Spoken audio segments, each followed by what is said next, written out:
Good morning, everyone. We're just going to give it a minute for people to log in here. So thanks for your patience.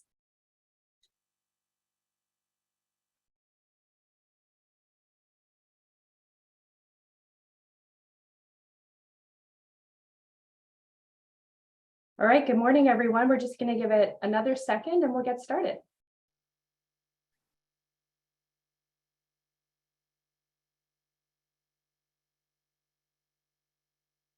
All right, we're going to go ahead and get started.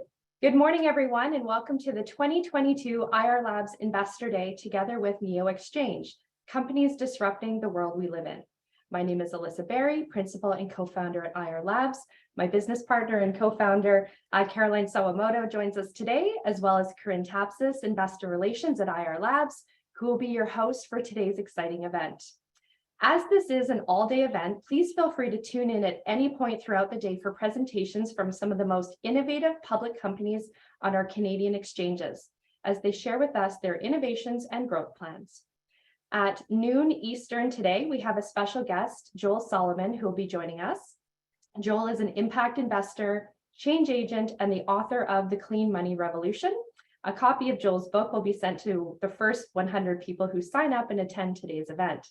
Someone from our team will be in touch in the coming days to coordinate with you the shipment of the book. We'd like to acknowledge our sponsors today who made our event possible: NEO Exchange, Generation IACP, and Odyssey Trust. We'll share more on our sponsors as the day unfolds. We decided to host this event to celebrate innovation and sustainability. Despite the market challenges being felt globally, as well as countless other events that have made it difficult to navigate the last few years, there are still many groundbreaking companies with products, services, and new inventions that are achieving great things around us that we believe will be the future solutions to current challenges. It was only in 1969 that man landed on the moon. At the time, it was a mission so far advanced, it was hard to realize it was a possibility. Fast forward, we are past the point of not being able to envision the unimaginable, and now we have companies creating visionary, outside-the-box solutions that continue to synonymously sustain the environment and enrich our lives. These companies create impact, and we're honored to represent many of them as they share their value with you today. As a matter of housekeeping for today's call, if you'd like to ask a question, please type your question in the Q&A box. We will endeavor to read all questions. However, given our tight schedule, should we run out of time, we will be sure to follow up with you offline. Following today's presentation, we would be happy to coordinate one-on-one meetings with any of the companies presenting here and address any additional follow-ups. Our contact details are available on our website at irlabs.ca. Myself, Caroline, and the rest of our team can also be found on LinkedIn. We look forward to connecting. Before we get started, please be advised that this presentation, including the question and answer sessions that you'll hear today, may contain certain statements or disclosures that may constitute forward-looking information under applicable securities laws with respect to the companies. We refer you to the disclosure documents of each presenting company, which are available on SEDAR. With that, I am now going to pass it over to Eric Sloan, Chief Revenue Officer for NEO.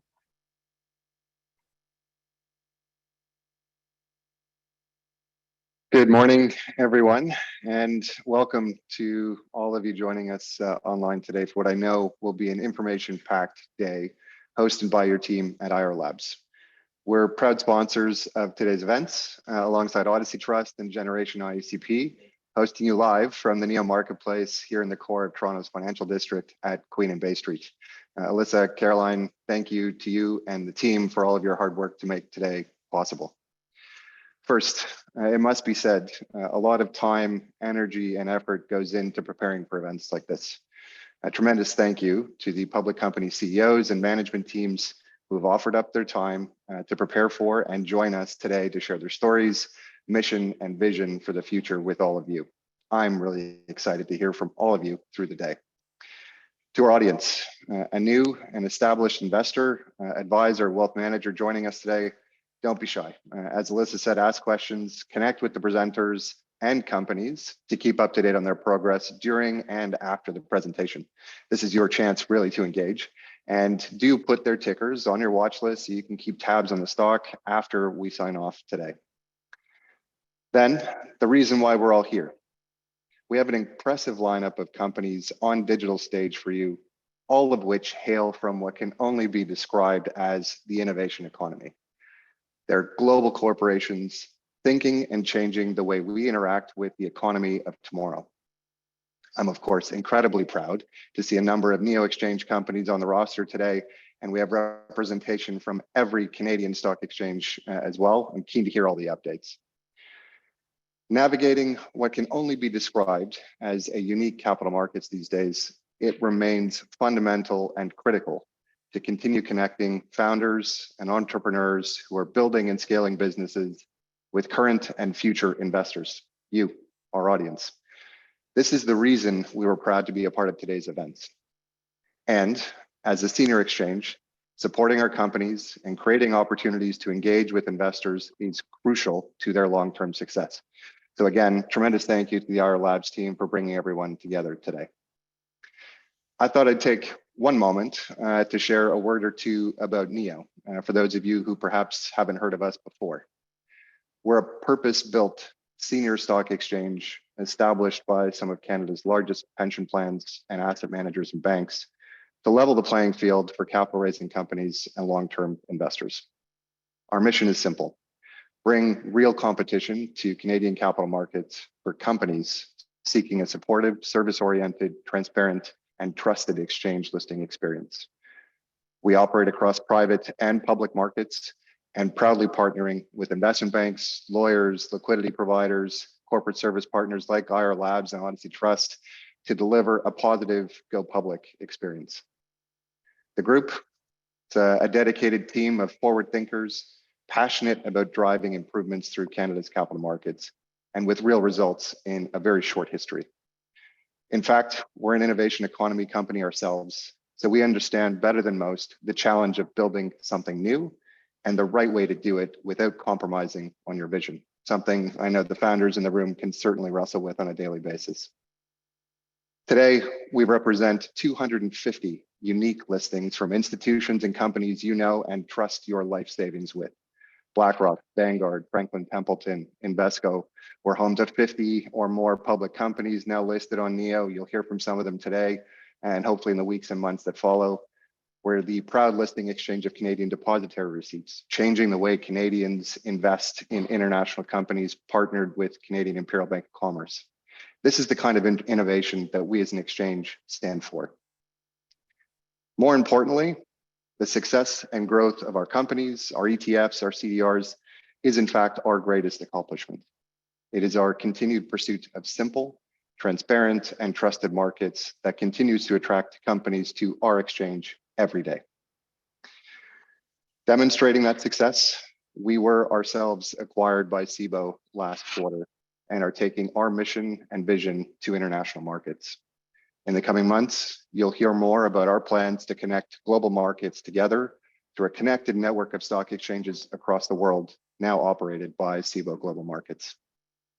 And lastly, something I always like to mention, we strongly advocate for and believe in the value of investor relations through events programming like what you're all going to witness today. Company stories only make it out to investors when you talk about it and share facts and updates. Investors, frankly, rarely find you on their own, and this is going to be an exciting day for everyone. Communications continue to be critical to build and maintain investor trust confidence, which is why we will continue to do events like this paired with our partners going forward. It must be said, public markets are a crucial tool for public companies to realize and achieve their mission. It's access to cost-effective capital, your investor dollars, to responsibly scale up and expand their business. And this remains a core part of the success of the Canadian and global economy. And there's a lot of headlines and chatter surrounding markets these days, and I encourage all of you to find a well-rounded perspective when making your investment decisions. Find those trusted sources of information, be that individuals, institutions, partners, your advisors who have a finger on the pulse as you navigate some of those material financial decisions. Engage with them. That said, we want to hear from the companies, and there's one more step between us and them joining us today. So before we do, I'd like to send the podium over to the CEO of Odyssey Trust. Please meet Jenna Kay. Good morning. Thanks so much, Eric, and thanks so much for having us, Alyssa and Carolyn. Great to join everybody this morning, and really thrilled to be a sponsor along with two of our own valued partners, Neo Exchange and IR Labs. This is such a topical conversation for Odyssey Trust, being a transfer agent that itself is very focused on disrupting the environment that we live and operate in. So Odyssey is a transfer agent trust company. We're national, we're across Canada, we're in Vancouver, Calgary, and Toronto. We're also cross-border in the US, providing transfer agent services in both Canada and the United States. Just quickly before we pass it back and hand over to the companies, some of the ways that you can expect us to disrupt the world that we live in. Odyssey is really committed to being a paperless transfer agent. And so we're doing that through being able to offer virtual medallion guarantees to our clients and their shareholders.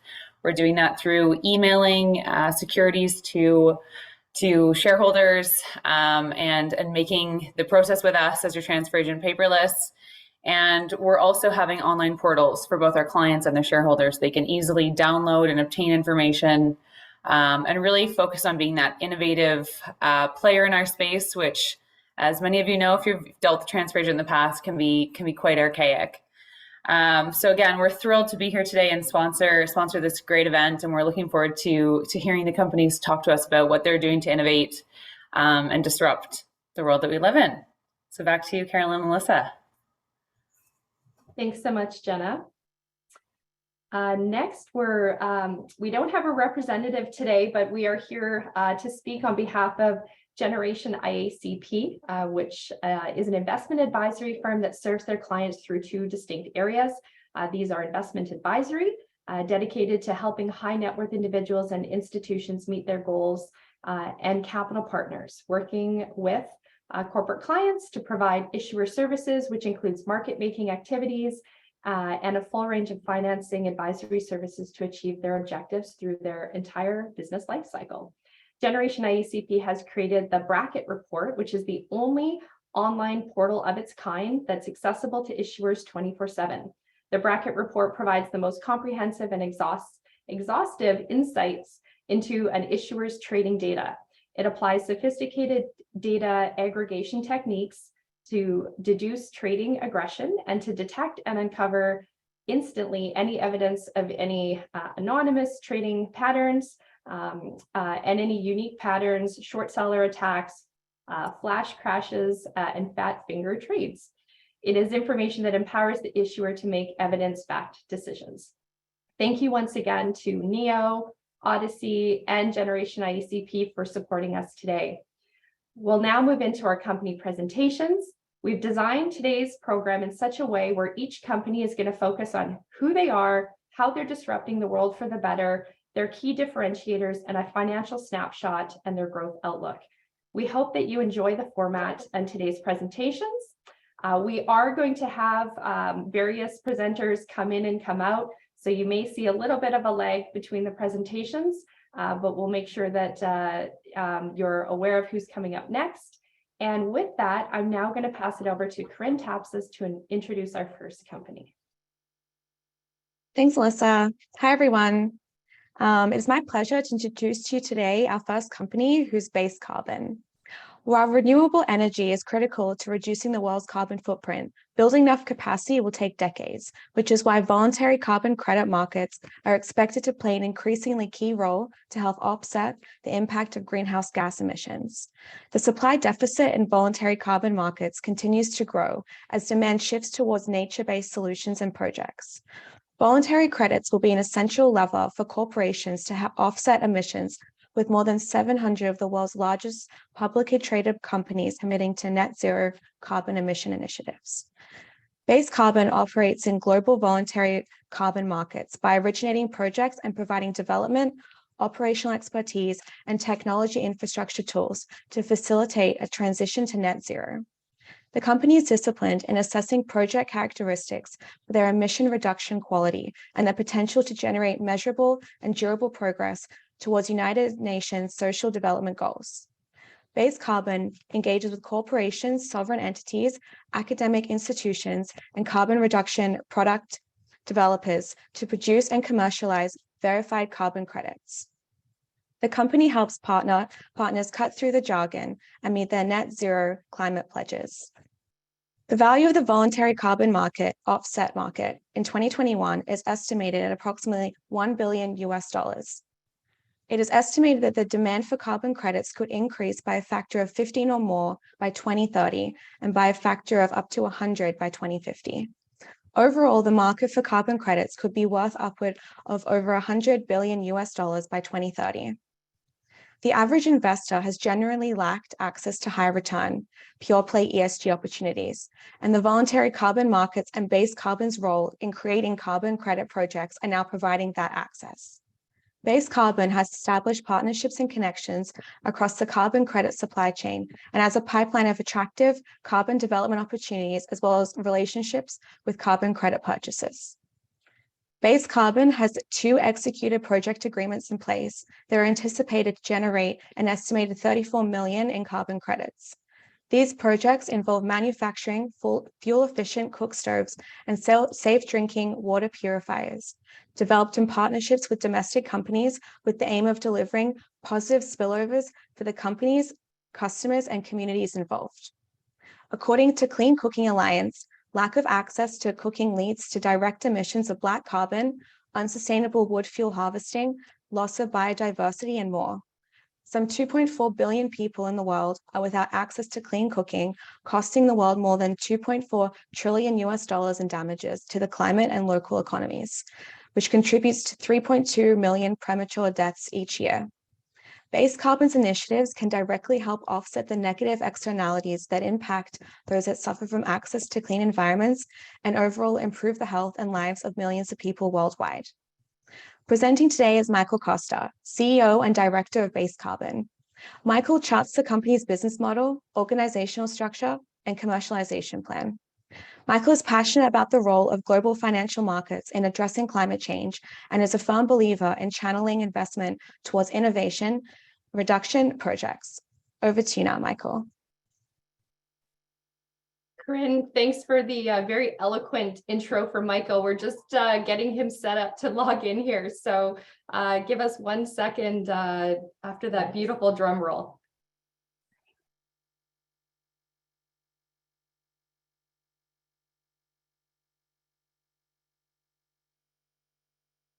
Thanks everyone for your patience. Michael's just getting set up and hopping in here.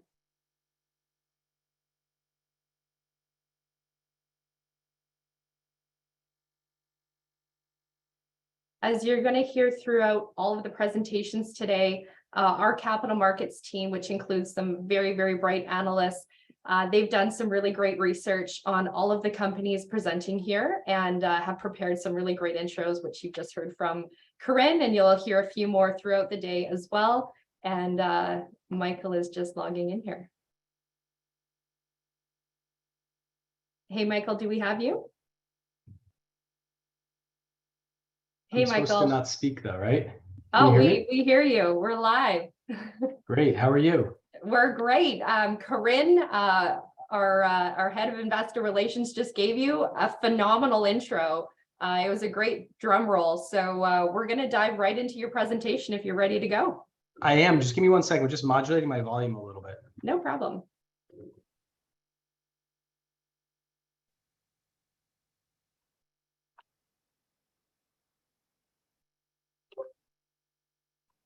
Great. Can you still hear me? Yeah, you sound great. Wonderful. Okay, over to you, and we're going to push your slides on our side for you, Michael. Great. So thank you guys for having us today. We're really grateful both for this format overall. We think it's a wonderful format, and for including Base Carbon. And very simply, for your clients on the phone and for you guys, I think there's maybe some people here that are new to Base Carbon and what we're building. But Base Carbon, we're a really simple company. We provide capital, we provide financial solutions, we provide development expertise to the upstream global voluntary carbon markets. And so carbon markets may be something that's new for many of the folks on the call, but it's carbon markets have been around for the better part of 20 years. Most people on here will have heard of Kyoto Protocol. Most people have probably read in the news about the Paris Agreement. And those are pieces of international government agreement for governments to figure out how we deal with the carbon dioxide issue in our atmosphere. You know, everybody knows the world's getting hotter. It's not a great thing for humanity, and we've, as a species, agreed on an international level to reduce the amount of carbon dioxide that we emit. Use projects like offset projects that Base Carbon is developing, or use sequestration technologies and everything in between to take carbon out of the atmosphere to, you know, pursuant to Paris by 2050, get to a net neutral carbon emission as a species. And if for a number of different reasons, but it'll keep the world from getting too hot, which is, you know, I don't know, so speaking as a human, I think that's a really good thing. So at Base Carbon, there's a lot in those agreements. There's a number of pieces that are driven by governments, and therefore they're compliant oriented. People have to do them.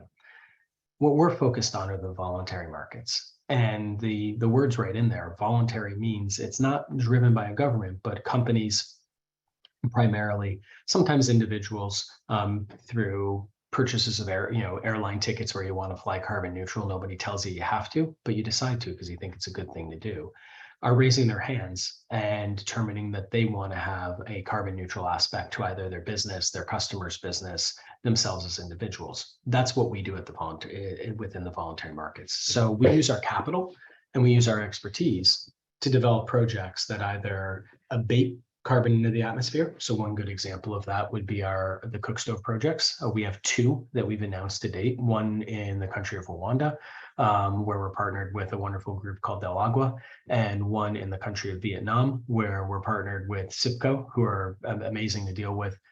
Both of the groups have deep levels of in-country expertise and development expertise. And in Vietnam, we're actually off taking that project with Citibank. So, you know, one of the risks when I talk to people, especially people that are new to voluntary carbon, they say, well, how do we know that this is a marketplace? How do we know that this is real? This sort of feels like magic beans to us.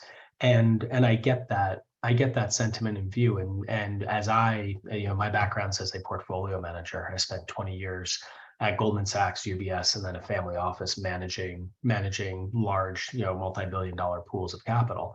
And that was my question when I started to research this business a couple of years ago as we thought about building this. And fundamentally, every level of work that you do, you realize that the voluntary market's been around for 20 plus years.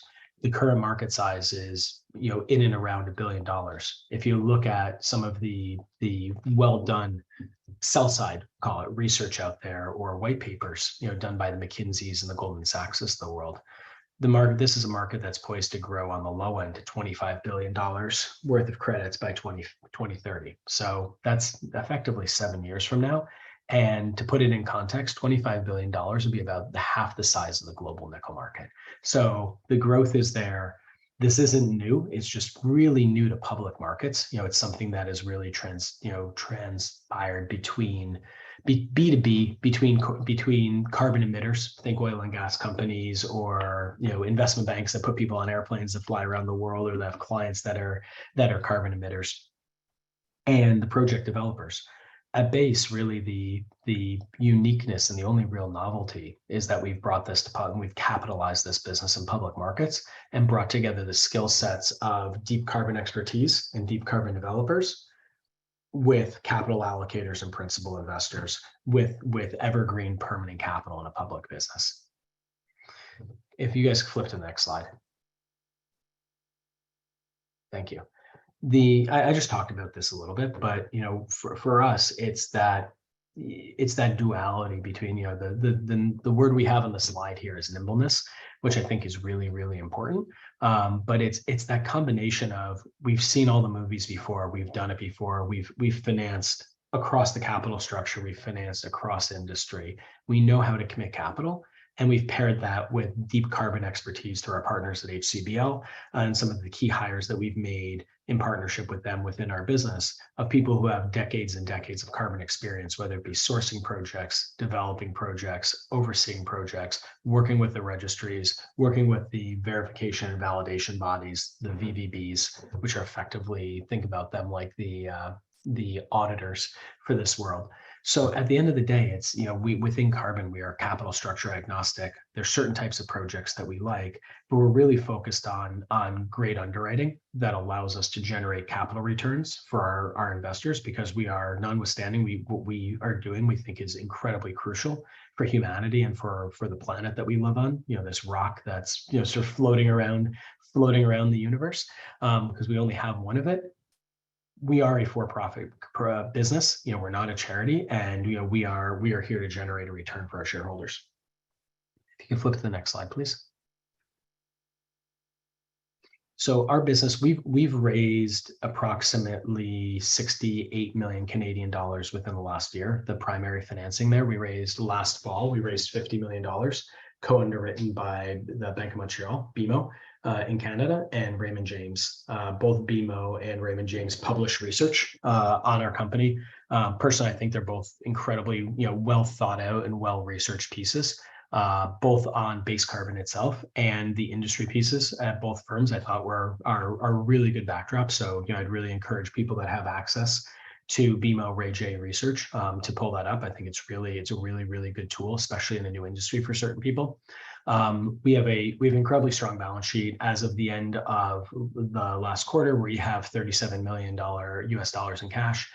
And what's really interesting about this business, as people think about it, is, and I imagine there's a lot of folks on the phone that are commodity investors and familiar with hard rock commodities. A lot of my background's in hard rock commodities as well. And one of the things that always worries me about project-based underwriting, especially in resources, and carbon is a resource, but just one that's legally constrained, not geologically constrained, is that when you win and you do early stage activities, you drill off a mine, let's say. In mining, your reward is that the management team likely will dilute you to go raise more capital to be able to do the next level of work. One of the things that was really attractive to me coming into to run Base Carbon and build this business with the team and with the partnership group is the projects that we're underwriting. They don't require the nth unit of capital as you do your work. They require the initial capital. They require the right work being done, but then you generate free cash flow. For us, that's really attractive. So for the two projects that we have right now, which are cookstove projects, I'll spend a second or two talking about what those are. Those projects are ahead of time, ahead of schedule. So with it, and we, as long as we stay on time and on schedule, we expect, generally speaking, mid-2023 to be able to do verifications, and verifications is the mechanism by which we generate revenue in this business. I said I'd talk about cookstove projects for those that are unfamiliar really quickly. A cookstove project's really straightforward. It's primarily in LDCs. People are using open fires, primarily wood, to heat water, to cook their food, and to heat their homes. Lots of energy waste. The wood burns, smoke goes up the chimney, and but the heat goes sort of everywhere. Cookstoves are really straightforward. They're ceramic and metal devices that, instead of having a big open fire, you put the wood inside of it, you burn it much more directionally. So it's the same fuel source, it's the same feedstock, but you burn way less wood. The delta between what you would have burned and what you are burning, that is the value of that quanta of carbon, which is highly scientific, represents the quanta of carbon credits that are generated. And there's a bunch of other really wonderful value for the family that's using it. So respiratory disease is a huge issue in these households. You're day after day, 365 days a year, breathing, living alongside of a wood fire that's, putting out very fine matter particulate into the air. The air is way cleaner. You have to walk way, you have to do way less collection of wood further away from your house as the family. So you have more time for childcare, whatever it is, your gainful wages, or just having a little bit of time to yourself in that instance. And it cleans a lot. You have better compliance and better outcomes in terms of cooking your food and heating your home. So all of that is really good. And those are benefits that just exist outside of the actual economic venture, which is generating the carbon credits. If you could flip to the next slide, please. we've got a pretty robust and experienced team, as we talked about before. We've got a really attractive pipeline of opportunities that we're continuing to work on. It's, our transactions, like we talked about before, where Citibank is the off-taker for our Vietnam deal. It's not just typically us going out and saying, oh, this is a good project, let's go do it on spec. We really like having the dynamic of having an off-taker tied to the projects that we're generating. We're focused not only in household devices, which would be cook stoves, but we're also focused in nature-based solutions. So think planting trees, either on degraded and deforested lands or on lands that didn't necessarily have trees, but the trees would be part of the natural environment. So, afforestation and reforestation. We have a focus on biochar. We think biochar is a pretty interesting opportunity within carbon, and we're doing early stage work there to figure out how we as a group are going to go after biochar. While we do that and while we're forward looking, we never forget about the projects that we've done, because that is our mechanism to revenue. And revenue, any business, how do you discern and how do you demonstrate value to your shareholders and to the marketplace? You actually, it's great. It's on one hand, it's great generating NAV. NAV is wonderful, or NPV, depending on what country you're in and what you call it. At the end of the day, everybody here knows cash is king, and generating revenue and generating free cash flow is the pathway to us. So we are fully focused on our two current projects that we've announced. And as I said earlier, they are both tracking on time and ahead of schedule. And we're looking to do the early stage work for our verifications as we speak.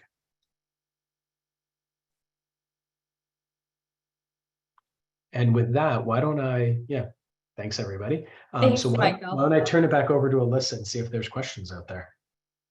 Thanks so much, Michael. We do have some questions coming in. I really appreciate your presentation.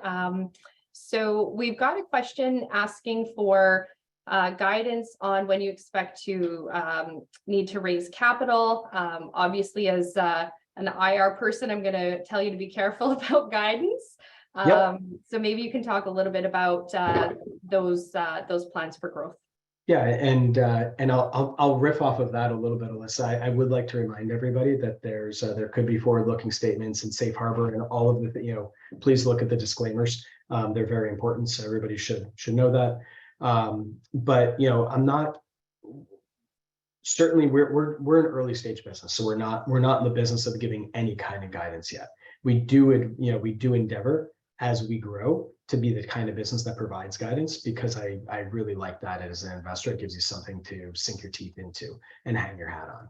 To the specific question around when are we going to need to raise money, I think that the operative word in that question is need.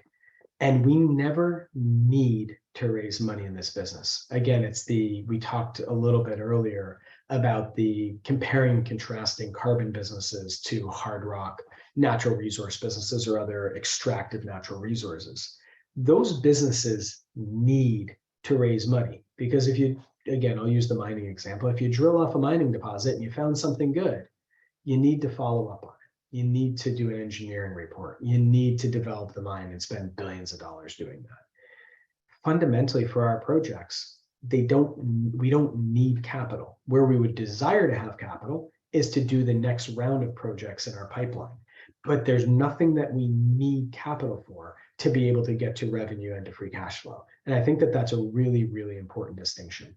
In terms of where and how we would raise capital, we've got a lot of opportunity to grow our pipeline and to commit more capital in our business. We've scaled the quality of the team and I'd call it the intellectual duration of the people. People have not joined Base Carbon because they want to work here for a year. People have joined Base Carbon because they want to build it for the next 20 years. And that's how we've scaled this underwriting practice. And that's how we think about the business. But we're not going to go out. We're all big owners ourselves. We've all written significant checks. I've written significant checks personally into the business, and we'll continue to. We think as principles first, and we're not going to just to scale a business. We're not going to go out there and imprudently raise capital just because we like growth. If and when we raise capital, it'll need to be accretive to the business on a financial basis. Thanks, Michael. Really appreciate that. Just a reminder for our guests joining us, you can submit questions through the Q&A chat, which we will receive on our side and we'll bring forward to Michael. Michael, are you involved in any urban solar projects, rooftop natural gas offset? There's short answer is no. The current mix in our portfolio are the household devices. We are spending a lot of time on more than one nature-based solutions projects. So quote unquote NBS. So as I said before, I think about planting trees and as a derivative of trees, blue carbon, so mangroves. So think about planting trees, but in water. Which are really, really cool projects, incredibly good on both a carbon basis and the pricing thereof.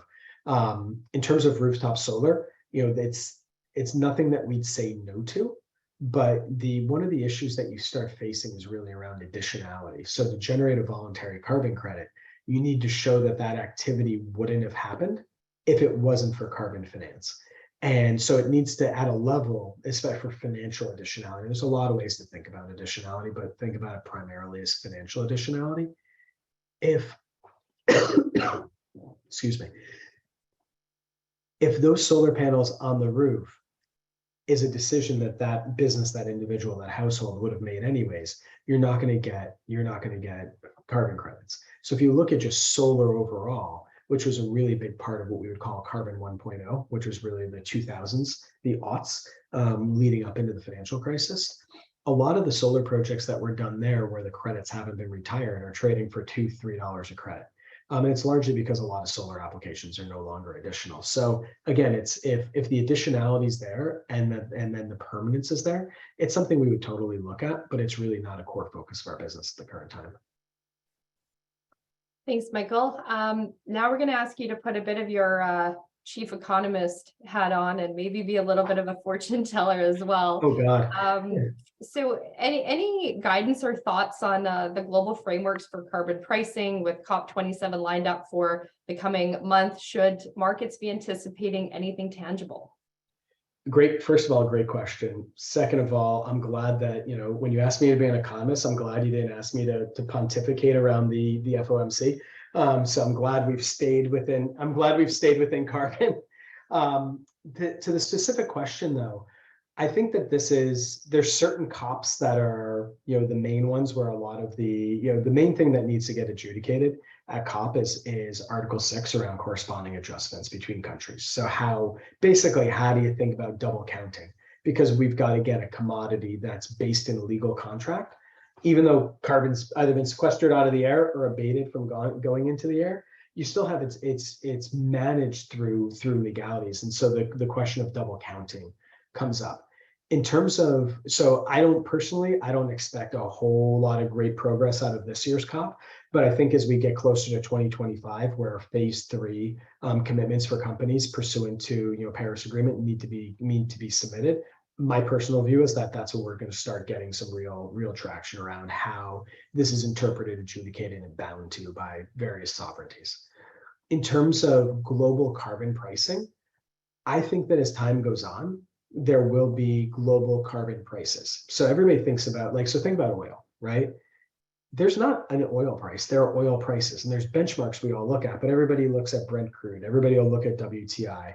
As a Canadian, I'll say everybody looks at Edmonton Par, and each of those have a slightly different spec. I think carbon is really interesting, is that it is the most fungible of all commodities because it is, again, defined by contract, by the economic activity that you've done to either sequester or abate the carbon with the atmosphere. But then the way that it's generated is going to be way more important. So was it a nature-based project? Was it a household device project? Was it sequestration? Was it abatement? So it's sort of like nobody really cares at a level where your copper is produced, but they care about the spec of copper. And there's slight differences here and there.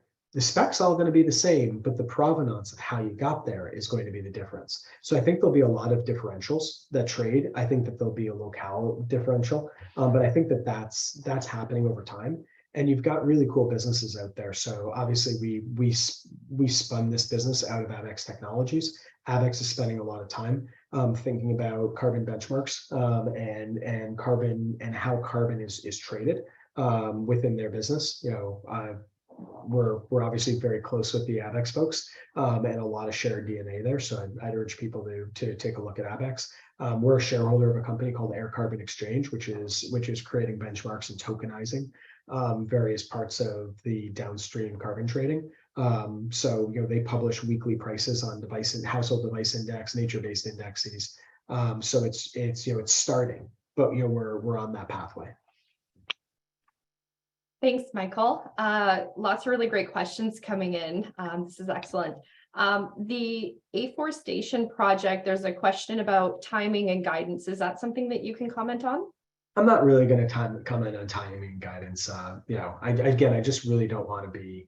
We're just not to the point that we can give guidance as a business. We are working on a nature-based solutions project. We've spent a lot of time and energy on it. We really like it. And I would say that people should keep their eyes out for when we are if and when we do announce something that way. Perfect. Can you touch base a little bit on the process for sourcing and evaluating the right projects for base carbon? Yes, sourcing and evaluation are two very, very different things, but they're ventures that are inextricably linked. And frankly, I think that if you have subpar sourcing, you're not going to have anything really good to put through your execution engine, even if your execution engine is wonderful. And if you have crappy execution, you can source the best projects in the world, but you're not going to structure them the right way. You're not going to do the right work. And it's really that duality. In terms of how we source, we've got multiple sourcing channels, which is really important for us because you want to be able to evaluate a number of different projects. And this isn't just about carbon. This is in any kind of underwriting, even your clients here that are, I'd assume many public equity investors. If you underwrote every name that you heard about or that you thought was a good idea, you're going to go out of business pretty soon. And I can say that as a portfolio manager of 20 years. And so the question is, how do I have enough flow of good ideas and good opportunities to be able to do my work on? For us, we source through our partners at HCBL. We've seen great sourcing. The two Cookstove projects have come through HCBL. They obviously help us on the carbon underwriting side in deep detail. We'll talk about that in a second. We source through ourselves. Our brand and our name and the permanence of our capital. We get unsolicited calls frequently from various counterparties that say, "Hey, would you like to do this?" A lot of times the answer is no. Most of the time the answer is, "That sounds interesting. Let's do some work." And then there's some kind of flaw that doesn't get us there. That's the nature of any kind of underwriting business. And then we also source through, funny enough, through AVEX. So through the Smarter Markets platform that AVEX hosts, which is primarily a podcast series. We've had so many great inbounds from people that are just Smarter Market listeners, subscribers that say, "Hey, we've got something really cool in carbon. Let's talk to your partners at Base Carbon." And then AVEX passes them over to us. So that's been a really wonderful, wonderful relationship for us on the sourcing side. The duality of sourcing is execution. For us, the execution in carbon is really twofold. It's the carbon expertise, and then it is the principal investing expertise. And those two, are inextricably linked. For us, as I said, I've talked about my background here. We've spent our careers as investors, and we know how to underwrite a project. We know how to structure, importantly, especially in an industry like this, where there's the structure on some of these deals can get complex. You need to have that experience, and you largely think about being capital structure agnostic to be able to find the best place to express your risk reward in terms of how you go about these transactions. The same. I'm getting over a little cold. I apologize. On the same token, you need to have the carbon expertise, and that through our partners at HCBL, we've been able to access best in class carbon expertise in terms of how we think about working with the registries, working with the VVBs, working with the off takers. So again, City being the prime example or the current example of the off taker of our Vietnam project. So it's really that duality of principal investing and carbon on the underwriting side. Thanks, Michael. What are some of the catalysts that we can look forward to as we dive a little bit deeper into Q4? Yeah, I'm not going to speak about Q4 specifically. I think that, and I'm taking off my base carbon CEO hat and just putting on my investor hat. I think that any business, as they transition from the market perceiving it to be an idea, prove it to us, to a company that generates revenue and free cash flow, I think that that is like such a seminal value creating activity within any business, especially in an industry like carbon that's perceived to have a lot of novelty within the public markets. I think that investors should continue to pay attention to the two projects we have on. I think they should pay attention to the rate at which we've distributed our cook stoves against our plan of activities. And that's really important because when a cook stove has been distributed, it starts generating value immediately. So think about it as generating inventory. And then when you do a verification, that's when you have revenue recognition over that. So I think they should look towards the validation of our Vietnam project with the registry and the Rwandan project with the registry. I think that they need to look towards the what's the right term? The reconciliation between what we told people the timelines would be on distribution and what we've achieved in terms of distribution, because then you know that the stove's in the field and generating revenue. And then they need to look forward to when we do verifications in those two businesses, because the verification again is the revenue recognition mechanism in those projects. I think that those are absolutely critical in terms of value creation, especially again in an industry that's perceived as novel, even though there really isn't any novelty other than how we've brought it all together. I also think that to answer the Q4 as we move forward to Q4, I think people need to just look forward to continued announcements in terms of partnerships that we may announce, in terms of our next round of projects that we may announce. And I think it's, as I said, it's a really simple business. We generate, we underwrite projects, we work on the ones that we've done and ensure that they get to revenue, and obviously free cash flow with that. And at the right time, we will scale this business, but we're not, as I said before, we're not going to dilute the business in a dilutive fashion. If we dilute the share count, it will be to do something accretive on a value from a value standpoint. Thanks, Michael.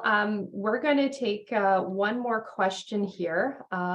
It says, on the human or social side of your projects, do you get a chance to hear back from the communities on how your projects have impacted the people within these communities? Yeah, super good question. And frankly, I have nothing against mining. I think it's really important for us as a society, but as somebody who's spent a lot of his practice over the last 20 years in mining, it does make me feel super good of what we're doing in these projects. And it's really, there's that duality of profit and purpose that's in this business, which is, it's makes you feel good, and it's profitable for our shareholders that have entrusted their capital with us. To the specific question around how do we get feedback, we get feedback a couple of ways. So we had our COO, Phil Hardwick, our CFO, Wes Fulford, and a bunch of our management team and some of our execution team were recently in Vietnam with SIPCO, spent time in the field, going around to families, understanding how, asking questions through an interpreter, like, does this actually help your life? Yeah, it does. Oh, that's super cool. How? Talk to us about that. And then secondly, we get that feedback through the VVB, which is the verification and validation body. Again, think about them as third party, fully independent, almost like an auditor, that are going to go around and look at the compliance of the stoves. So they're the ones that are in the field saying, yeah, the family's still using it. This is why they're still using it. And here around now from an economic standpoint, relative to the project spec, these number of families on a statistical basis are using it. This is what you can impute back. I think that this, my dad's got a great line that, people vote with their wallet. And I think fundamentally, I think the corollary to that is that people vote with their action and their time. And I think that if people, nobody's forcing anybody to use a stove. It's simple, but with the, when you have compliance rates are in the 80s, 90s, approaching 100, depending on which project you're in, the location of the project, the economics of the family, and that, there's some variability in there. But when you have such high compliance rates and there's nothing that's forcing somebody to do it, it's making their life better. And I think that you see those compliance rates not just out of the gate, but over a number of years pursuant to the POA, and we're checking on that. I think that just speaks for itself. It's made somebody's life better because they're using it, and there's nothing else that's forcing them or compelling them to use it other than the fact it makes sense. Thanks so much, Michael. That's wonderful. This has been such a great way to start the day, kicking us off with a great presentation. We've learned a lot on our side. So with that, if anyone would like to connect with you, Michael, I suppose they can reach out through the investor relations website, or they can reach out to us directly and we can connect you via email. And we just want to remind everyone to be sure to add base carbon on NEO to your watch list. Absolutely. Thank you. And again, as I said, we're really grateful for you guys hosting this format. I'm looking forward to listening to the rest of the day as a participant and not as a presenter. And thank you again for having us. Thanks, Michael. We're just going to take a second, everyone, just to get our next presenters all set up. And we're a few minutes ahead of schedule, but we want to make sure that we start each presentation on time. So give us just a minute here to bring in our next group and we'll get started. Thanks again, Michael. Thank you.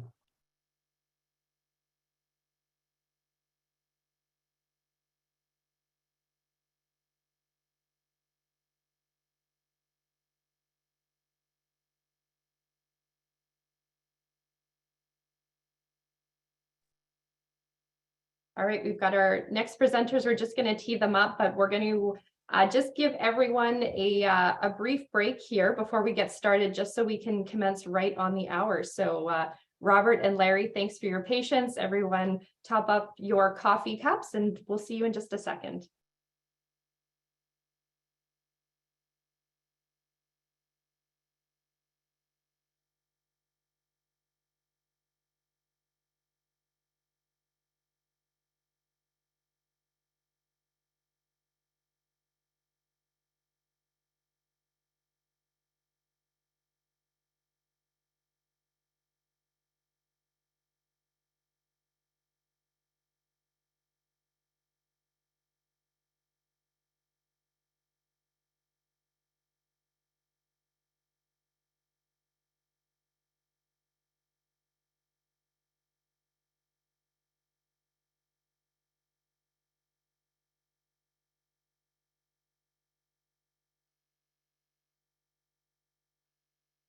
Robert and Larry, can we just do a quick sound check? I'm going to bring you guys in as well. Morning, Alicia. How are you? We're excellent. How are you? Good, thank you. In California today? We're here in Vancouver, heading to California next week, and then Toronto and New York. Are you on the West Coast? Yeah. Just arrived, yes, last night. Great. It's actually raining, which is a crushing disappointment. Raining in California. Yeah. Larry, can we do a quick sound check with you as well? Yeah, in pretty unsurprising news, it's also biblical in Dublin and Ireland right now. So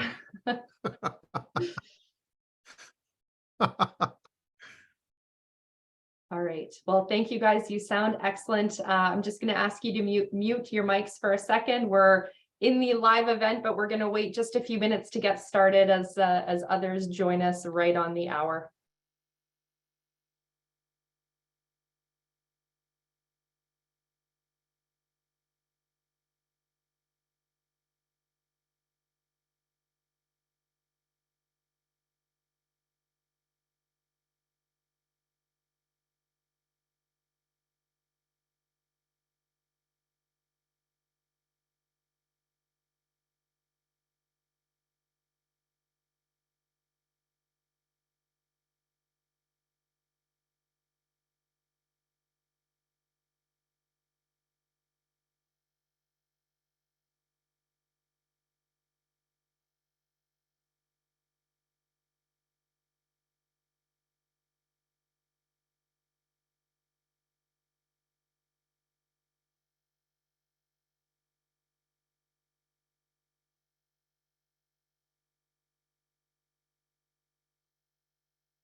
For any guests just joining us, we are going to begin in just a few minutes, right on the hour. So thanks for your patience.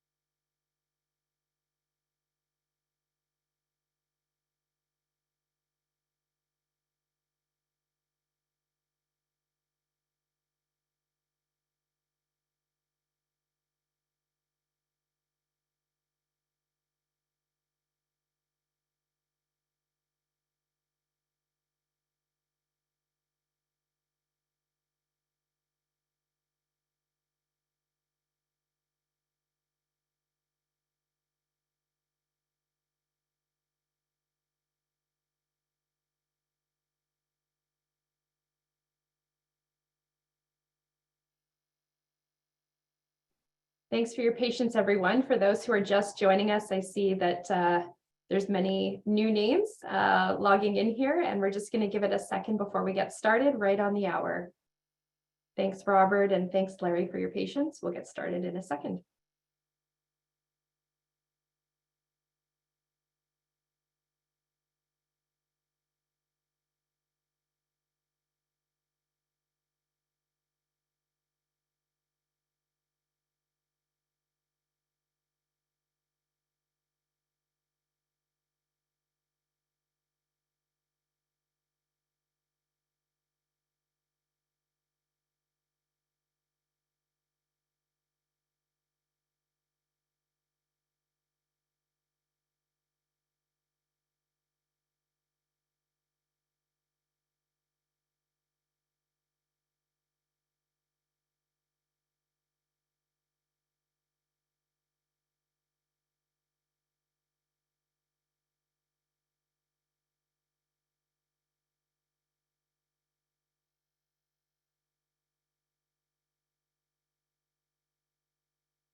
All right. Good morning, everyone. Thanks for everyone who has been joining us all along from the start, and for new guests that have been joining us as well. We're going to get started in just a moment, and I'm going to hand it off to Corinne. Corinne is Investor Relations here at IR Labs, and we've prepped a really great intro for you guys, Robert and Larry. So I'm going to pass it over to Corinne to kick us off. And then we'll introduce the both of you and move through the presentation. Corinne is going to move your slides, and if you need to prompt us, let us know. And we're really looking forward to the conversation. All right, Corinne, over to you. Thanks, Alyssa. Alrighty, everyone. So we're now going to introduce our next company to you, and they're joining us live actually from California and Dublin. So few industries have seen such dramatic changes in recent years as media production industry has experienced, which is particularly due to the rise in popularity and use of over-the-top platforms reshaping the distribution chain. Netflix, which is a 200 million plus subscriber corporation, and more recently a slew of others such as Disney Plus and Amazon Prime Video, have validated the disruptive dynamics at work in the sector. Amcomri is a global producer and distributor of independent movies, TV series, and documentaries through multiple production entities, catalogs acquired, and content competitively distributed through its transatlantic production footprint. From movies, TV and documentary production, financing, movie distribution in the UK, and movie sales globally, Amcomri is positioned to deliver returns on multiple fronts. Amcomri recently launched the Richard Harris International Film Festival Investment Fund in August 2022, announcing a €10 million investment towards financing multiple productions for feature films, animations, and documentaries selected by the Film Committee at the festival in a bid to support independent filmmaking and emerging talent. The emerging track record of teams behind these productions and risk involved in bringing them to the market are reminiscent of venture capital investing dynamics.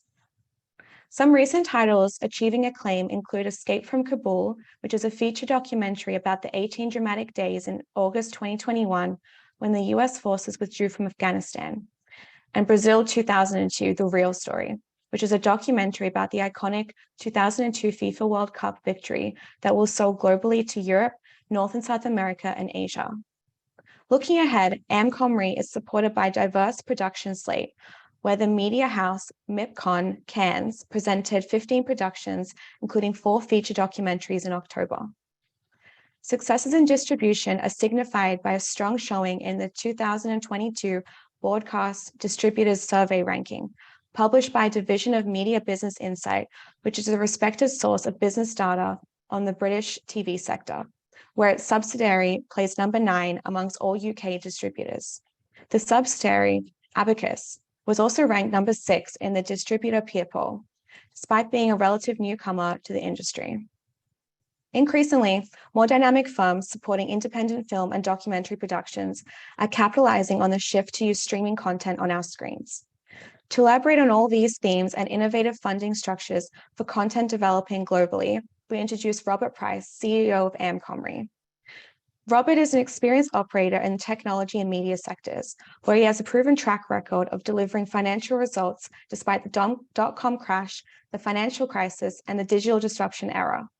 His leadership accomplishments include superior cost discipline, new product and design development, and industry-leading business partnerships with global brands such as Apple, Amazon, Google, Microsoft, Sony, and more. We also have Larry Howard, CFO of Amcomri, here available to answer any questions after the presentation. I'll now pass it over to you, Robert. Thank you, Corinne, and thank you, Alyssa, and thank you, Neo, for the invite today. Corinne, you did an amazing job of talking about our company. Maybe she can work for us. Thank you so much. We're really delighted to be able to briefly talk to you about Amcomri Entertainment today. I'm really delighted that Larry is here as well to answer any queries that may come up on the finance side. Just by way of background, we established Amcomri in 2014, and we listed on the NEO exchange in early January this year, and then followed by OTC in Frankfurt. As Corinne said, we are operating in the world's most exciting and dynamic entertainment market, film and TV, and particularly film and TV production. All of us, I'm sure everybody watching today, consumes a vast number of services now, more than they ever have. And we're all consuming more film and TV content than ever before. And that trend, despite the prevailing economic conditions, doesn't seem to be changing. And this is why the Motion Picture Association of America estimate the film and TV market globally to be worth over $100 billion annually. And this consumer explosion is fueled by the incredible growth in streaming services and over-the-top services. And that's not just the global services like Netflix and Disney Plus and Amazon Prime. It's also local services as well, those provided by local broadcasters and local startups as well. So there's a huge amount of explosion of services out there that need content. And to meet the growing demand that we all have for content, there's enormous appetite from all those services for content at all budget levels, and that's an important point, and all content types and genres. Major broadcasters, platforms, and Hollywood studios can't produce enough content to fill all the gaps that the services have. And of course, not all content has to be big budget. And that's where we come in. We're building the global home for independent film and TV producers and for others. So we are a producer, a co-producer, a distributor, a library owner, and a finance provider in film and TV. And we deliver full life cycle management and monetization for our own content and for the content produced by over 150 independent partners we work with across the world. And the exec team delivering our growth plan has also had really deep experience in the market across major broadcasters, Hollywood studios, corporate finance, and in M&A. So that's what's powering our delivery. So in terms of how we disrupt, we are absolutely laser focused on and passionate about independent film and TV. Would you mind moving the slide over, please, Corinne? Thank you. We're laser focused on and passionate about independent film and TV. And we know what works and what doesn't work from the deep experience we have. We find a profitable way through what is becoming a very complex media landscape globally for our partners. And our business model is really scalable. It's really efficient and highly effective. And it creates value for everyone in the supply chain. That's an important factor in what we do. And additionally, it creates amazing value for us as a business as well, as you'll see later on with our industry-leading margin performance that we have achieved over the long term. And in terms of the content we bring to market, in the last year, for instance, in the year we're in now, sorry, we'll release over 22 movies and over 100 TV shows across the globe. 7 of those movies and about 5 of the TV shows are our own productions or co-productions. And we expect the same, if not more, particularly in the TV side of our business in 2023. Our TV content in the last year has included things such as 4 Hours at the Capitol, The Portal, which is a drama series, sort of, another drama series. We have movies in our library from filmmakers and award winners and talent, including Christopher Nolan, Richard Dreyfuss, Nicolas Cage. And going forwards, our new release slate for film includes things like the next installment, Jeepers Creepers, the next installment in the world's biggest faith-based movie franchise, Left Behind, and many, many, many others. And in terms of those libraries we've talked about, our libraries include over 5,000 hours of TV and over 3,000 movies that we built over time. So turning to look at what our edge is, Corinne, if you mind turn the slide for me. Thank you. So let's look at what those edges that we have are. We have sector-leading margin performance, as you'll see later on. We have a unique business model, which is lean and nimble and able to pivot very quickly depending on market trends and the environment we operate in. We've got a laser focus, as I said earlier, on driving value for our independent producer partners in what is a massive global market. And we've got plenty of market to go after. And as Corinne mentioned earlier, on the TV side of our business, we really built in 2.5 years since the inception of that business, an incredibly strong position. In the UK particularly, we are a top 10 in factual documentary TV distribution now. And really great news for us as a business is that our peers rate us as nearly a top 5 distribution business as well, all of which we've done in 2.5 years, less than 3 years since inception. We've also got a proven diversified full life cycle model. So our partners can come to us at any point during that life cycle to work with us. Obviously, we prefer our partners to work with us throughout that life cycle, but we are truly a script or concept to screen business. And we wouldn't be successful without our long-term partnerships we built with global platforms and partners. And we work with all the platforms and partners you'd expect us to, like the BBC, Netflix, Amazon Prime, CBC in Canada, and Disney, alongside many, many others. Over 170 partners across the world we work with in terms of delivering our content and delivering that content globally. And our model works. You'll see in a moment on the capital structure slide that we have delivered consistently. Our CAGR over the last 5 years is 97% on revenue and 141% on EBITDA. Our gross profit percentage at 85% for the 6 months to June, 22. We have a gross profit percent of 85%, an EBITDA of 45%, a net income of 27%. And to give you some idea of the scale and the value of the film library, for instance, that we have, those movies in our film library have delivered over $750 million of global box office during their lifetime.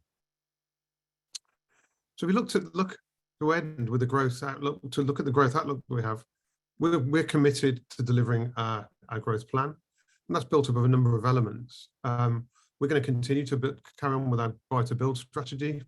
In the next year, we're going to focus that on TV production, on libraries, and content distribution, particularly in North America. And in 22, since we've listed, we've gone through 3 acquisitions to date: Silent Point, Flame Media, and Screen Media, all building our library and content flow for a total value price paid of around 7 million Canadian dollars, and all already strongly accretive to our business. Second element to our growth plan is to build our production capabilities further. We believe that we need to emphasize on our TV drama and action feature slate. And to give you an idea of the scale of our investment in content acquisitions and royalty payments, we've paid out over $21 million in the last 2 years in those areas. And of course, we're going to continue to drive our organic growth. We've got a great team that can deliver more, and that'll be continued growth of our TV business and internationalizing of that even further, and driving our film and TV international distribution market share, continuing the gains we've made since we listed. So in summary, we serve a hugely active sector, and it's not going to be any less active, not least because technology changes drive more innovation. There's huge investment from our platform partners and broadcaster partners in content. We've got a proven business model as a bedrock for our business that, as I say, is nimble, it's lean, and it delivers industry-leading margins. And we have a strong growth plan, both organically to build on the success we already have, and a strong buy to build pipeline that hopefully we'll be able to share next year. Thank you.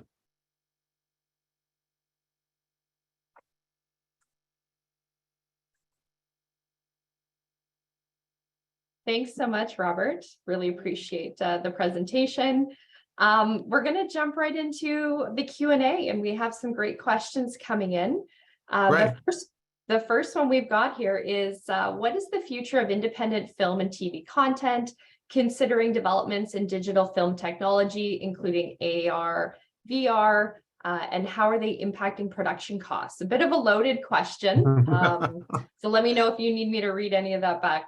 Yeah, so I think there's always going to be, we're in an era where technology-driven change is constant. So change is constant. Changes in production for film and TV is constant too.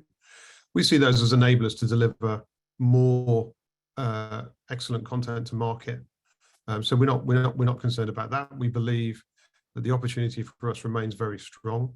In terms of where independent film and TV sits, as I said during the presentation, we strongly believe there's a huge opportunity for the type of content that we have.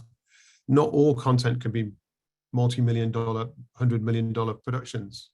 And not all the content that we all consume is that level of budget either.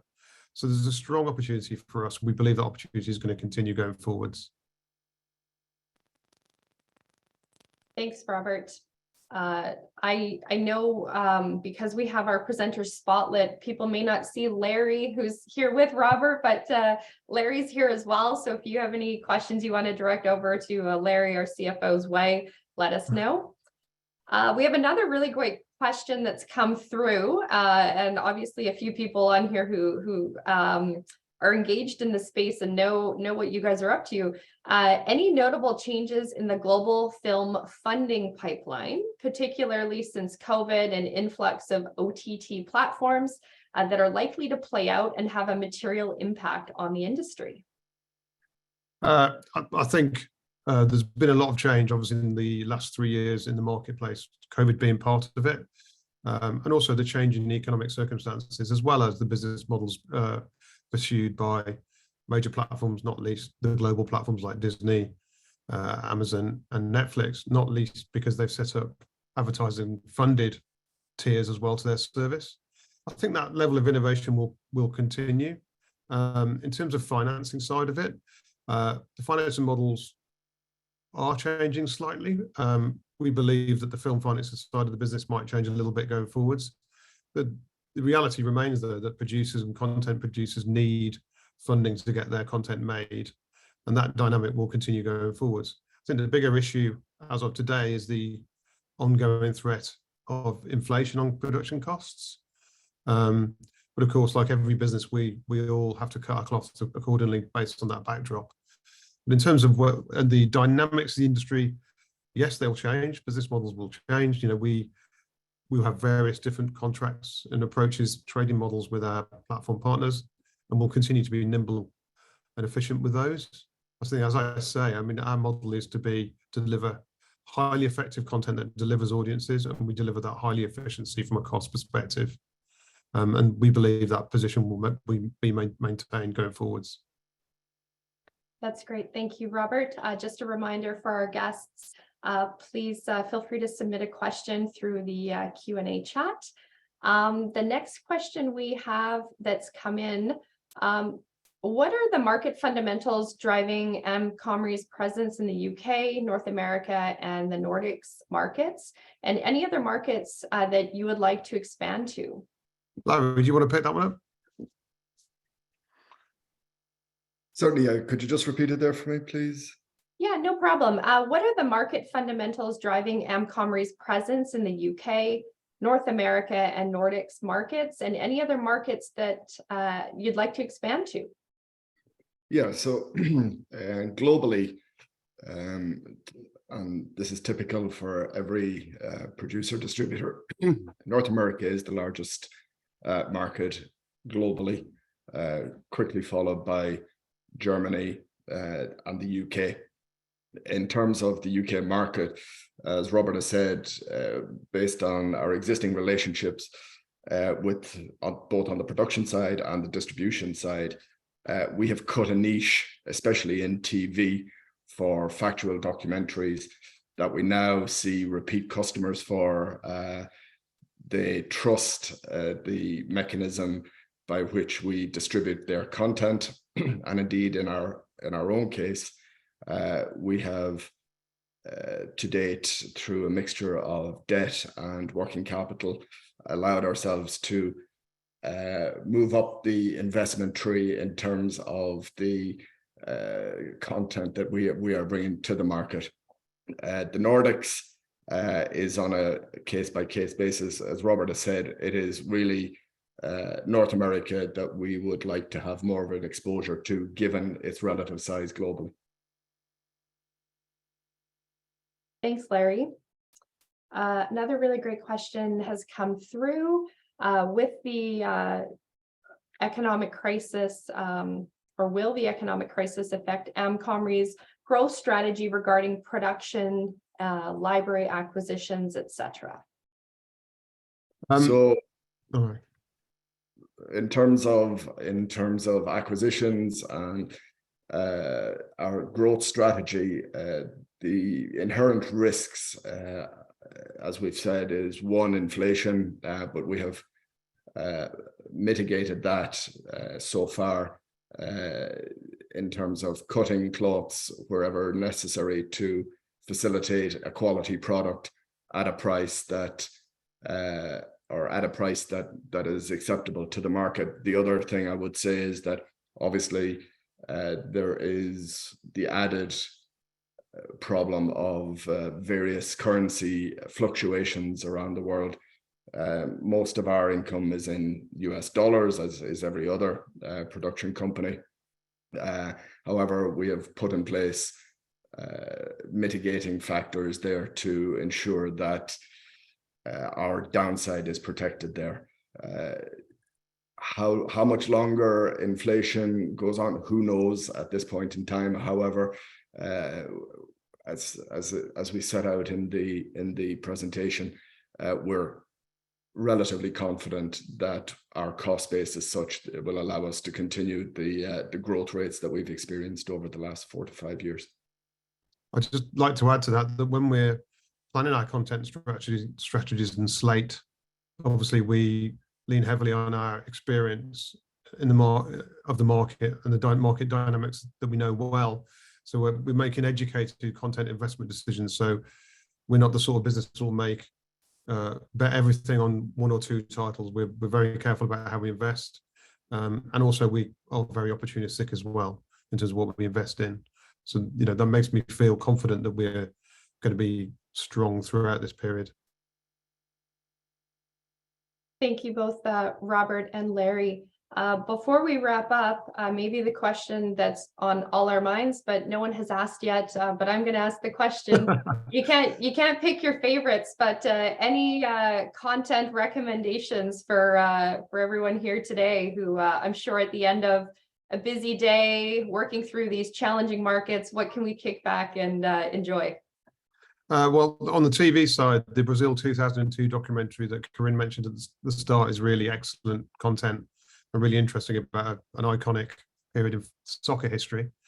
On the film side, in terms of our new release activity, I think for me, the latest installment of Jeepers Creepers is fun because it's horror and it's quite terrifying. Given that Halloween was only this week, I think that would be my choice. Anything to add there, Larry? Well, I went outside the Amcomri tent last night with my wife when we settled down at 10 o'clock once the kids went to bed. But have a look at The Watcher on Netflix. It's really, really good. Excellent. Okay, well, thank you guys so much. This has been really great, and I think we all learned a few new things about your industry. Really grateful for your time.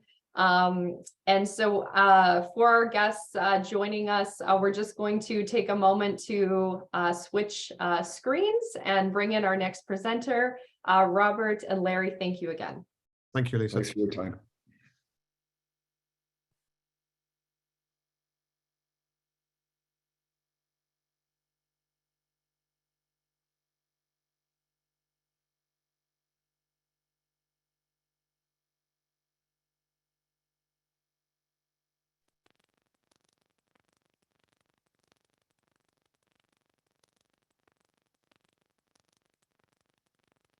Hi, Cheryl. I see you've joined us. We're just going to give it a minute so that we can start right according to our schedule in case we've got some new attendees that are going to be hopping in for your presentation. Maybe just do a quick sound check there, Cheryl. Oh, I can't hear you yet. So good thing we've checked.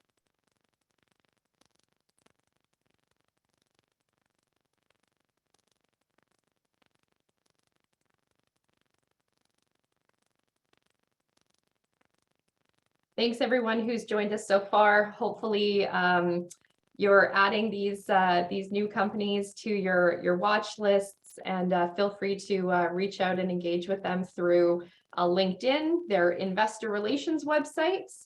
And if you would like an intro to any of these companies, please feel free to reach out to our team at IR Labs. We'd be happy to make an introduction for you.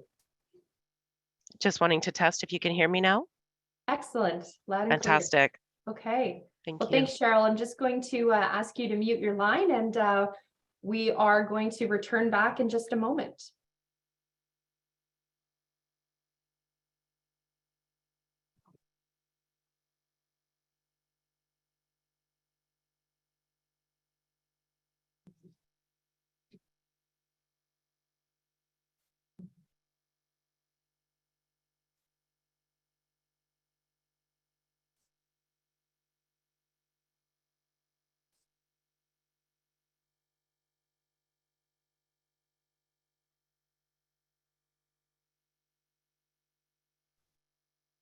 To our guests who are just joining us at the moment, we're going to get started with our next presentation in just a moment. We're going to start right according to schedule just so we can stay on track. Thanks for your patience, everybody.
Good morning, everyone. We're going to get started in just a moment. Really appreciate everyone's patience, and thanks to our new guests who've been signing in here to join us. We are trying to stick to our schedule today, so we're going to just get started in about 2 minutes' time.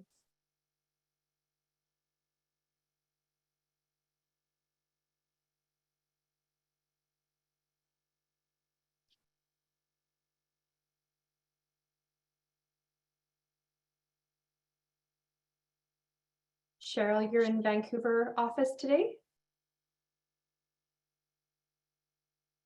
Yes, that's correct. Not raining yet, but yeah, we're here in our Vancouver office. Great, excellent.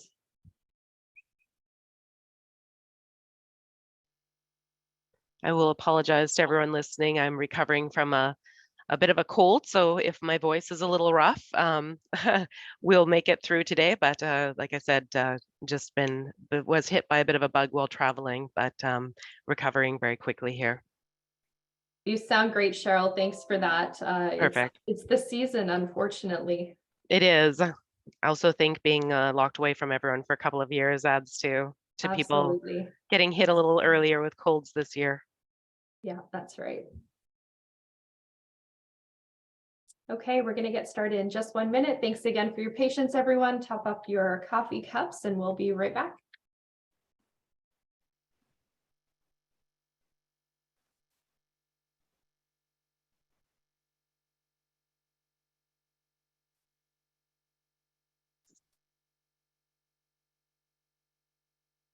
You've got to take some of your Vitality products, Cheryl, to get you over the cold. You know what? I have been, and it's probably the reason I'm recovering so quickly. I wasn't paid to say that either, so. Well, our B plus C is always a good one for our B complex is great for if you do get hit by a cold and to prevent them. So a lot of trade shows we've been in contact with over probably about 10,000 people in the last month and a half. So I think my voice was a little worn. I bet. All right, well, thank you everyone who's been sticking with us from the beginning. We know it's a long day and hopefully you'll join us all throughout, or at least hop in and out to hear the presentations today. And thank you to our new guests who've been logging in and joining us throughout the journey today so far. Really appreciate it. I'm going to pass it over to Corinne. Corinne oversees investor relations at IR Labs. And Corinne is going to give Cheryl an outstanding intro, and then we'll bring it over to you, Cheryl, to walk us through the presentation. Cheryl, Corinne's going to move your slides, and so you can just prompt her as needed. So over to you, Corinne. Thanks, Alyssa. Yeah, so moving along to our third company here. As we enter one of the busiest seasons for natural health, our next presenting company is Vitality Products, a manufacturer, marketer, and distributor of premium quality natural health products, including vitamins, minerals, and nutritional supplements. Vitality's mission is to provide a healthy, energized lifestyle through high-quality supplements, and they are executing on this mission by using high-quality ingredients in simple formulas that deliver results for energy and good health. Consumers are paying more and more attention to health and prevention, with sales of supplements surging globally. Vitality is building its business in line with the highest growth areas in natural health and the leading health and wellness sales categories: multivitamin, immunity and stress, sleep, and digestion. Vitality has also designed its product strategy to appeal to women. the largest segment of buyers in natural health products. Vitality's sales strategies includes a focus on natural and specialty stores, as they are highly selective for products, maintain an educated staff, and attract the core consumers of natural health, making this channel an attractive fit for selling the company's high-quality, unique, high-margin products. The company has successfully scaled into over 600 trusted health stores across Canada, including Whole Foods. With its foundation established in Canada, the company is now turning its attention to the US market, where there are over 7,000 natural and specialty retailers in a market size estimated at $50 billion US.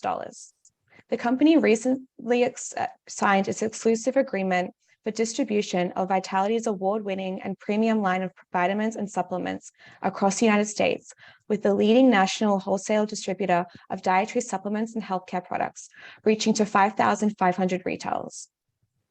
Vitality has also launched its own subscription-based e-commerce platform, allowing consumers to make purchases on a convenient recurring basis. The launch of Vitality's new subscription platform positions the company to reach and build with new and existing consumers. Vitality is also available on North America's leading sales platform, Amazon.com. Distinguishing themselves in the market, it's the smaller brands like Vitality that are outpacing the larger brands. Vitality maintains a focus on researching and developing new differentiated natural products for future distribution. The company's new product line, called Vitality Glow, has successfully entered the growing collagen category, which is one of the hottest growth categories in natural health. Vitality is a female-led organization, including its sales team, chief scientist, and its president and CEO, Cheryl Grant, who I'm pleased to welcome you with us today. Cheryl is a brand builder with a career at Best Buy and TELUS. Since joining Vitality, Cheryl has led branding, product launch, and product distribution. As a female leader, Cheryl has brought insights into product innovation and marketing for the largest buying segment in health, which is women. Over to you, Cheryl. Thank you very much. That was a great introduction. Well, thank you for inviting me to this when I was asked to participate in companies disrupting the world we live in. I actually think it's something to be mentioned is, less than 5% of venture capital goes to women-led companies, 5%. And yet we are the largest buying segment of consumer products. So there is a disconnect and a huge opportunity in the marketplace. And that's really where Vitality has come in. My name is Cheryl Grant. I am the president and CEO of Vitality. We are traded on the TSX Ventures Exchange under the trading symbol VPI. And as some of the things that were mentioned there, we did come into the market just under less than 8 years ago. And we started with 0 stores. And we started first in the West Coast. I built the company alongside my brother, who is the CFO and has an extensive background in finance. And we really went store by store, building, understanding what will it take to be successful in this marketplace. And over that time, we've built into 600 natural health retailers across Canada, including the leading stores, as were mentioned, Whole Foods, as well as Healthy Planet, Choices, and Nature's Fair. These are very important because the reason that we talk about these are that the customers attending at these stores are looking for high quality products, and they're not as focused on the price point. They also have a higher educated staff, which means that they can explain the product. So really important is the channel that we chose, and that's allowed for us to be successful with our product line. Vitality is an award-winning line of vitamins and supplements. We're really proud. We're the acknowledgement that we've received from both retailers and consumers. All of our products are made right here in British Columbia, Canada. And Canada is actually, if we look inside the bottle, some of the highest regulations in the world. So there's a stamp of approval when we talk about the fact that Vitality is made locally in Canada. And one of the core things that I've mentioned or was mentioned about Vitality is that we're about to enter into the world's largest market, the United States. And the difference between Vitality and a lot of other companies is they don't have the background. They may have had the financing or the funding, but they don't have the proven successful line that we have here in Canada to move into a marketplace that's worth over 50 billion annually for vitamins and supplements. So we're very excited about that. And one of our leading products that we're entering into the United States with, and is also a top seller and established in Canada, is our Vitality Power Iron. And that's actually important because 25% of the world, which is primarily women, are iron deficient. So this is a really large opportunity, and it's yet to be really find the right product to grab onto the marketplace. Next slide. So how are we disrupting the world for the better? Well, one of the things that we're really focused on is delivering natural products that work. There's a lot of products in the marketplace that may have novelty formats or they are single ingredient. But by looking at the body, and that's really looking at it from a female angle, how do we make these products work better? What's important in an ingredient? How is it important in terms of the sourcing? So those things are very important, and we've been delivering on that promise of integrity from the beginning of solutions that work, and our retailers see it, and the customers return back over and over for Vitality's products. So our growth trajectory is just beginning. As mentioned, we're focused on female health. The global economy for just women's supplements is over 50 billion annually, almost all of that occurring primarily in North America. So this is actually a huge buying population, and over 70% of natural health supplements are actually purchased by women, either for themselves or for their family members. So it's really important that we focus on how are we appealing to women in the marketing, as well as the product lineup that we offer to our customers. And one of the things that retailers have told me is the shelves are full, but Cheryl, you continue to come forward with products that are punching holes into the shelves. And that's really core to be successful in retail. The other thing that we've done is focused on our online strategy. So really focusing on allowing women to shop where they want to shop, whether that's in retail, online, including subscription model, or even on a platform like Amazon, delivering to the customer and the information they need. That's very important for our focus of our growth. How do we consider to be disrupting the world for the better? Well, there's nothing more important than health, and health is emotional. So when we find solutions that work, it makes a big difference in people's lives. It delivers on their energy, which also impacts our economy, and most of all, it impacts the individual. We've been recognized by the North American industry with 12 awards. For a company of our size and our age, that's actually quite outstanding. We've received a Clean Choice Award in North America for top energy supplement for the Vitality Power Iron, as well as we've received 12 Alive Awards, which are considered to be the best of the industry, voted by both retailers and consumers for best new product, as well as for women's product for Power Iron. Next slide. So what's our edge? Well, one of the biggest thing that makes a difference with our product line, as I've mentioned, is our leading seller Power Iron. And I can't underscore the importance of this product for our future growth. The Power Iron, as I mentioned, 25% of women, primarily between the ages of 30 to 55, are iron deficient. And the majority of that buying market is right here in North America. If we're successful in achieving even 1% of iron sales in the US, that would equate to over $10 million annually in sales. So every percentage we gain of the US market will continue to add to our sales. And we believe that that's really going to be our part of our success in the future, and why that we feel that our edge is ahead of others. The Power Iron is really formulated differently, and we use what we call the land in hand approach, which is bringing the best of natural ingredients with synthetics so that you're really getting a power dose of nutrients to really impact and support the body. So this has really been unique in our formulations and noticed by retailers and consumers. So Power Iron mixing the iron with the spirulina. We have another product, magnesium with chamomile.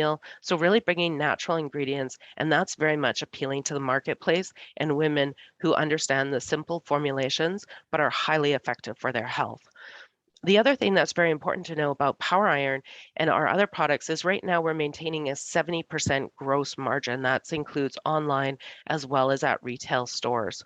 So that's very important as we continue to grow our business, that the gross margins in this industry are very, very good when you have a competitive and unique product as Vitality continues to deliver. Vitality has over 101 formulations approved by Health Canada, and we have just 13 of those products into the marketplace, which allows for a lot of growth over the years to come. Next slide. So about Vitality, last year we raised $1 million to continue our growth in Canada and also start into our entry into the United States. We raised that at 17 cents a share. The current market share, just due to market conditions, is at 0.035 cents. Right now, there are just under 42 million shares issued. There's 41,411 plus shares, and the market cap is actually showing at 1.45 1.49 million. So right now, Vitality's market is not reflecting where we are in terms of our growth. Our sales for the fiscal that passed this last year came to $860,000, and we are trending upwards in our first quarters. Next slide. So what is our growth outlook? Well, the positive for Vitality is that we're ready to scale. As I said, we've been growing across Canada. We've learned our lessons, and we know a strategy to continue to deliver on success. One of the things that you should know about the natural health segment that we talked about is the fact that there's 600 stores that we're in here in Canada, yet there's as many stores in California as there are in Canada. So when we talk about the US market and the opportunity of where we're headed, you have to realize the scale. Canada is less than 10% of the US market. We're literally sitting on our sister country. And we look down the coastline. I'm located here in Vancouver, Canada. The provinces as well as the states with the greatest sales of supplements are along the West Coast. Our strategy is to grow our sales into the United States, focusing primarily on the US on the West, which would be California, Oregon, and Washington State to begin, and then to continue to grow from there. We did sign a national distribution agreement with one of the leading distributors, which is Threshold. We've also have pre-orders and orders even into select GNC stores in the United States.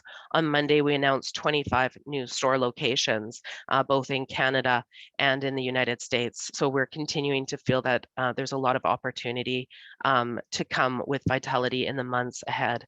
Next slide. Perfect.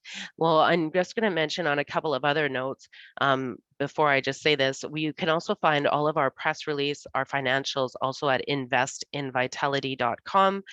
The other thing that I didn't mention about the natural health industry is this is also called recession proof. A lot of people right now are looking for investments that are going to weather the storm. And when we look at health, vitamins and supplements are actually increased during times of recession, and they've actually increased dramatically over the last couple of years because of COVID. So we're really excited to see our growth in the upcoming months. And on that note, I just want to thank you for your time. Again, happy to answer questions from the audience. Thank you very much, Cheryl. Really appreciate you walking us through your story and talking about your growth plans. Jumping over to the question and answers here. So with the combination of rising living and housing costs, consumers are becoming more frugal with their spending, though households are unlikely to stop taking vitamins. What is Vitality observing in terms of recent demand profile for its products? For sure. That's a great question. And I mentioned on the end there about recession proof, especially in the United States. If we look at, the market that we're talking about, our growth and going into, it's not like other countries where healthcare is provided. So supplements actually increase, especially things like multivitamins, time release B plus C. These are daily products that support immunity, good health. And so people look to preventative health. So in a recession, that becomes very vital for a lot of people. We don't want to miss work. So again, it's really important about stress and sleep and management. And again, Vitality offers a full lineup in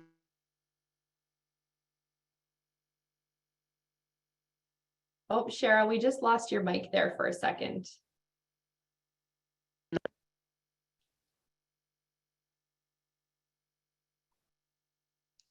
We just lost you there for. Can you hear me again? Yeah, we've got you. Okay, perfect. Of course, I'm left without IT for that moment.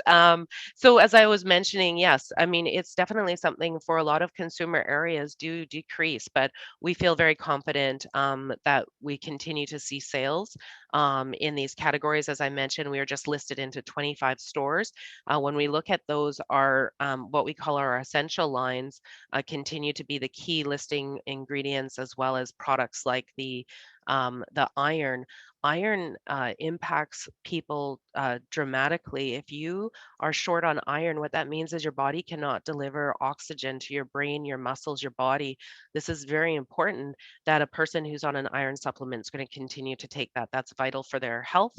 And so, like I say, consumer spending within supplements traditionally tends to increase even during a recession. Thanks, Cheryl. I know between Caroline and I, we've got 7 kids and we're running at all hours, working on press releases and supporting our clients. So we know we need those vitamins to keep us going.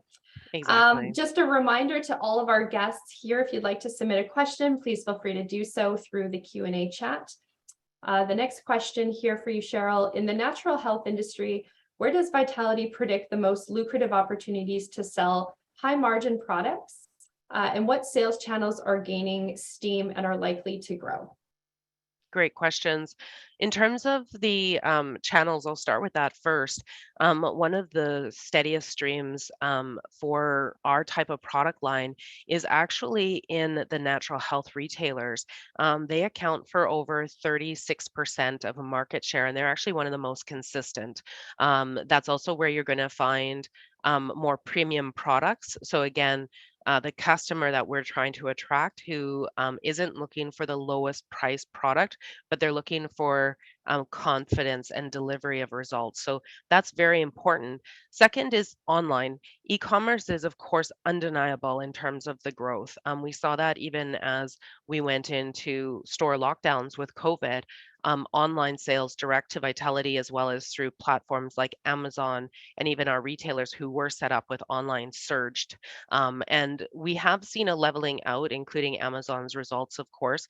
But that's not going to change. That ability to purchase online and even have features like subscription are going to continue to grow over the upcoming year. So that's very important for us, is to continue to keep our focus on those channels. And we will not be entering into certain stores like mass. That has never been our strategy. That's low value products in most cases. And second to that are a lot of slotting fees. So we're very aware of management of slotting fees as part of our growth strategy as well. I did mention markets being the top markets for us in the United States. West Coast United States is 100% are going to be a huge part of our focus over the next year for sure. Thanks, Cheryl. Next question that's come in, any insights to share regarding your company's product strategy, i.e. what aspects of consumer demand are incorporated by the company in its process of executing new formulations? Great question. The top one is we actually look at what is occurring in the marketplace. A couple of areas that we really saw growth in and made sense for the Vitality line was number one, collagens. It was actually mentioned off the top at the introduction. We introduced the Vitality Glow line because that really appeals to a higher price point of female customers. Collagens are basically, they support skin health, internal health, and they are really one of the hottest growing categories. And we've really focused again on finding sourcing of those ingredients, the cleanest source of Canadian clean collagen. And then we again went back to our strategy of land in hand. How do you differentiate yourself to a customer when we're one of the most expensive price points on the shelf? And so if you go into a Whole Foods in Canada, you'll notice the cranberry plus collagen, again, bringing cranberry, a natural product, as therapeutic dose, which actually elevates the benefits to skin health, but it also supports women's health. So again, we're really focused on women's health, understanding what women are looking for, because again, they are the largest buying consumer. And second to that is what is important to them in their families. Stress and sleep is a big area. That's a huge growth opportunity. And we actually brought in just recently the magnesium and chamomile line, which starts with children ages 3 and up and goes right through to seniors. Seniors are extremely important in the natural health industry. And again, being a woman in my 40s, I've gone through this experience myself. Your focus becomes caring for your families. It's kind of the sandwich generation. Caring for your children, caring for your parents, and you have to care for yourself to be able to. So again, we're very focused on those areas, and we're watching what's growing in the marketplace, what makes sense in the marketplace, and also what's allowed in the marketplace. I know there's a lot of focus on in Canada CBDs, mushrooms for psychedelics and things of that nature, but regulation does limit that at the retail level. So we're very focused on what's available to customers now and how do we build with the customers. Thanks, Cheryl. Certainly, we keep tabs on trends in the industry, and the longevity and health and wellness space is something that is, I don't even want to say it is exploding, because it has, and we continue to read a lot statistics about the opportunities in the space. So it seems like you've positioned yourself for great success. I'm going to throw one more question your way before we wrap up. How do you and your team at Vitality go about evaluating ideas, probably here as it relates to new products, and running these ideas through the product development process, which I can imagine is requires both dollars and time. So how do you pick your opportunities? That's a great question. For us over the last couple of years, it's actually been looking again at what's occurring in the marketplace. So looking at trends and data, what kind of ingredients bring the most impact to the body in our therapeutics versus flavorings or so forth. So we really, first of all, look at what's happening in the marketplace. Second of all, what's not happening in the marketplace. There's so much opportunity, because I go back to what I said at the beginning. A lot of the product lines in North America and around the world are driven by men. Women actually, we understand products that our friends and family are searching for. So, we look at things like cranberry with collagen. Repeatedly, I'm told that was brilliant to put the combination together. So, first of all, it starts with understanding the market data. Second of all is a lot of people talk about research. And one of the things that we've done is actually stepped outside of the traditional research model, and we've gone right to the buying source. I, from day one, have gone in and met with retailers and presented products way before we ever went to production of a label or that we even created the product. We went with formulations. And that's actually how we ended up in products like the Power Iron into leading stores like Whole Foods before it was even available in the marketplace. That was a pre-commit because we showed the formulation and they said that was brilliant, Cheryl. We've never seen anything like this. And the naming of the product actually even came from a retailer who punched their fist out and said, that is a power product. We have nothing like it on our shelves. Those are markers for success. We've actually just going to mention, we've just brought on a new board of director, and she's has an extensive history in product formulation and development for one of the largest companies in the United States. So I think that she's going to bring some insight into future products. Our current focus is new markets, being the United States, with the product line that we have 13 of them, but product formulation and new products will continue to be part of our future as well. But that's very important, is you need to go to your customer, and that's a big differentiator between Vitality and what we continue to hear from our retailers. They say you're one of the only companies that ever comes and approaches us for feedback prior to launching a product. And again, that goes back to understanding your customer and understanding what's needed in the marketplace to be successful. So that's really been a strength of Vitality. Thanks so much, Cheryl. Really appreciate you being here today, and what a great presentation and some fantastic questions. If anyone would like to connect with Cheryl, please do so through their investor relations website. Cheryl is also on LinkedIn, so you can connect with her there. Or please reach out to any of us at IR Labs, and we'd be happy to coordinate an introduction. Thanks again, Cheryl. Thank you.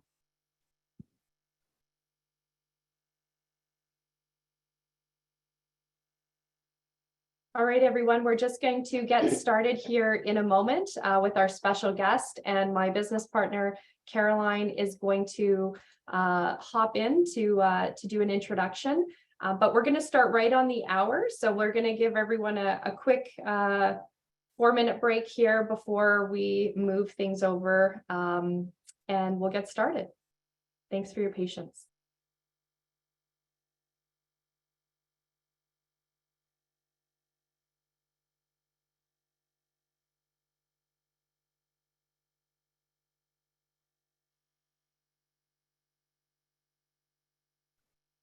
Joel, we're here in the live event, and I see you've joined. I just want to do a quick sound check if you can turn on your mic. It's so nice to see you.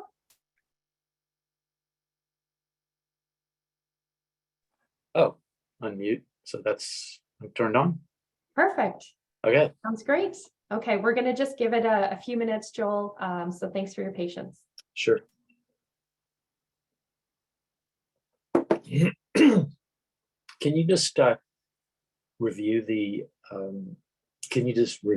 the format of what I'm doing? Am I just talking? Yeah, Joel, we'll tee it up with an introduction. Caroline's gonna introduce you, and as you know, the first 100 attendees today that have attended have received a copy or will receive a copy of your book. So it'd be really great if you can talk to us a little bit about the book. And we've heard from some outstanding companies today. We're calling them disruptors, companies doing things to better the planet, and would really love to get your thoughts on, as we navigate through these challenging markets, what are some of the things that we as investors should be looking for and diligencing? We've got a lot of investors on the list today, a few companies and issuers joining us as well. But lots of names on the participant list here that I would categorize as both retail and institutional investors. Awesome. And am I just talking? There's no, okay.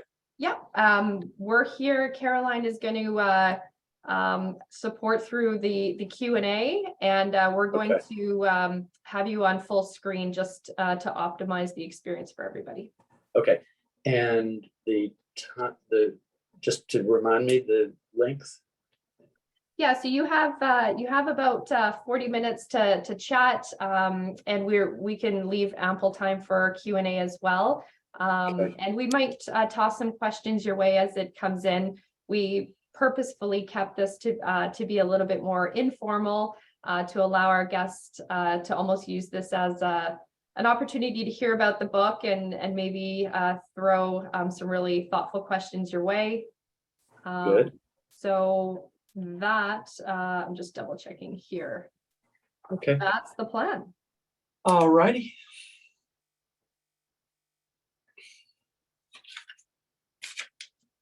We're back to back with you.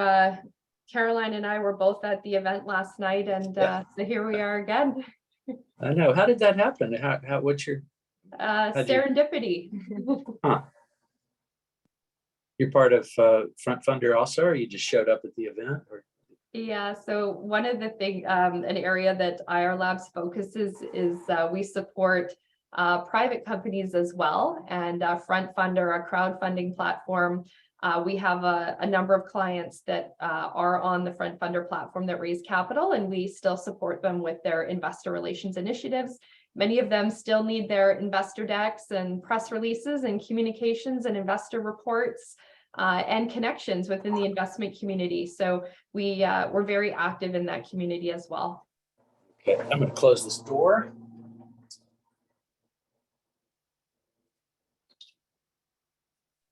Thanks again to all of our attendees here today. Really appreciate you sticking with us throughout the day. And for those who are joining along the way, thanks so much for hopping in. And we're really excited to divide up the day by bringing in a special guest before we hear from a few other companies this afternoon. So I think with that, I'm going to pass it over to Caroline, who will introduce Joel, and we'll get started. All right. Okay. Hi, everybody. It's a pleasure to introduce our special guest, Joel Solomon. Joel is the founding partner of Renewal Funds, Canada's largest mission venture capital firm at 240 million assets under management. Investing in organics and environmental and climate technology in Canada and the USA, Renewal Funds is GIR as rated, founding Canadian B Corp, a 1% for the Planet member, recognized as Impact Assets Top 50 Impact Fund Managers. Joel is a 2021 Clean 50 Canada Lifetime Achievement honoree, frequent public speaker, board member of the University of British Columbia, co-producer of the Just Economy Institute, and co-author of The Clean Money Revolution, Reinventing Power, Purpose, and Capitalism.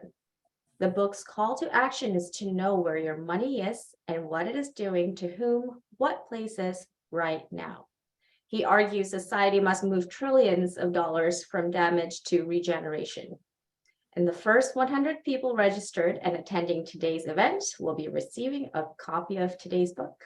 So Joel, as Alyssa mentioned, that we've heard a lot of companies that are focusing on, the planet and better for you category, a lot of impact there. So yeah, we're just going to pass it to you and get your thoughts and also your description on the book and your story.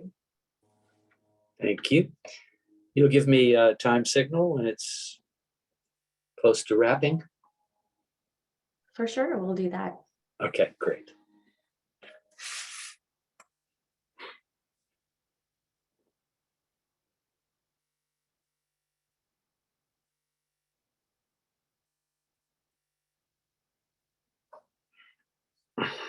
Go ahead, Joel. Okay. Well, hello, everybody that I can't see. I'm glad you're there. I hope that you can hear well and that things come through. And I will welcome, excuse me just a moment. I will welcome your questions at the right time and potentially follow-ups afterwards if you're interested in more that I might share, but also perhaps connect you to. It's really an honor to be here, to be at the point in my life where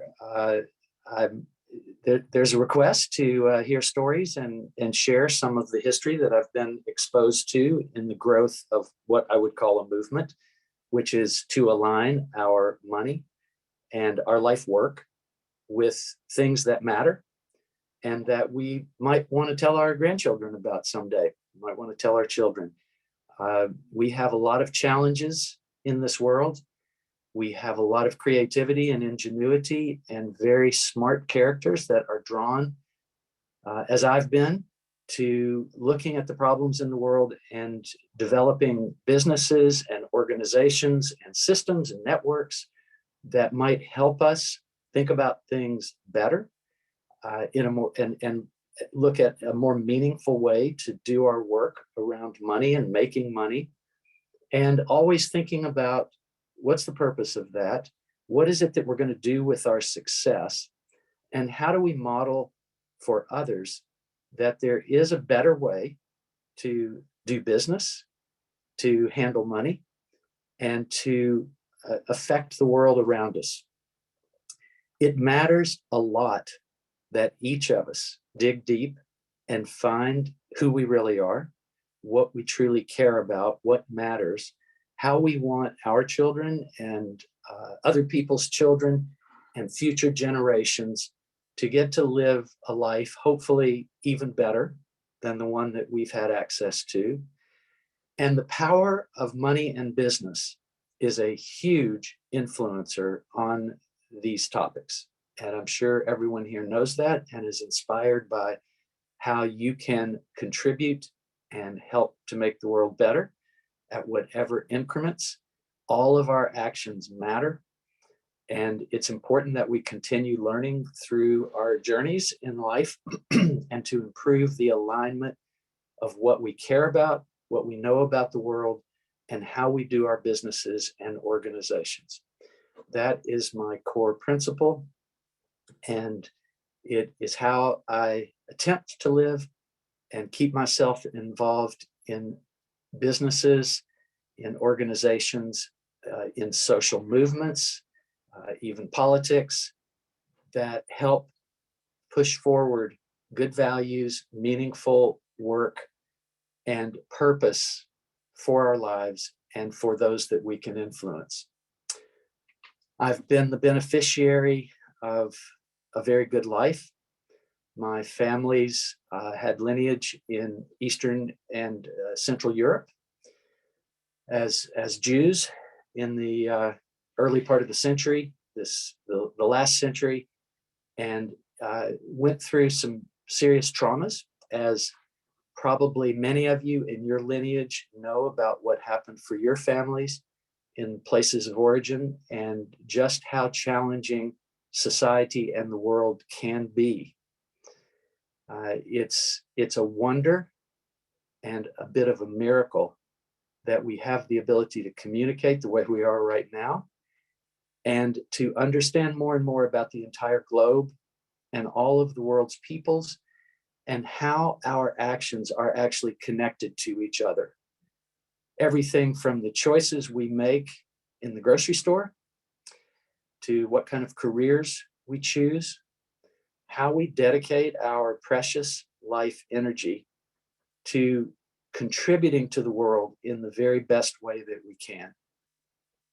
I'll tell a bit of stories here about how I came on that journey and came to embrace perhaps a set of values and a meaning and purpose for my life that included embracing the beautiful and challenging issues around growing and maintaining businesses, creating products and services, being in a global system of exchange where we're able to get products, services, minerals, raw materials from all over this planet.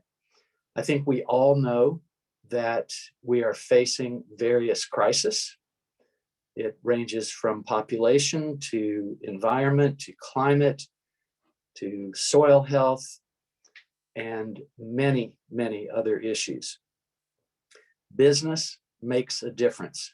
How we do our business, how we treat our employees, how we look at our supply chains, and how we take responsibility for the ramifications of the good and bad of how we make our products and services, how we ship, what materials we use, how we deal with waste product, how we treat our employees.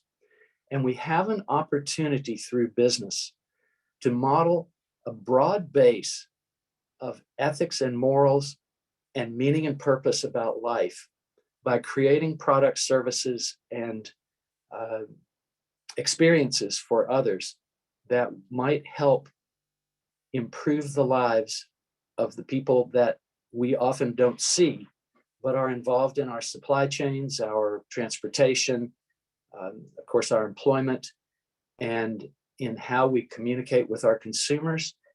We have a lot of responsibility as people that have these privileges and are able to express ourselves through the kinds of businesses that we build, our products and services, and how we then use the influence and perhaps power that we build through doing this work.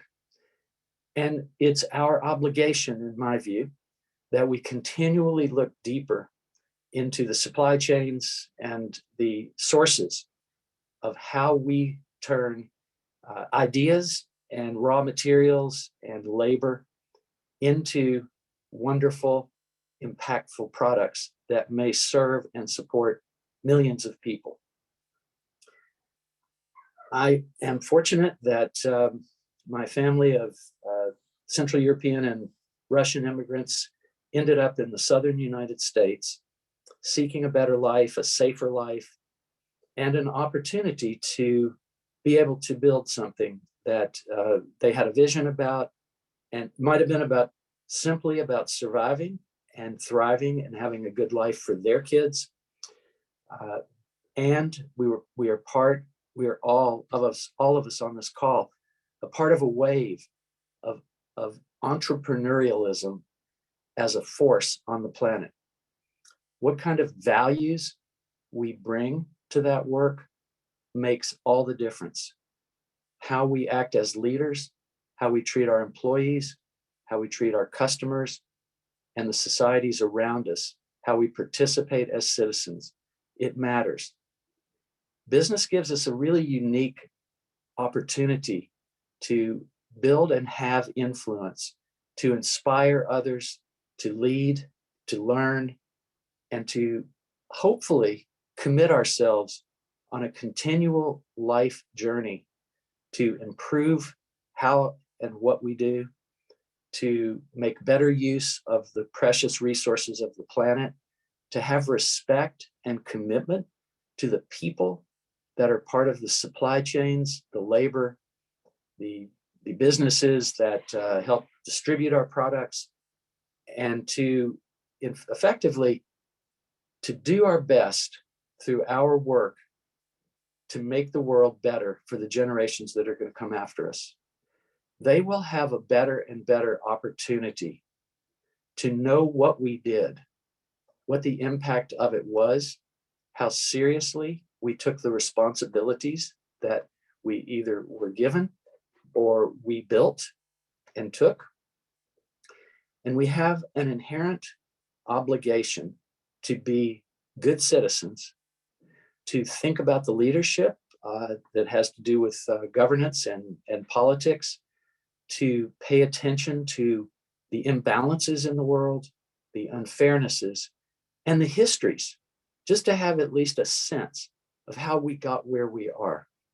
Probably the vast majority of us on this call come from immigrant backgrounds. Our families came from somewhere to seek a better life, to get out of difficult conditions. I know that my family had to face a lot of that. And how we turn the privilege of succeeding in getting ourselves into better situations, a very understandable human drive, so that we not only can be successful in building businesses, being entrepreneurs, making money, investing our money, being good employers. And this must be a lifelong practice for each of us. Building the business can be a long, difficult, and challenging journey.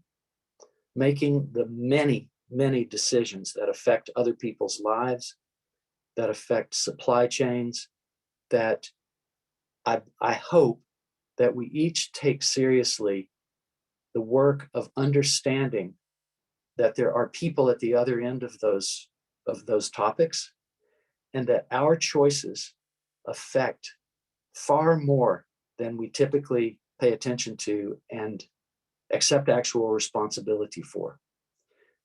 The good side of all that is that we are in an era where we know so much more about how the world works, about how natural systems work, about how the planet can absorb 7 billion of us now, going on 10 billion, and what future generations will have to work with from how our attentions, motivations, ambitions, creativities, and clevernesses help or damage.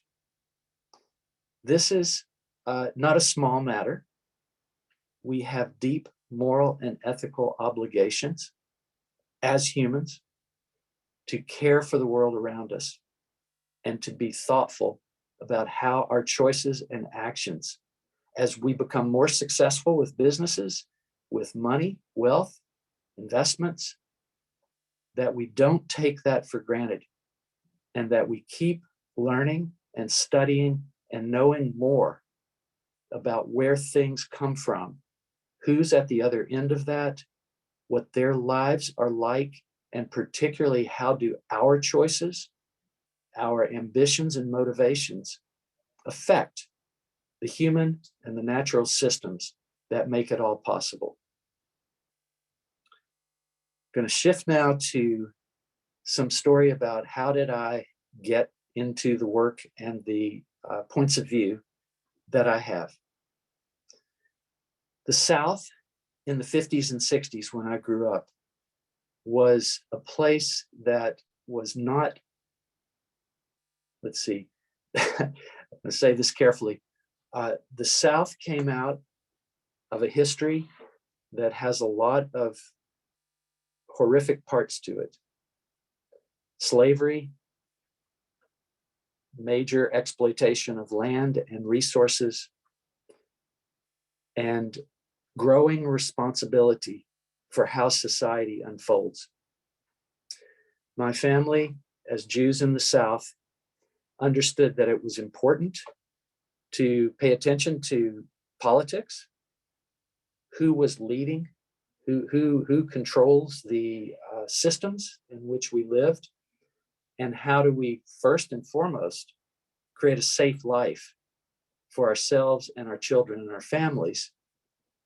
And as we gained the opportunities to begin businesses, have them become successful, and then decide how we use that success to contribute to a better future for the whole. It's a big aspiration. I think that all of the global world religions that I'm aware of and know much about have this: take care of each other, do unto others as we do unto ourselves. We have golden rules. We have morals and ethics about what we believe is responsible. And it is our obligation and responsibility that we do lifelong learning to continue becoming better citizens of the planet, and that we pass that on to our children and those we can influence, and that we leave this world better than we found it. My father's lineage had a genetic kidney disease. Many of that family died from polycystic kidneys. My father had it, and he died from kidney failure. I was born with it. That was, in many ways, one of the great benefits that happened to me. It was scary. I didn't know what I was supposed to do about it. And it influenced a lot of the choices that I made and who I became. Fortunately, by the time I had moved to Canada, gotten the benefit of national health care, great hospitals here in Vancouver, and even a kidney clinic, which specialized in partially in the disease which I inherited. And I was faced with the dilemma of deteriorating kidney function and figuring out how I would navigate through that. And fortunately, modern medicine and science brought good answers. And in the end, I was told that I must either go on dialysis, and it might be a 10 to 15 year wait to find a kidney transplant that matched my blood type. The thought of that being my option was pretty frightening.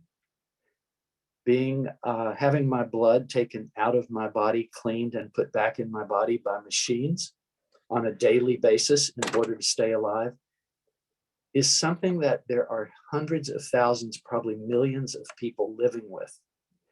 And there's so many other health issues that challenge us in life. And ultimately, we probably all will have them. This led me to think about what my kidney does. What does it do for me? My kidneys. And I began to think about, what am I eating? I began to get interested in business that might be involved in cleaner, healthier food and cleaner, healthier lifestyles.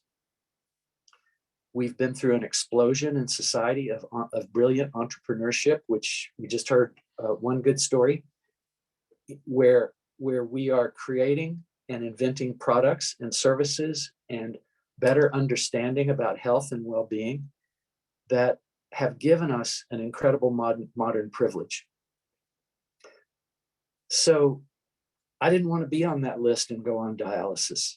And the other option was to find a kidney. That led to quite a dilemma. Who am I going to ask for a kidney? Who would you ask for a kidney from? Your other option is to wait on the list for someone who died and had signed that their organs could be used for science or for other people post-death. And I'm going to go ahead and complete this story and move back to business. But it's an important one because it's a metaphor for my life. And I think it's valuable for each of us to develop some metaphors and some stories that can support us in our values and in the choices we make. And I had a good one. So I thought a lot about the concept of clean blood and clean money. if blood was keeping me alive and keeps everyone else alive, clean blood, without clean blood, my body can't function as well. Even my mind starts to deteriorate. That challenge created my great life and death question. To get this story to completion, I'll say a very close friend, someone who was a founder of Hollyhock, an organization that I've been involved with for 40 years that offers lifelong learning, puts together conferences of people who care about different subject areas and help each other learn and be involved and support each other's work where possible. I had the benefit of being around a place that brought a lot of teachers and focus on the topics about how do we stay healthier, how do we help our minds be better and healthier, and how do we live in a way which embodies our ideals and what we care about. Okay, that's the long prelude to, I started moving around business circles that were emerging 20 and 30 years ago that were talking about how to do better, healthier business, how to use money in ways that were more generative and regenerative, and even push ourselves to think about, why do I have the opportunity for more? What can I do as a citizen in influencing laws and politicians, that they make commitments that things like healthcare, Social Security, and the supports that we're fortunate in modern societies to have to help us navigate. The big revelation for me was, this is all a metaphor, and business was a metaphor for what was going on inside my body and what I was facing. So I took on the idea of clean money, whatever that means. You can think about it for yourselves. What is actually clean money? What's not clean money? Where does money come from? Who's at the other end of where that comes from? And what's our responsibility in our supply chains, in our employment, and in our impact on people we will never meet, probably, on other sides of the planet, but who have lives that we need to take responsibility to understand something about, and how we are benefiting, and how ultimately we give back in the practices that we have with our businesses and in what our products and services are. My father died from the kidney disease. I inherited some illiquid real estate, and I was able to borrow against it.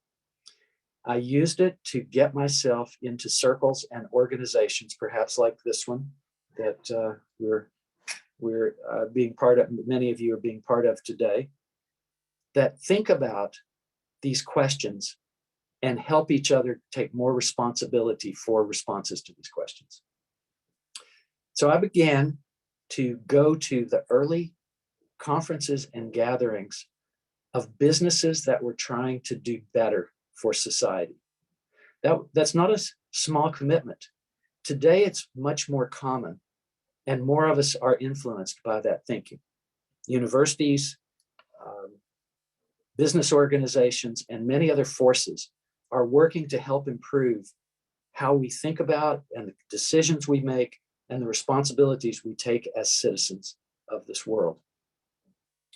I moved around a lot of the early networks and organizations, from B Corp to Businesses for Social Responsibility, for Net Impact, which was first Students for Responsible Business, and then the philanthropic organizations that help young people who are inheritors, if they're fortunate enough to do that, to study and understand the political issues that are the context for how some of us have and others don't.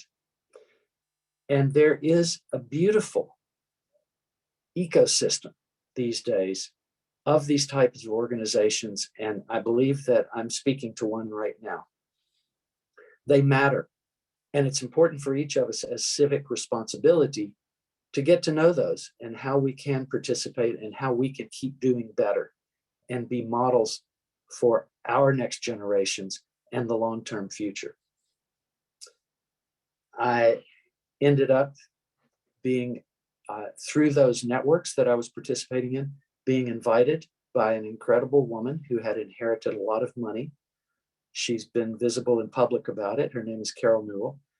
And she employed me to help in a very creative way to invest, give away money, support organizations that the type I just mentioned, and generally invest what was a commitment by her of the majority of her inherited wealth, which was quite substantial, into things that she felt and we felt created a better future for more people. That gradually led to, after some years, being exposed to a lot of the emerging opportunities, organizations, types of thinking, philosophy, new types of businesses, and really understanding this larger supply chain question and more about taking responsibility for as we can, for our influence on the whole.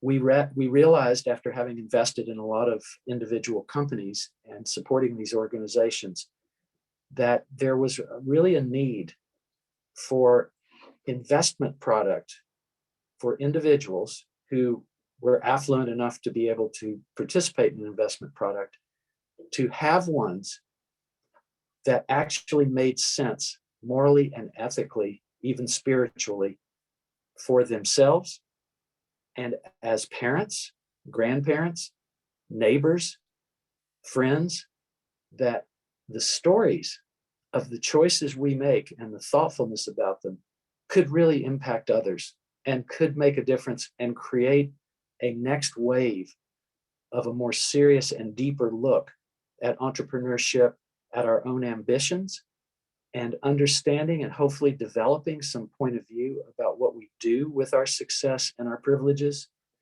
and how we continually improve capitalism and business so that it becomes an additional influencer where we can each practice our ethics and our morals and even our spirituality. This led to the formation of Renewal Funds. We chose to focus on climate technologies, clean consumer products, organic consumer products, and healthy households, non-toxic households. Those felt very simple in a way.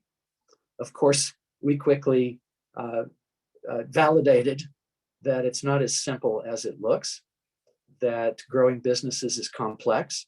You succeed sometimes, you have failures sometimes. You have responsibility as an investor, as an employer, and as someone that is selling things to consumers, that we do our best, that our highest ethics and morals apply, that we don't leave that at home, that we do unto others as we wish we were done to.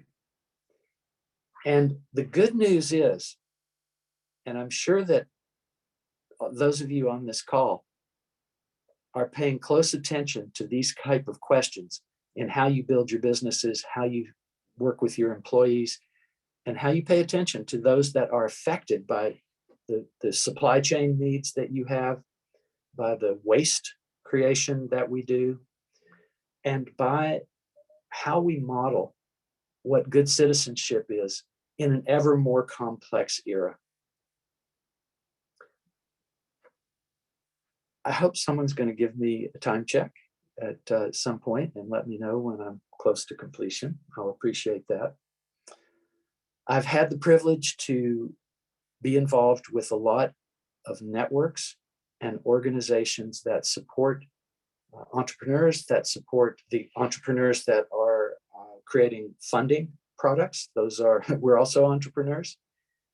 And to keep pushing where we can through our behavior, first of all, and how we treat entrepreneurs and the people that we do business with, and especially our limited partners and the folks who support us, we believe we have a very deep responsibility to make those people proud, and beyond feeling proud, that they understand that we are working hard to keep doing business in a better way. That is an important part of the message that I have for you and for myself. Looking into the screen, seeing me reflected instead of seeing any of you, that we're in positions of power and influence. Even if we're at the early stage of it, if we succeed, we're important societal actors, and our behaviors will influence a lot of others. There's plenty of cynicism about how business is done. I don't really want to be thought of in a bad way if I can help it. I'm thick-skinned enough at this point in life, in my late 60s, to handle critique. And what's wonderful is there's a lot of critique for all of us. And if we can listen with open hearts and minds and really take in, as society advances in particular, and we learn more about supply chains and what the impact is of the choices we make, we have powerful influence. And we may look at society around us and the super successful people and the influence that they have, and we may look with resentment or envy or curiosity and wonder. But something to think about while you're at whatever stage you are in your entrepreneurship, there's a decent chance that your influence is going to grow, that your choices and your development as a human being are going to matter to all kinds of people that you may see directly as employees, as contractors, as providers. And you are going to, through lifetime, gradually think about the choices that you've made, that we've made, and how they are affecting this world around us. In some ways, I think this is the core. This is the core. We can learn math, we can learn finance, we can learn supply chains, we can learn employment. But underneath all that, if we are the ones who have built something and own it and actually can influence and take responsibility for all the choices that are made in a business, this is a powerful citizenship opportunity and responsibility. Renewal Funds has done close to 15 years now. We invest in the US and Canada. I mentioned our subject areas. We do that with a team of about 14 people. We have investors from all over the world, mostly Canada and the US. We have investments from charitable foundations, from family offices, from institutions. Now, we've been around long enough and have a good enough track record that bigger organizations are supporting our work. We are part of the networks that help us and our peer entrepreneurs to keep learning. We are in an era where the game has changed and who has access to these worlds. And we could honestly take a look at ourselves and understand that we have little fiefdoms, and our decisions and choices affect many other people's lives. And then there are our products and services which do the same. The venture capital and investment industries are booming these days. More and more people are savvy to the reality of what it means to be able to influence capital and direct it towards things that we believe in or choose to be involved with, and that hopefully represent our own values enough that we can stand by them. Business is complicated, it's hard. There are deep disappointments, there are amazing victories, We have responsibility for people's lives that we'll never see. They're in our supply chain.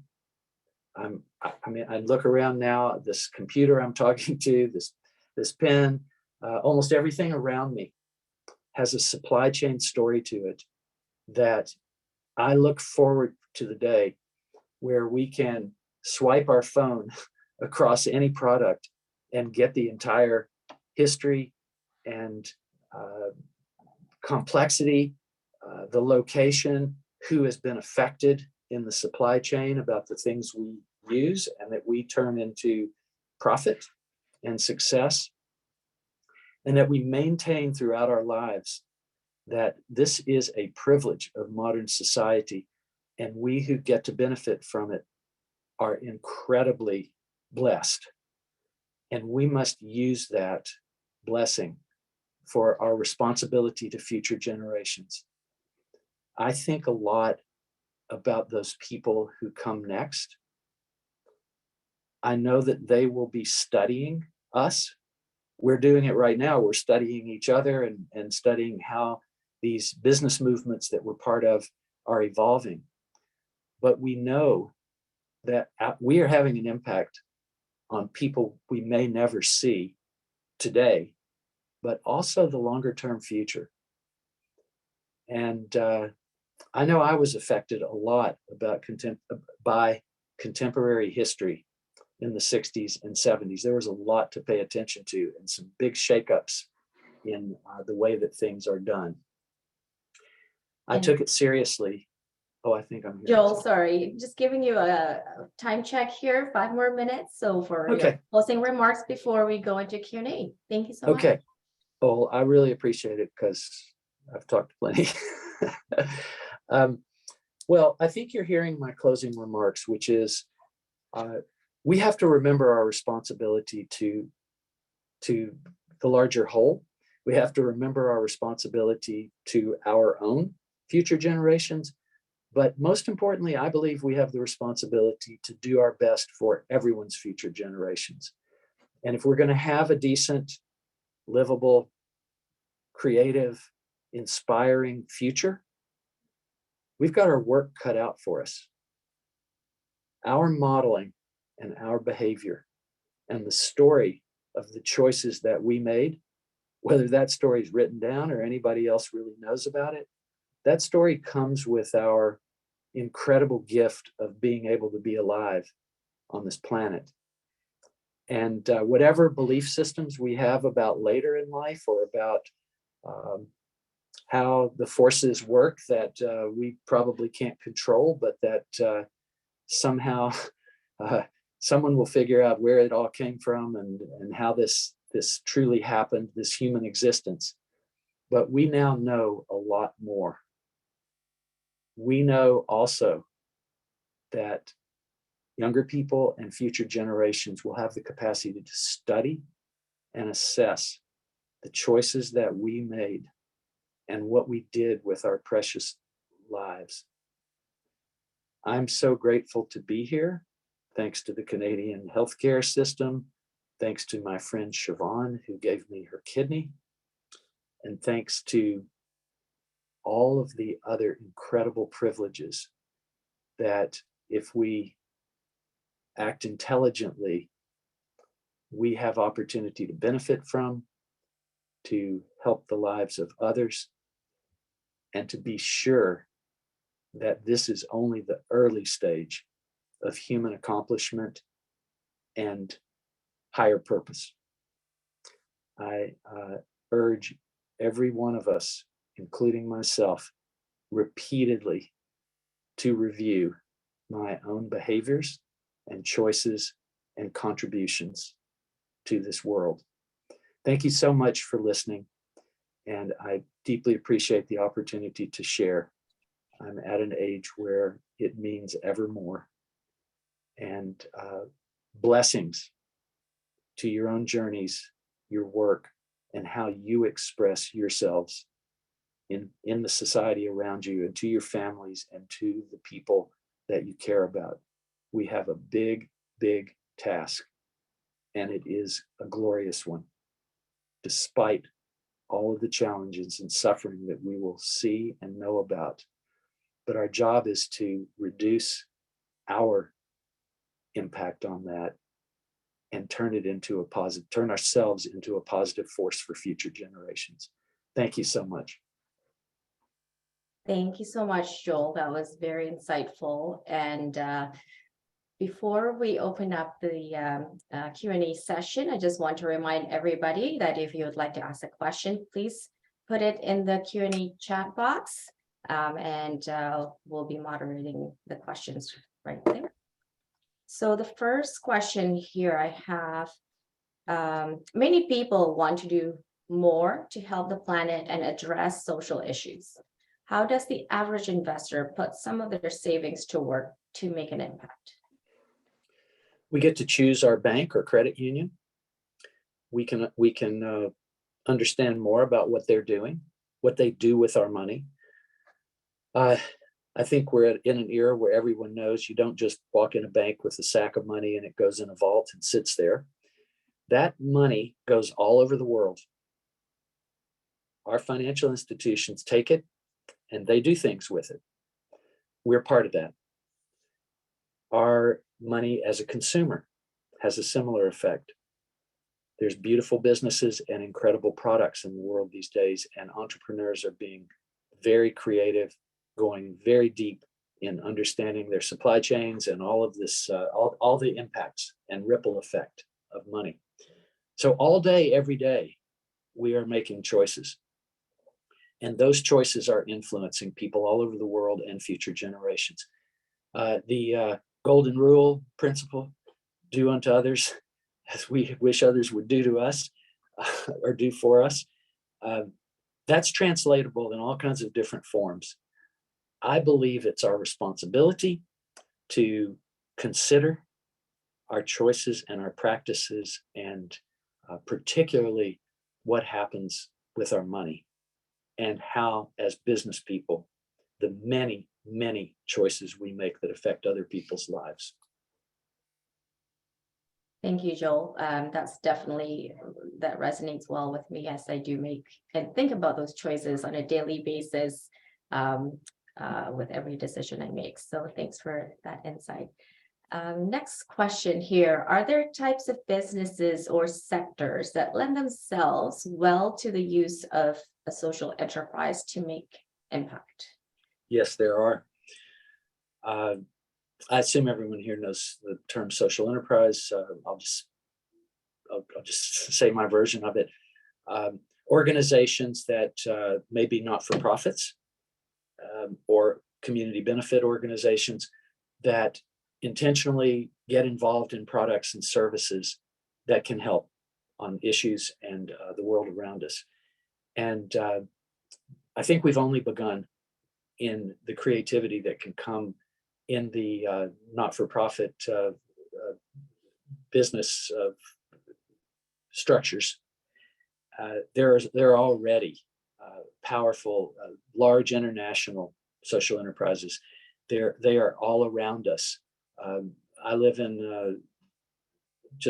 next door to the downtown east side in Vancouver, and I to a degree made that choice because I didn't want to live isolated in an ivory tower somewhere.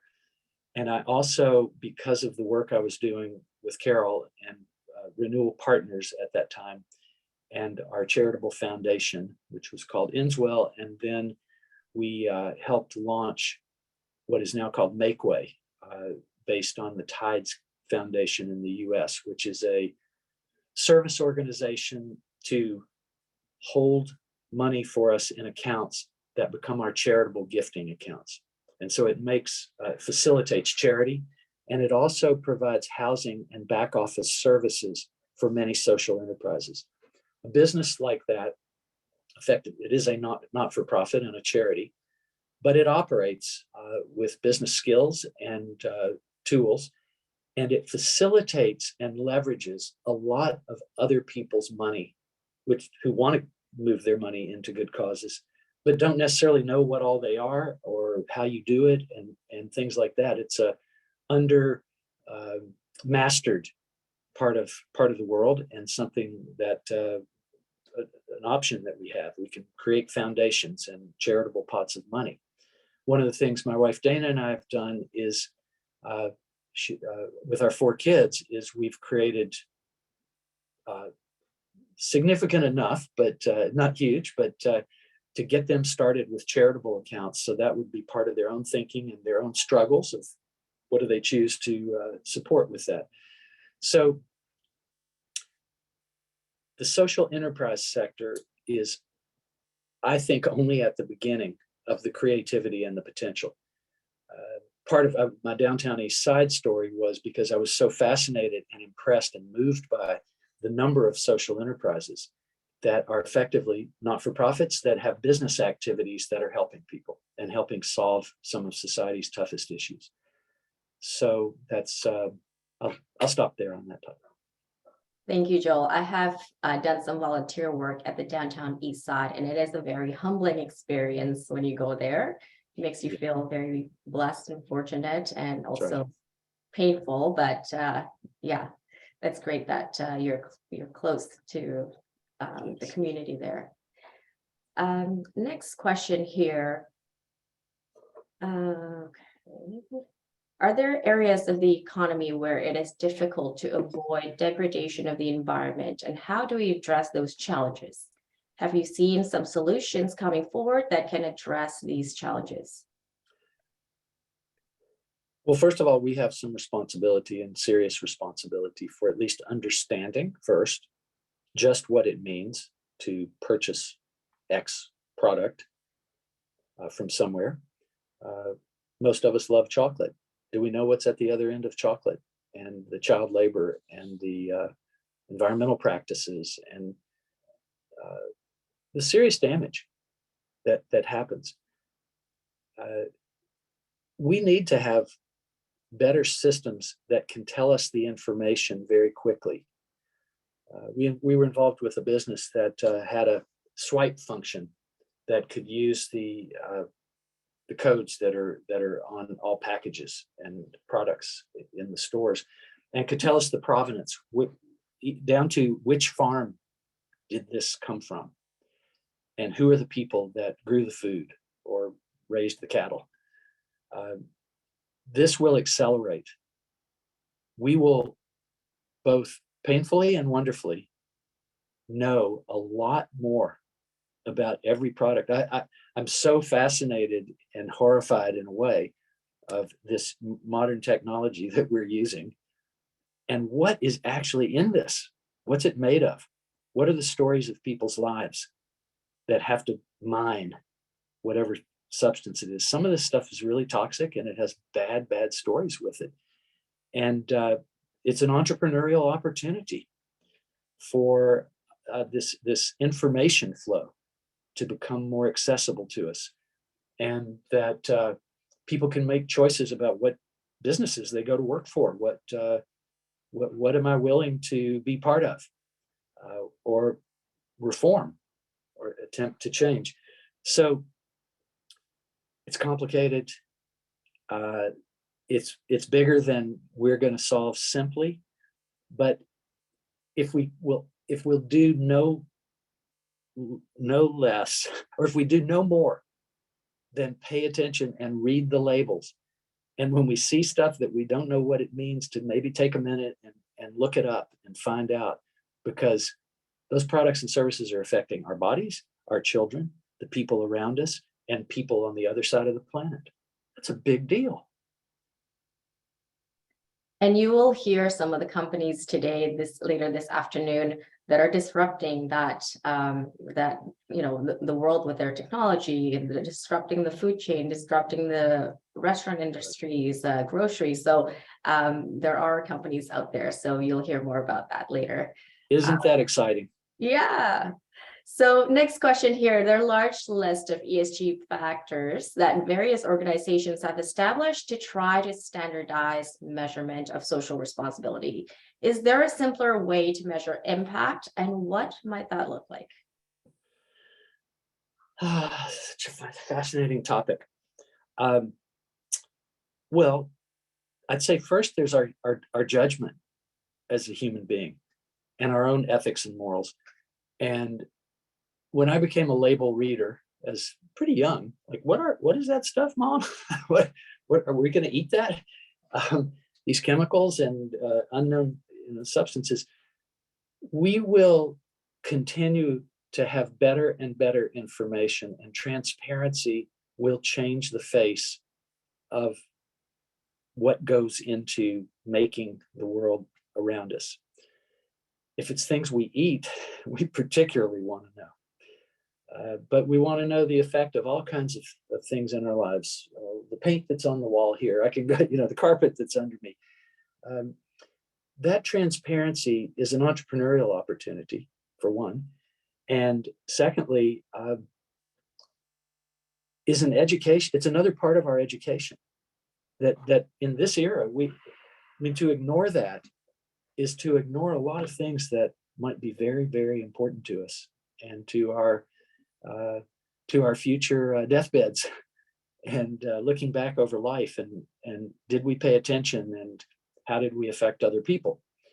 So there's a lot of opportunity, I think, good entrepreneurial opportunity there for the tracking and the communicating and the kind of demystifying of how things are made, where they come from, who's affected and how they were affected, and thereby opening up choices that we can make. And I'll stop there. Yeah, we agree there. And I know as IR professionals here, we always encourage companies to provide that transparency because it does build investor confidence and trust. So right. Yeah, great point. Last question. How has the impact investing ecosystem improved over the last 10 years? What does it need to do to make greater impact going forward? What systems and support infrastructure that need to continue to evolve to enhance impact investing capability? Events like this and organizations and gatherings and events of education and relationship building and sharing of learning together has been a huge part of my adulthood and definitely career. And what can be learned today and when we get brought together in this form and how we can share between ourselves, get tips, insights, partnerships, introductions, all of that. Those aren't new things for humanity, but they're new in facing the complexities of the times that we live in, and of having a consumer who's better informed and may not accept being brushed off, about what they're really getting and where it comes from and who's affected.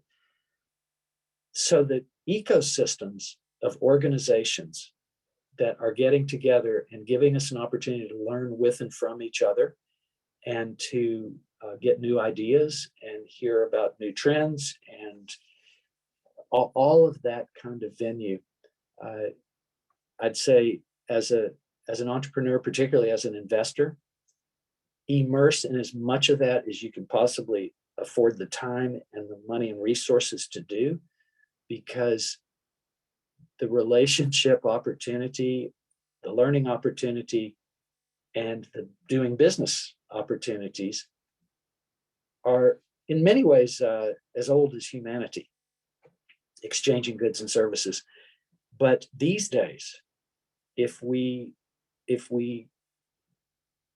it's something that we're suited to, there is an incredible ecosystem of gatherings, of learning opportunities, of collaborative opportunities, of it's rich and diverse. I hope I'm saying something obvious, so I won't overdo it. But I can just say that whatever formal education I had, which was valuable, it's nothing like what being able to have the privilege to move around amongst entrepreneurs and investors, and in summary of that, among people who care. Thank you, Joel. Thank you so much for your insight and your stories. It was really great hearing from you today. This has been really insightful conversation. We hope everyone leaves today embracing the call to action, which is acting responsibly, responsible investing, and doing the work to understand how your hard-earned dollars are being spent. To connect with Joel, visit his website at joelsolomon.org or connect with him on LinkedIn. We would also be happy to facilitate an introduction. And don't forget, the first 100 people who sign on to this webinar will receive his books as well. And so thank you again, Joel. I so appreciate the invitation and the opportunity. It is always a great privilege to both have the challenge to figure out what to say, but more importantly, to get to share and maybe sprinkle some ideas and opportunities that will be helpful. It's a great honor. Thank you. Thank you. All right. Have a great rest of your day. Thank you. Okay, so I'm just going to pull up something exciting here right now. Just give me a moment.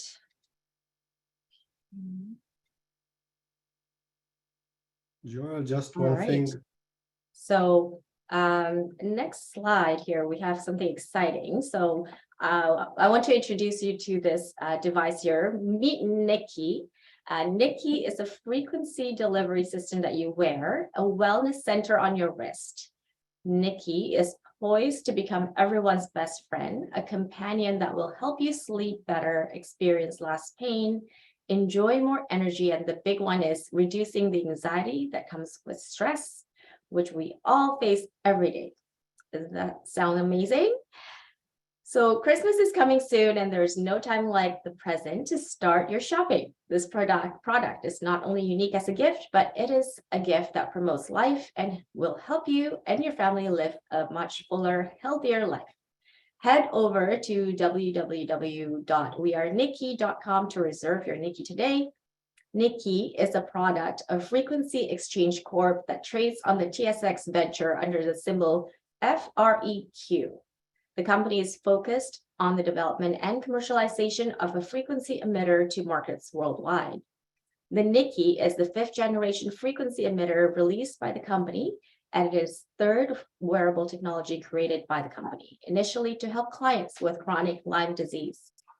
This company is extremely fascinating. I encourage you to reach out to learn more. Keep an eye out in your inbox to enter a chance to win a Nikki valued at $250 US. If you have any questions about Frequency Exchange Corp or the Nikki, please don't hesitate to reach out. So now I will pass it over to Corinne Tapsis, Investor Relations at irlabs, as she will host the next presenter, Tamir Guido from Beyond Oil. Thanks, Caroline.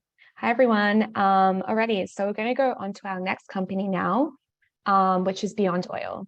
So there's no question that the world is facing unprecedented challenges with the pandemic, inflation, and supply chain issues. The list can go on. But we're not here today to talk about the problems. We're here to talk to you about the solutions. Beyond Oil's product is a solution for all food services worldwide.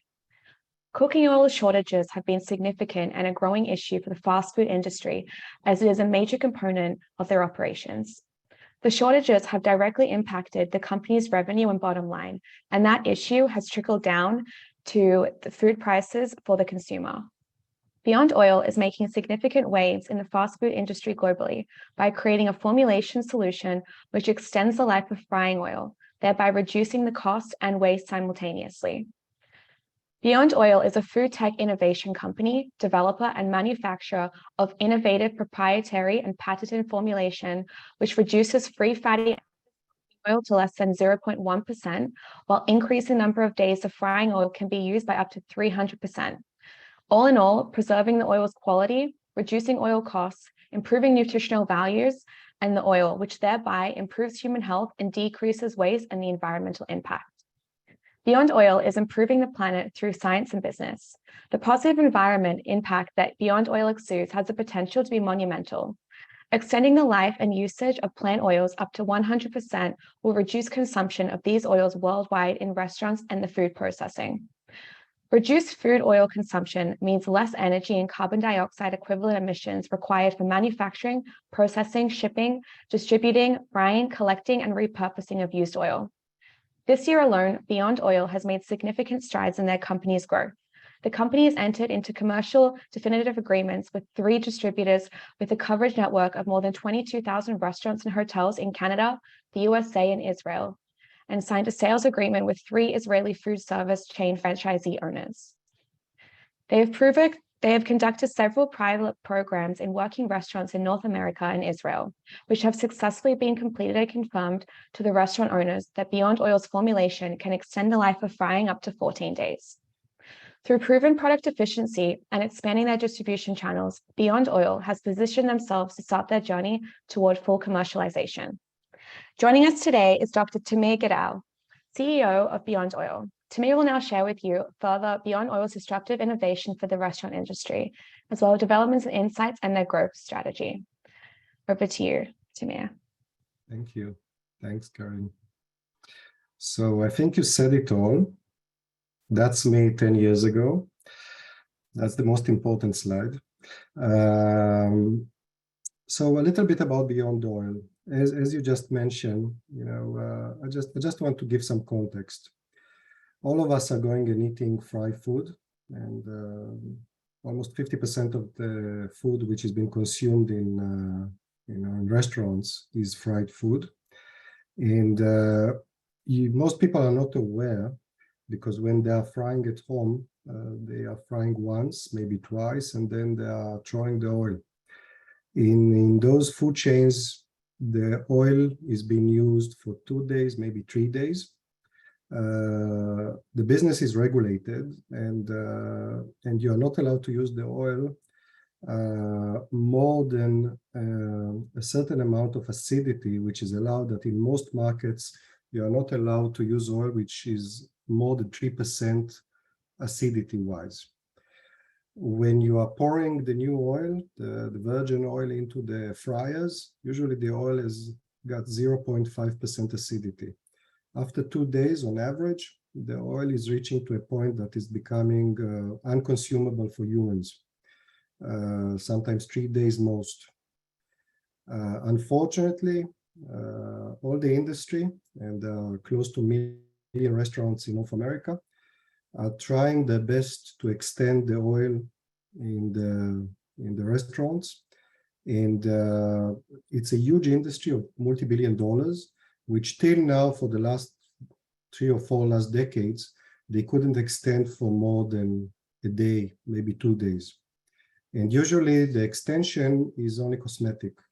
They can extend only by reducing the black color of the oil, and they cannot make much difference on the content. Now, the content is being measured by the amount of free fatty acids, and free fatty acids are causing a reaction when you are heating the oil, which are aggregating free fatty acid are causing polymers to start binding.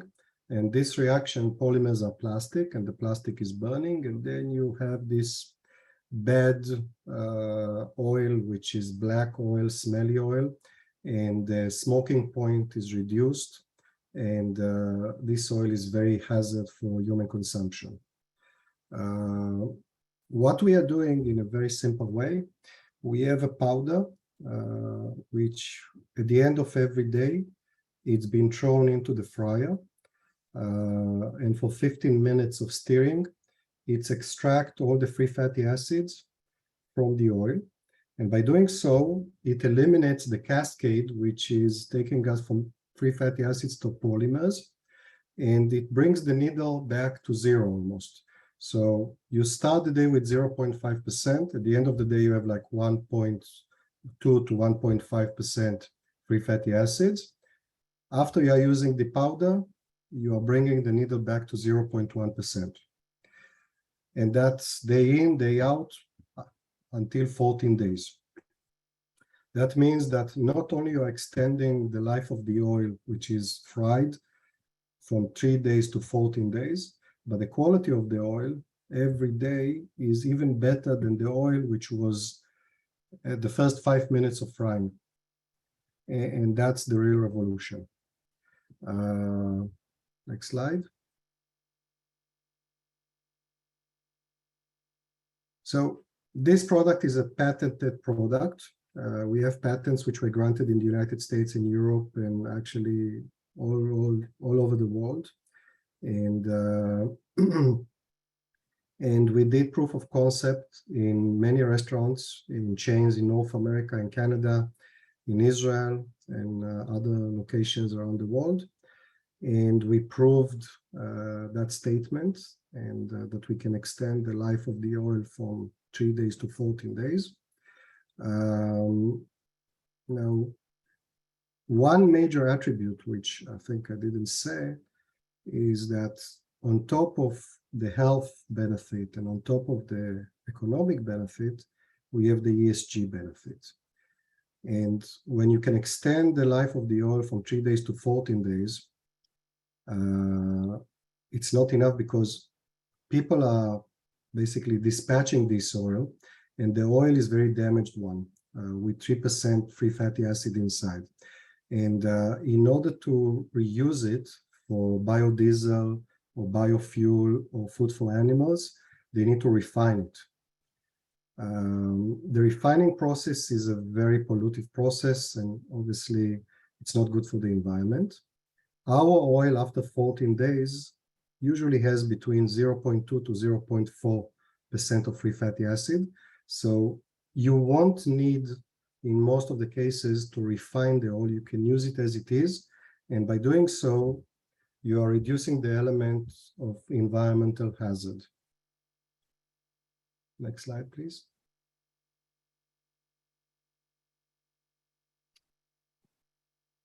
So a little bit about the company. The company went public at the end of May on a market cap of a little bit more than $30 million. There are 48 million outstanding shares. A little bit more than 40% are held by insiders and the founders of the company. Next slide. Now, we signed commercial agreements, as has been said, both in Israel and in Turkey, in Canada. We signed with a distributor which is reaching to close to 20,000 restaurants. In Israel, we signed with 4 chains, fast food chains, which most of them are above 100 outlets. We started to work commercially in those chains. We are very soon to start doing so in Canada and in North America as a whole. We are targeting second-tier fast food franchise in North America, which see the benefit, the economic benefit immediately, and they are starting to use the product quite fast. And it has a huge increased profit margin on the business. You see that when we did a case study with one of the biggest chains in North America, we showed $5,000 saving per year per fryer. Now, if you take into account that the average fast food chain will have between 6 to 8 fryers, you're talking to up to $40,000 saving per year per restaurant.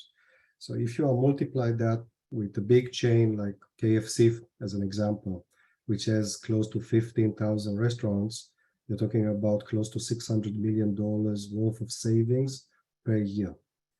Now, I'm talking mainly about the restaurant business, but it's important to remember that the restaurant business actually is the smallest business of them all.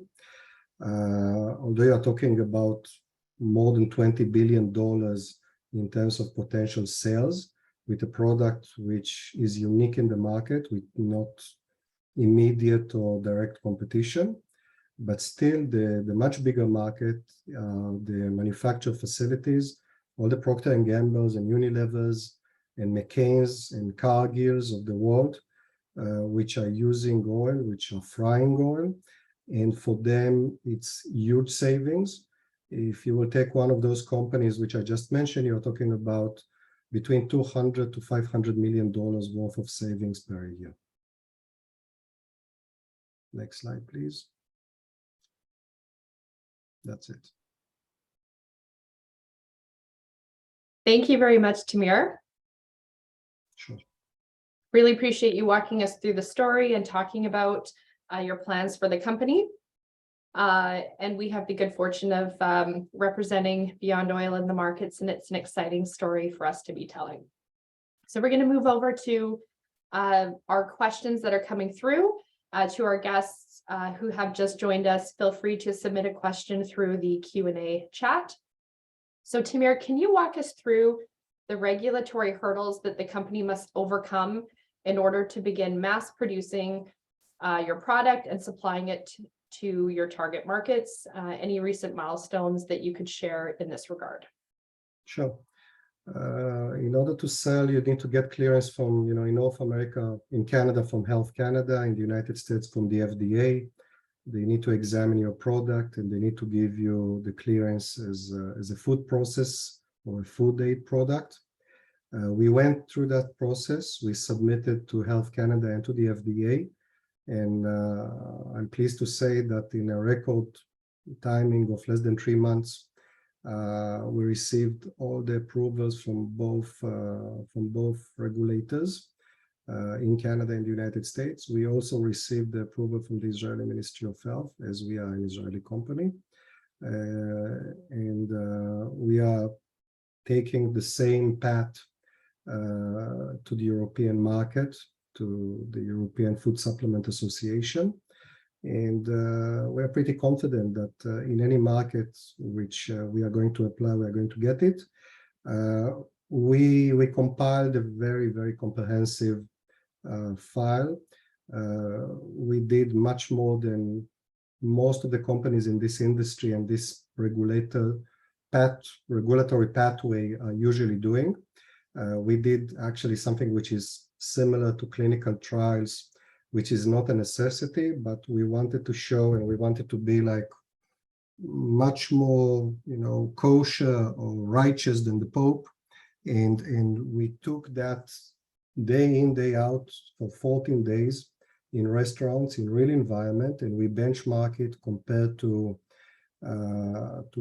other products without any interference in the day-to-day usage of the fryer.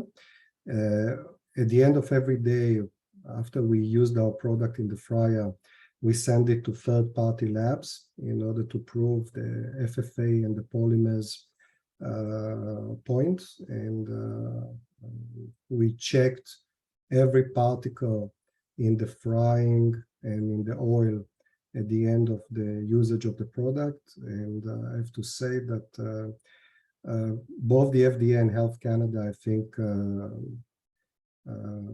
took that effort, and I think that was shown in the record time of approval that we received.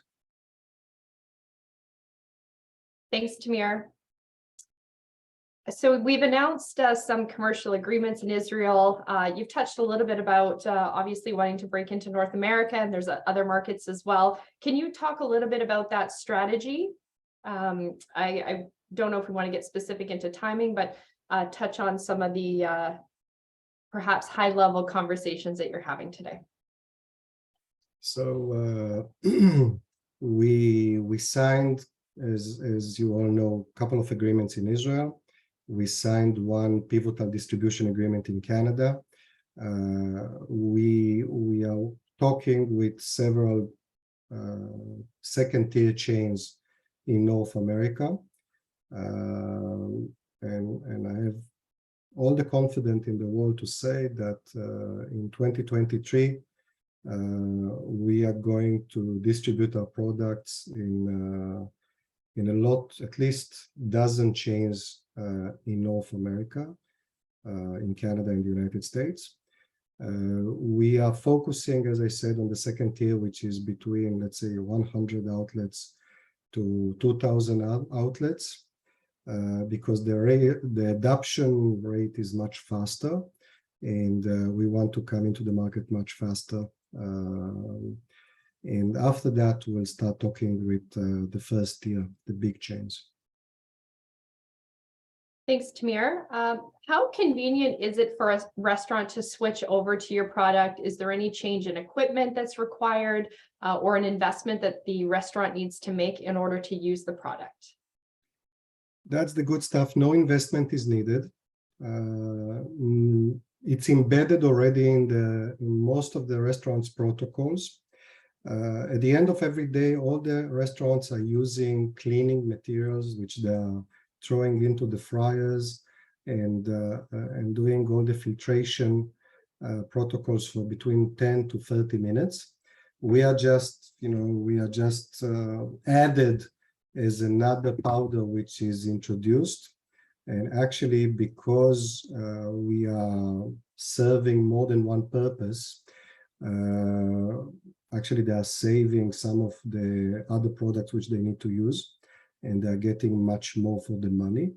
So you don't need to change anything. You don't need to add anything. And actually, after you are deducting the cost of our product, you are still saving $5,000 per fryer per restaurant. So that's after the deduction of our cost. So obviously the cost benefit is quite big. And after speaking with, I wouldn't exaggerate if I spoke with at least 24 senior managers in big chains in North America. I'm trying to talk about all those three attributes: the economic attribute, the health attribute, and the ESG attribute. I'm starting with the economic benefit. After I'm giving them the case study and they understand what are the implications to the chain, they don't even listen to the rest of the pitch. Maybe it's because my bad accent, I don't know, but they are good to go and sign the deal after they understand the economic benefits. Thanks, Tamir. There's a couple of questions coming through about, in terms of your expansion plans, are you looking at smaller retailers, hospitality, like what segments are easy to break into? And do you have to go restaurant by restaurant, or how can you efficiently roll out your product strategy? It's not us that are going one by one. It's our distributors which are going one by one. Usually, if you are closing a deal, you need to close a deal with, let's say, a big chain which has franchisees all over the world. So you need to convince the chain that the product is beneficial for them, and then they open you as a supplier, and then it's up to you to go to all their franchisees and sell them the product. But it makes your life much easier because you have a code, a supplier code, which is open at the headquarters. So this is not our task usually. This is our distributor task. And the people which we are working with knows the industry very well. We are working with companies which are selling an immense portfolio of products to all the McDonald's and the KFCs and the TGI Fridays of the world. And this is just another part of the portfolio. But most of the companies in this industry, don't have anything which both can differentiate their business and at the same time reduce the cost. So it's quite a unique product, which is, nobody is coming with something which is saying, I'm going to reduce your cost by X%. Usually it's the other way around. So by doing that, we are very unique, and distributors are fighting in order to get our services because it gives them a unique advantage. Thanks, Tamir. In terms of production, what are the plans for having a production facility in North America? We are aiming to open a production facility in North America in 2023. Our production facility is good for production capacity of up to $30 million worth of sales per year, based on our current business model. And it's going to serve us very well in 2023. But in order, first of all, to reduce cost, because it's funny to say that the cost of the goods of our product is less than the cost of the shipping from Israel to the United States and Canada. So we aim to open in Q2 a manufacture facility in North America, and that will reduce the cost of goods and reduce the cost of shipping, and obviously the time which is spent to send the product by sea. Thank you, Tamir. That wraps up our Q&A. Beyond Oil being a client of IR Labs, I do know that we do have a couple of tests that are going to be happening in North America, in Ontario over the next couple of weeks. If anyone is curious or wants to diligence Beyond Oil in real life and join us on any of those tours and site visits, please feel free to reach out to myself or Caroline, and we'd be happy to arrange that for you. Tamir, thank you so much for your time. I know it's quite late in your day in Israel, so thanks for staying up to be with us. Thank you very much. Thanks for having me. Okay, thank you. Bye-bye. Thanks, everyone. We're just going to switch over our presenters, so please bear with us for just a moment.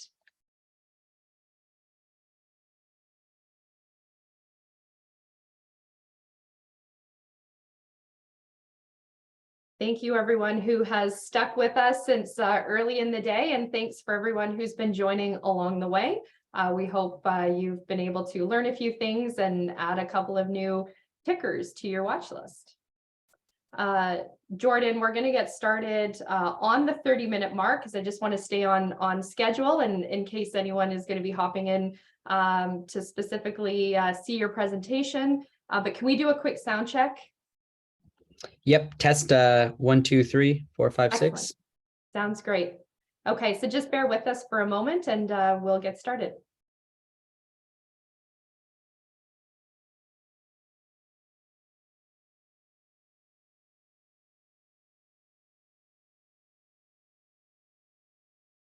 Just a reminder for those who've been joining us along the way, we do have copies of Joel Solomon's book for our guests today, for the first 100 guests who've signed up and joined us. So someone on our team will be reaching out to you over the next couple of days to gather some details on how best to get that to you. So please stay tuned for that.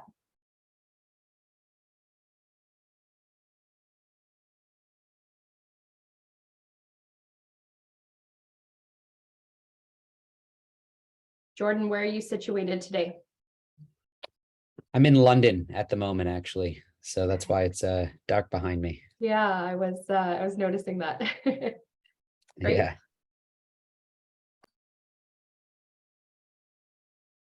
It's nice and bright by you. Are you out west, Vancouver? We are out west. Caroline and I are here in Vancouver today. Couple of it's a busy month of travel for a lot of people. We're off to LA next week, and then Toronto, and then a quick hop in New York if we can squeeze it in as well. That's great. Got some really great presentations so far today, and we've had guests with us all day, and then some new ones popping in throughout. So we're really fortunate to have a lot of really great listeners here. It sounds like speakers from all over the world too. Tamir was in Israel, right? Yeah. That's the beauty about our Canadian exchanges. We've got people from all over who come to us, and yeah, it's exciting.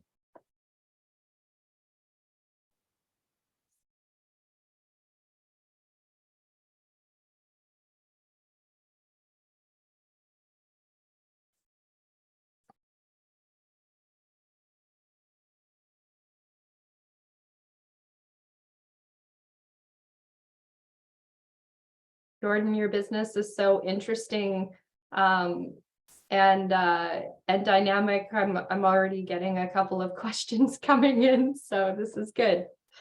Oh, that's great. I'm happy people are excited to learn more. I'm actually here at a blockchain conference in London. There's actually 2 blockchain conferences back to back. There's NFT London, which is an offshoot of the big NFT NYC.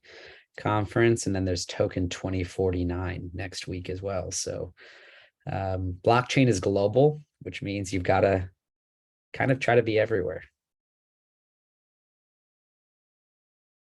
Does that mean you're going to be there for a couple of weeks or?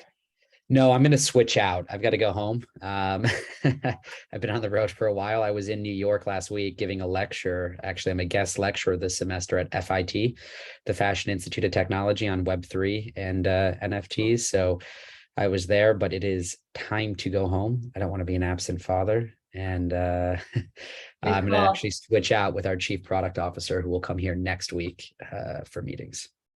Very good call. Smart man. Yeah.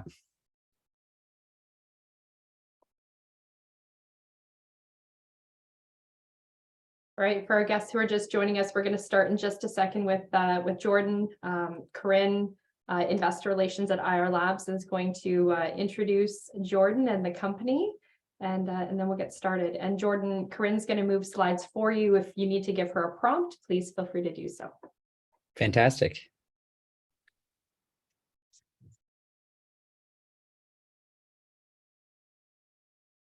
We're going to wait just a couple more minutes, right, Alyssa?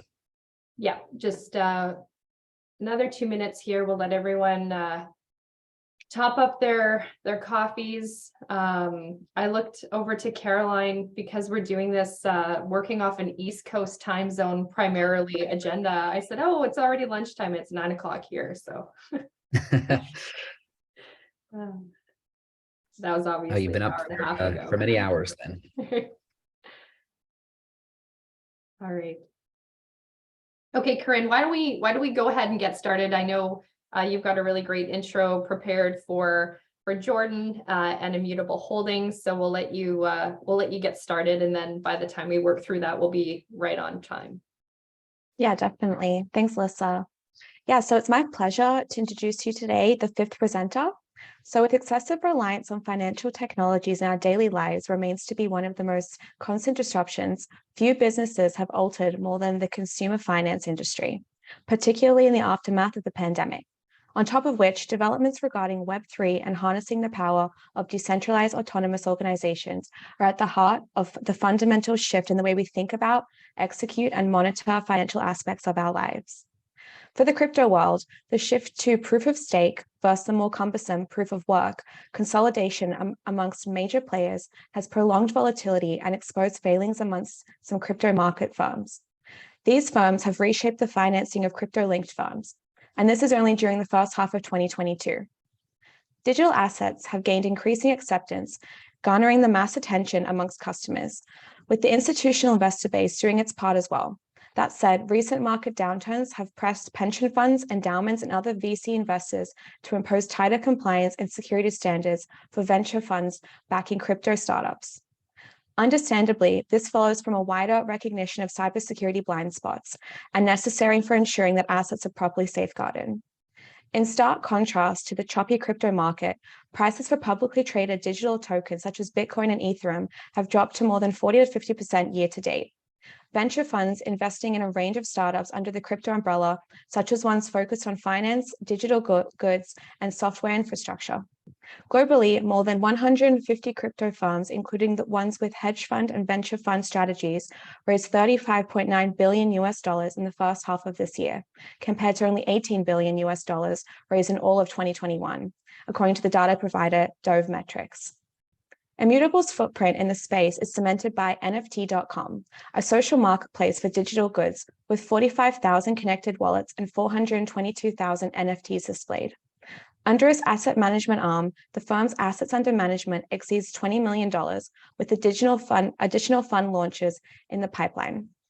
Immutable Media, the company's awareness-raising platform, distributes industry news and developments showcasing significant operational agility. Jordan Freed, Chief Executive Officer and Chairman of Immutable Holdings, is here with us today to discuss these and other fascinating achievements taking on the world of Web3. Jordan is a self-proclaimed crypto businessman and blockchain advocate. His ventures include Hashgraph, Swelds Inc., and Buffered VPN, which is the fastest growing personal VPN firm online. He co-founded and ran Buffered VPN until its successful acquisition in 2017. Take it away, Jordan. Thank you very much for that intro. Really appreciate it.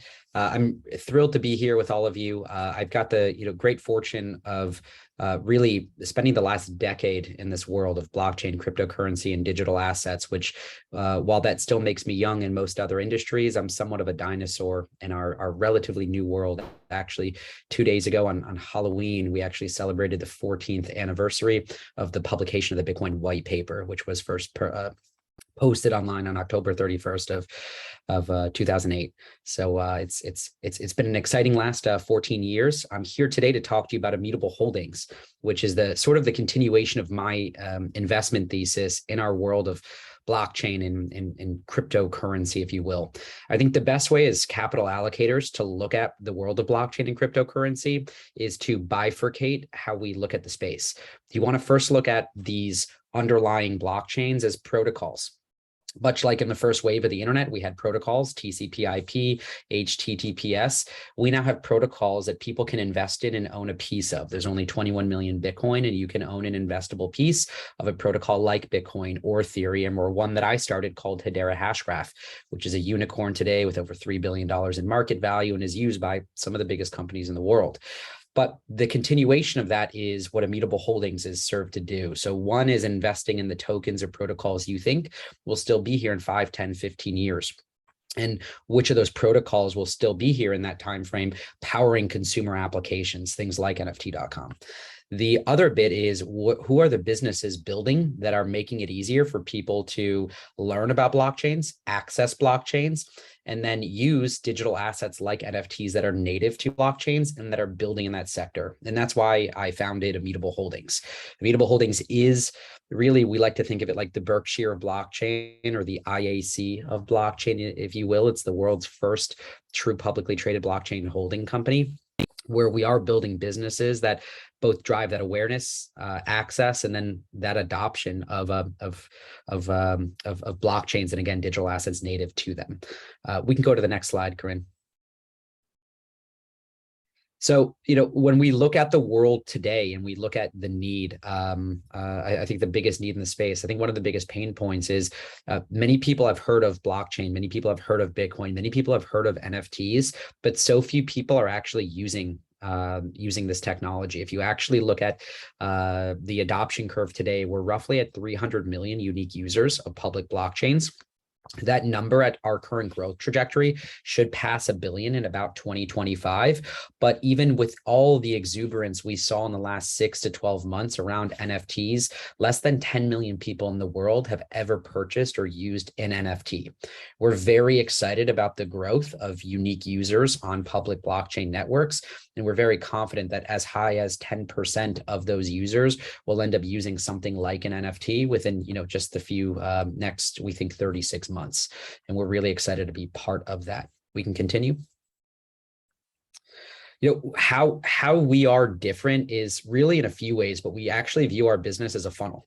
We think that there's this learning curve that we first have to help users walk through. We recently launched a consumer media brand called Coffee and Crypto, where we distribute free, informative, and entertaining information on a daily basis about what's happening in the crypto market.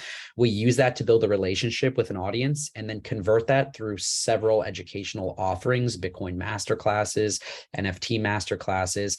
But again, further empowering our ecosystem of readers and hoping to turn them into one day users of NFT.com or themselves capital allocators in either self-directed Bitcoin IRAs or 401ks, or as accredited investors who are deploying capital with us as an asset manager. Our real core DNA as a business and what differentiates us is we have built several mass adopted consumer brands. In my introduction, Corinne talked about a consumer VPN brand I built while I was living for a decade in Budapest, Hungary. I was an American expat, and I built a consumer software application that helped Americans bypass geographic restrictions and use the internet freely. We're doing very much that same thing, but now in the world of NFTs. And previously, we built a blockchain that has gained quite a bit of enterprise traction. So we're really differentiated again, and we want to be out there educating and teaching. I'm actually here in London right now, speaking at a large conference on NFTs here. And I was telling Alyssa previous to that, I was lecturing in New York. We need to continue to put ourselves out there and empower and educate, and then of course convert those folks into users of applications like NFT.com. We can continue. Our business is we really pursued a public listing in Canada for the main reason that we wanted to build this bridge to public capital markets and give investors true equity exposure to exciting businesses being built in the space. Traditionally, I think there's a lot of frustration with how widely distributed many popular venture capital deals are. Up until Coinbase's public offering, really Coinbase was only available to the Sequoia Capitals and the Excel Venture Partners and private VCs of the world. We're excited to really build some of the next great blockchain ventures, and we hope to make them unicorn blockchain ventures. Of course, defined as a business with $1 billion or more in market value. We think those opportunities are available to businesses that we have like NFT.com. But we really opted to build these, with public access to our equity. And I do think that makes us unique. And I think it's a really important fundamental bit of blockchain, or the promise of Web3, which is, the first wave of the internet was all about reading. The next wave of the internet, Web 2, was all about reading and writing. And this wave is all about reading, writing, and ownership. So we've had some really great traction. We've generated over almost 9 million Canadian dollars in revenue. We've got a very strong balance sheet. We actually capitalized before the market correction. I built Hedera Hashgraph at a time where Bitcoin was correcting from 20,000 to 3,000. Most had written Bitcoin off for dead. We put enough cash on our balance sheet to get through 2018 and 2019 until, of course, Bitcoin returned to a new all-time high, which was close to 70,000 US dollars. And Hedera achieved its unicorn valuation. So we're very much hoping to do the same thing. We do think we're very undervalued. I think there's a massive dislocation happening in the market right now. Our current market capitalization, I think, is even less than what you'd value NFT.com. We've had, very attractive offers for NFT.com in the tens of millions of dollars.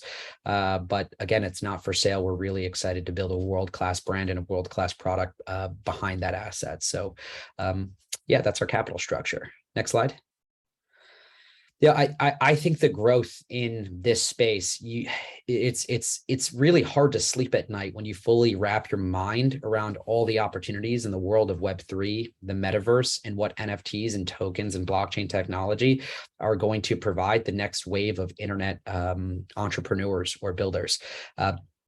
Our opportunity from a media perspective is to really own blockchain education. It's to really own that relationship with a crypto curious individual, someone that maybe does not have crypto in their portfolio, has heard of it and is interested in this new world, to establish that relationship and then guide them on their user journey through getting their first wallet, through getting their first NFT, and then becoming an active participant in the next wave of these internet applications. The world is shifting at a very rapid pace. You're having platforms like Reddit start to issue NFTs. Of course, you have Facebook's big push for the metaverse. You even now have Apple allowing in-app purchases of NFTs native in iOS applications. Of course, Apple monetizing that at a 30% fee. We're very excited to partner with those large pre-existing platforms, but then onboard net new users for the first time. We really fundamentally believe that everything of value in the physical world will become tokenized in the digital world in the form of an NFT. And we're excited for really NFT.com to be at the epicenter of all of this new traction. So lots of prospects for growth here. And then Corinne, is there one more slide here? Oh, that's it. So I think we timed that, and I think we'll open it up for some questions if we have time. Alyssa and Corinne. Absolutely. Thanks so much, Jordan. All right, I'm going to jump right into it. There's a lot of investors still mystified by digital assets. What factors should they be considering that can help them make an investment decision into these assets? Yeah, it's a great question. So again, I really think that as investors, capital allocators, you really want to bifurcate the way you're investing in digital assets and blockchain technology. The first of which is you really want to own the protocols that you believe are going to be here in the next decade, 2 decades, and beyond. It's very clear that the Bitcoin network has not gone down in over a decade. It's really clear that while Bitcoin has failed to achieve its original vision in its white paper to be a global peer-to-peer payment mechanism, it's become what Paul Tudor Jones calls digital gold, what some of the best investors of our generation view as a great wealth preservation mechanism. And it's why people like him are allocating 1, 2, 3, 4% of their macro funds into this area. Michael Saylor famously, is using their balance sheet at MicroStrategy in converting that into Bitcoin. So first, it's owning the protocols. The next bit is there's so much value to capture one layer above the protocol, making it easier for people to hold Bitcoin or easier to hold NFTs. Those are equity and crypto custodians in Bitcoin mining companies, in marketplaces like OpenSea or NFT.com. And those are really equity bets. So when we're allocating capital, when we're thinking about opportunities in crypto, there's really the token-based investments. The way you own Bitcoin is you own a token, or the way you own a piece of the Ethereum protocol or the Solana protocol or the Hedera Hashgraph protocol. Those are not equity investments. Those are token-based investments. You're going to want to custody them with SOC compliant registered custodians and get some insurance on those. But then there's that layer above, which is the equity and really exciting businesses like a Coinbase or like an NFT.com that help net new people come and be onboarded to these blockchain protocols, if you will. Thanks, Jordan. With VC funding dynamics and blockchain-based startups remaining relatively stable despite a more volatile public market backdrop that we're living in today, how do you see the future of financing for Web3, blockchain, and related platforms? Yeah, we're seeing the deal market right before this correction that we're experiencing right now in this period of hyperinflation, and unfortunately what looks to be a slowdown in growth, we saw the deal market got very hot, especially SPACs, net new Canadian IPOs, or RTOs, if you will, for crypto. I think that there's a very healthy appetite from institutional investors, from enterprises that are looking to allocate capital to great blockchain Web3 equity. And I think that's validated across the board. Obviously, investors are somewhat nervous at Facebook's now $10 billion pivot, if you will, into metaverse, rebranding the holding company, spending a lot of money in this area. But we see an increasing amount of interest even after the correction in public equities in the equity in our subsidiary businesses. So to give all of you listening just an example of what I'm referring to, companies like us that are publicly traded in Canada, while I think our market cap is at a massive discount right now compared to our balance sheet holdings, we own 100% of the equity in the NFT company, which is a wholly owned subsidiary for us. And we see lots of interest still from VCs in putting capital into these businesses. So we've opted for that holding company structure, for better or for worse. I think that holding company structures trade relatively inefficiently. Holding companies typically trade at a discount of their sort of the net asset value of their respective holdings. But again, we really like the opportunity that gives us to potentially raise or dilute our ownership of the NFT company, hypothetically to take that term sheet. And again, the deal market is still pretty hot. There's still lots of VC rounds that we're seeing into Web3 companies. That's certainly something that we could consider. And I think that still stayed relatively stable even after the public equity correction. Thanks for that. How does the marketplace for crypto assets evolve in a way that promotes transparency to ensure that black box backbones of these digital goods are built to withstand bouts of extreme volatility? So do the standards being adopted for audit of crypto assets meet this need of openness?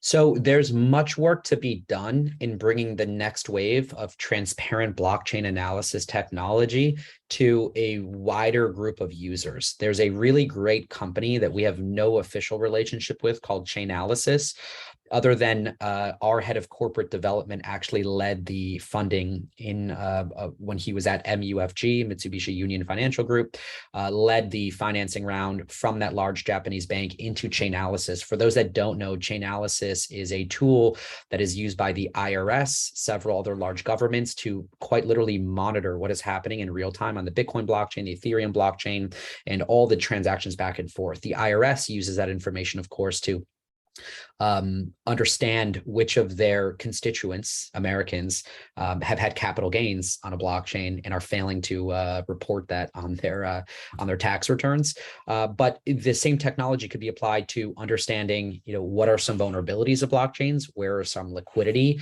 Are there OFAC or blacklisted individuals that are engaging in transactions? And, are we interacting with trusted counterparties? But I will just comment on the elephant in the room. In April, May of this year, we experienced the Enron of crypto.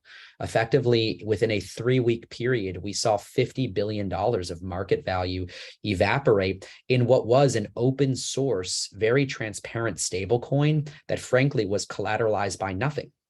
We had a stable coin that was meant to held stable to $1 in the form of UST, as it was called, on the Luna blockchain, completely disappear. And now a very prominent individual in the space who's got sort of lots of legal exposure and lots of very upset investors and some defunct lending applications that were wrongfully taken exposure to that. The funny thing about this is we knew about this vulnerability in the space, and people just didn't fully understand that. So I think there's still a competence gap. Don't put money in. Investors should not be putting money into protocols they don't fully understand or stable coins they don't fully understand. But it also further highlights the need to move capital into things that are compliant, things like USDC, where we know that 1-for-1, there's $1 in a Bank of America bank account or a Goldman Sachs bank account, fully collateralizing these stable coins. And the space is maturing. Thanks, Jordan. What are some of the barriers to entry that protect Immutable from competition? Yeah, I think, one of the things that we really have that I've started to really understand the importance of is I have a very strong go-to-market mind. I think that a lot of people build a lot of really great technology, but fail to understand how to get adoption with it. I think what we've done really well at Immutable is we don't just have world-class brands, things like NFT.com that we own and CBDC.com, central bank digital currency. We also own the toll-free number 1-800-BITCOIN. These are really sort of marquee brands, things that, of course, you'd call 1-800-BITCOIN or go to NFT.com or go to CBDC.com, central bank digital currency. We really have a great internal competence and an ability to acquire net new users. So as an example, with NFT.com, while we were launching NFT.com, we had 1.6 million unique visitors to NFT.com. Prior to ever launching NFT.com, we were able to build a mailing list of over 100,000 people with $0 in marketing spend, simply by putting an opt-in box there. We really have built up, and I think that's largely due to the youth of our team and how internet native we are, and now Web3 native, is we really understand the concepts of bootstrapping and building community. We built minimal viable community before you build minimal viable product, which is unique to the Web3 space. And today we have 45,000 people live right now in a Discord channel talking about NFT.com. We've had over 40,000 unique wallet connections in the last 30 days. At a time where NFT volumes have corrected 95% from their all-time highs. So I really do think what separates us apart is our ability to prioritize what really matters. We know as a public company that's going to be EBITDA. We know that that's going to be seeing us through a difficult time like this, continuing to keep enough cash on the balance sheet to get through when we've got over 2 years of cash to be able to do that, and then continue to deliver user growth. It's going to get net new users on applications that we're building like NFT.com, and then generating revenues every single time they buy or sell NFTs. So the value in crypto products isn't really in the software. It's not in the closed source proprietary nature of the software. It's in something called Metcalfe's law, which is the network effects that software has. What is your ecosystem of users, and what does the network effects of that protocol have? And I think we definitely understand that better than our competitors. So Jordan, one of the things I remember when we first had a conversation, you shared with me your history and how you got into the space, but you started very, very early with talking a little bit about your family's philosophy around making sure that all of you were tech savvy and could navigate that world. As a mom, I've got 4 children. Caroline's got 3 boys, and we're trying to find ways to make sure that we educate, and there's a lot of acronyms here that I know I'll be looking up to make sure that I'm informed. So maybe just touch a little bit about that learning curve and just how you got so immersed in the space. And then, if you were to give some advice to everyone listening here who really wants to understand the space better and maybe also educate the next generation as well, or get them involved early, what does that look like? Yeah, I love this question, Alyssa. Thanks for asking it. I think a lot about this, really trying to understand how did I get to where I am and how could I recreate that success, especially of a father, being a young father of two small boys under 6 years old.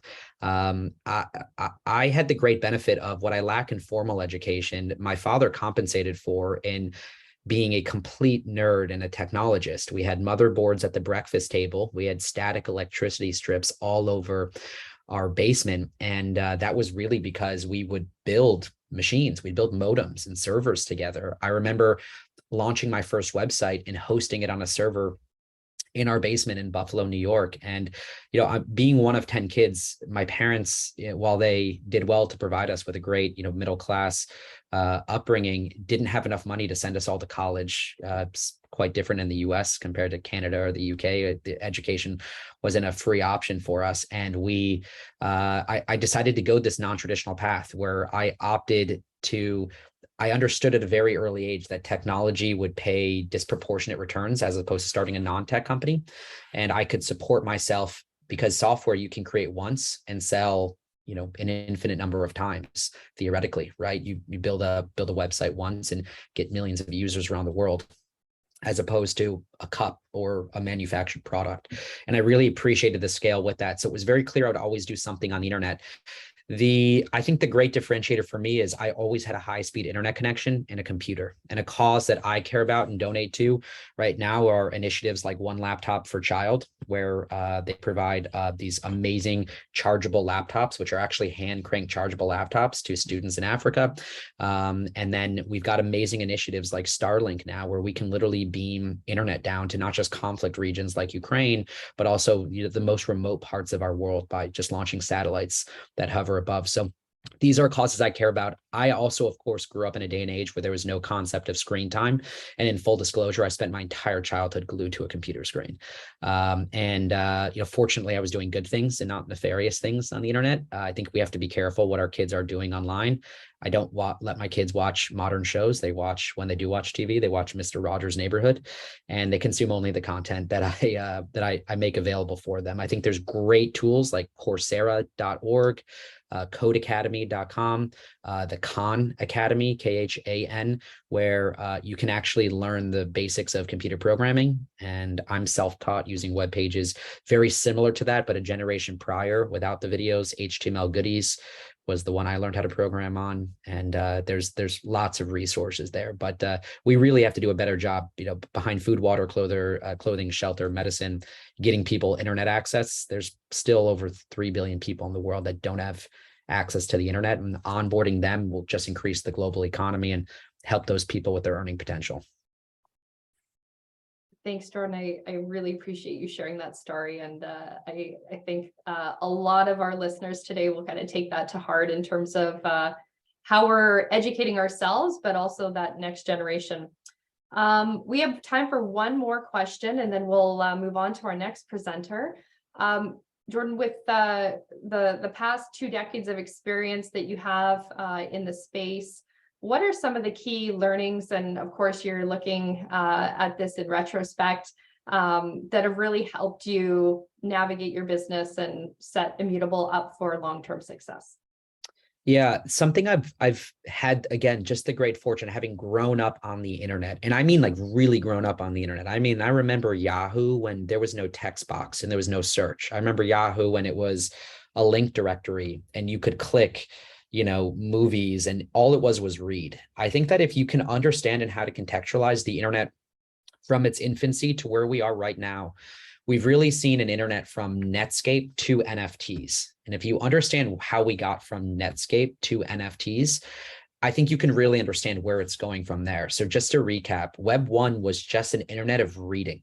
There was no user-generated content. All we could do was click links. We could look at cat pictures or go to a website of a church or a synagogue or a mosque and just collect information. Web 2 was a world dominated by user-generated content. This was a fundamental breakthrough. This was, you could add something to the internet and it could live there forever. It could be a part of the internet. You could tweet, you could publish a blog post, you could upload a video to YouTube. This was a fundamental shift in how users use the internet. We could leave a review. You could tweet something mean at Air Canada for delaying or losing your baggage, and Air Canada would be forced to reply to you. They reply to tweets now.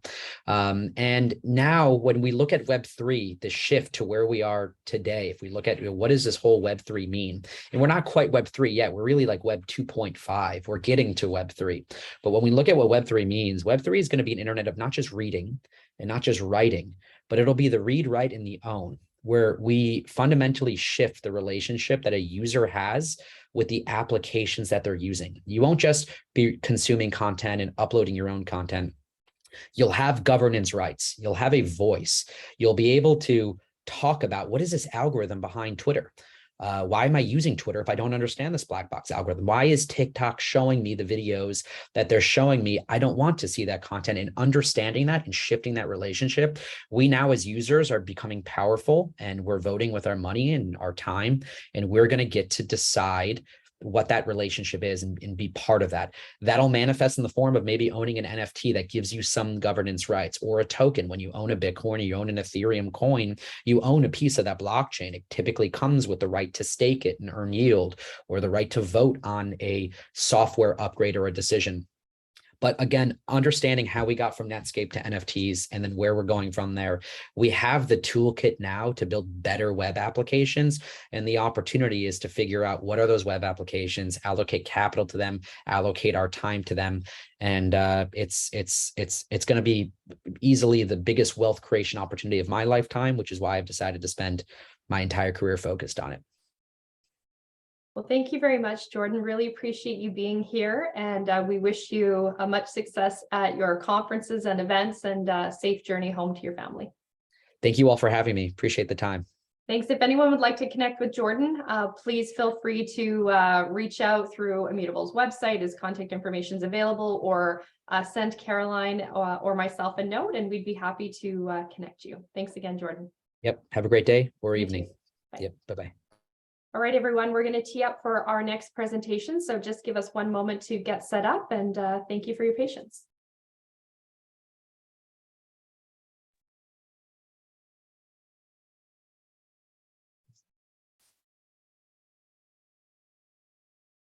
Hi, Iris. I've just brought you in, and would love to do just a quick sound check. Yes. Hi. Hello, you sound great. Thank you. Excellent. We're going to get started in just a second. Thank you again for all of our guests here, especially those who've stayed with us since early in the day. We really hope that you've learned a few things today and have a few new companies to put on your radar. Thank you very much for your support. And for our new guests who've been joining, we feel free to send questions through the Q&A chat. And following today's Investor Day, we will be following up from IR Labs to ensure that those who are receiving a copy of Joel Solomon's book, we will tee up how best to get that over to you. And of course, if anyone would like any one-on-one meetings with any of the companies presented here today, please feel free to reach out.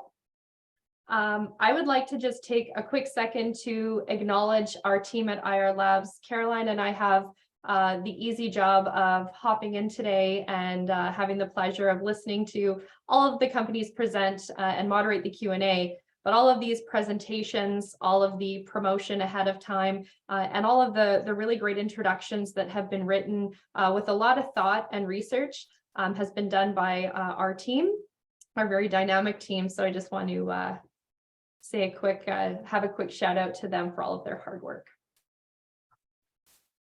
All right, so with that, I am going to pass it over to Corinne, Investor Relations at IR Labs. Corinne's going to introduce Iris, and we'll hop right in. Thanks, Alyssa. So with this next company, pharmaceutical innovations remain one of the most frigid, long cycle, and idiosyncratic endeavors in the spectrum of human achievement, with few parallels. Technology, understandably, has been slow to permeate the medical domain, where development cycles for new molecules can stretch out to the decades. The long list of accomplishments preceding the developments of the mRNA vaccines are emblematic of this. It is only because of the tireless efforts of researchers in a relatively obscure subgroup of viruses with a string of high barrier achievements, such as a long duration of trials with strict protocols and staggered development, that in retrospect, we can say that the vaccines for COVID-19 were executed with scale and efficiency. Let the final accomplishment not overshadow the individual accomplishments that led us to this point. From a wider industry lens, Innocan is at the crossroads of important trends such as increased awareness of medical cannabis and the use of derivative products fulfilling perceived health and wellness needs. To that end, regulatory approvals and license usage for pharmaceutical applications remain the sector's holy grail, which is a feat the Israeli-based pharmaceutical company is aiming to achieve. Innocan is a pharmaceutical tech company that operates under two main segments, pharmaceuticals and consumer wellness. In the pharmaceuticals segment, Innocan focuses on developing innovative drug delivery platform technologies comprised with cannabinoid science to treat various conditions to improve patients' quality of life. The pharmaceutical segment involves the two drug delivery technologies. The first drug delivery product is LPT-CBD, which is a loaded injectable liposome platform facilitating exact dosing of the prolonged and controlled release of CBD into the bloodstream. The LPT delivery platform research is in the preclinical trial phase for two indications, epilepsy and pain management. The other drug delivery product is TSXV, which is loaded exosomes platform that may hold the potential to provide a highly synergistic effect of regenerating and anti-inflammatory properties targeting the central nervous system. In the consumer wellness segment, Innocan develops and markets a wide portfolio of innovative and higher performance self-care products to promote a healthier lifestyle. Under this segment, Innocan has established a joint venture by the name of BCBN Global Ltd that focuses on developing advanced targeted online sales. Here to share the exciting news developments and the road to mainstreaming medical cannabis, we have the CEO of Innocan Pharma, Iris Binkovich.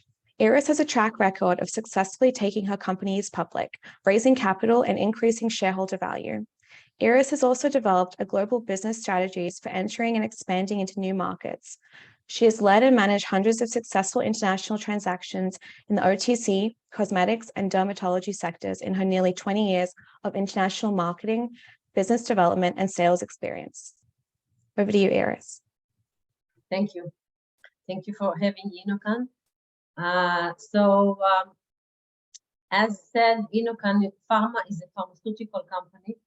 We are developing several patent pending cannabinoids delivery system to enhance the potency and efficacy of cannabinoids.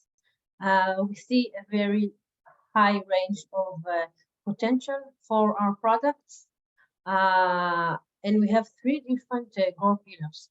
As stated, the first one is the LPT CBD loaded liposome. We can see on the corner picture of the liposome. It's composed of a few layers of lipids surrounding the CBD inside. This is being administered by a single injection that delivers the CBD directly into the bloodstream, where it stays, and day by day another layer is opening, releasing the specific amount of CBD, therapeutic amount, into the bloodstream. This is in a preclinical trials we are now running for two different indications on those, for epilepsy and pain management. And I will elaborate a bit later regarding this. The second, as we said, is the CBD loaded exosomes, which hold the potential to provide a high synergistic effect of regeneration and anti-inflammatory, targeting CNS diseases. And the third area, which is the short-term revenues, is the consumer wellness segments. We have learned so much about the benefits of CBD on different skincare indication, and we have developed two lines of consumer products we are selling. One is targeting different skin conditions, which backed up with the 14 families of patents, combining synergistic effect of the CBD active ingredients and sophisticated formulations. The first one is targeting pain relief, and we have an anti-aging line to keep us all well and looking great. If we can go to the second slide, please. So how we are disrupting the world for better consumer patients. We see that the use of different cannabinoids is increasing. And we see the therapeutic effect of the different cannabinoids. Seeing today current available formulation administration of by smoking the flower or oil, we have noticed that bioavailability or putting in the body oil substance results in a very low percentage eventually in the bloodstream. So to overcome this and benefit from high efficacy of the cannabinoids and really truly benefit from the therapeutic effects, we have designed this capsule we saw. We locked inside a sufficient amount of CBD, which actually results in one very easy to use injection. This provides prolonged release into the bloodstream. So actually what we are working on is one injection that may replace twice a day for 30 days consumption of oral CBD. We are not talking recreational market, we are talking specific conditions like pain management and epilepsy. We are undergoing 2 clinical trials in dogs, and we specifically chose dogs over pigs because drugs behave very similar in dogs and in humans. We saw that dogs giving those 1 month injection had no seizures.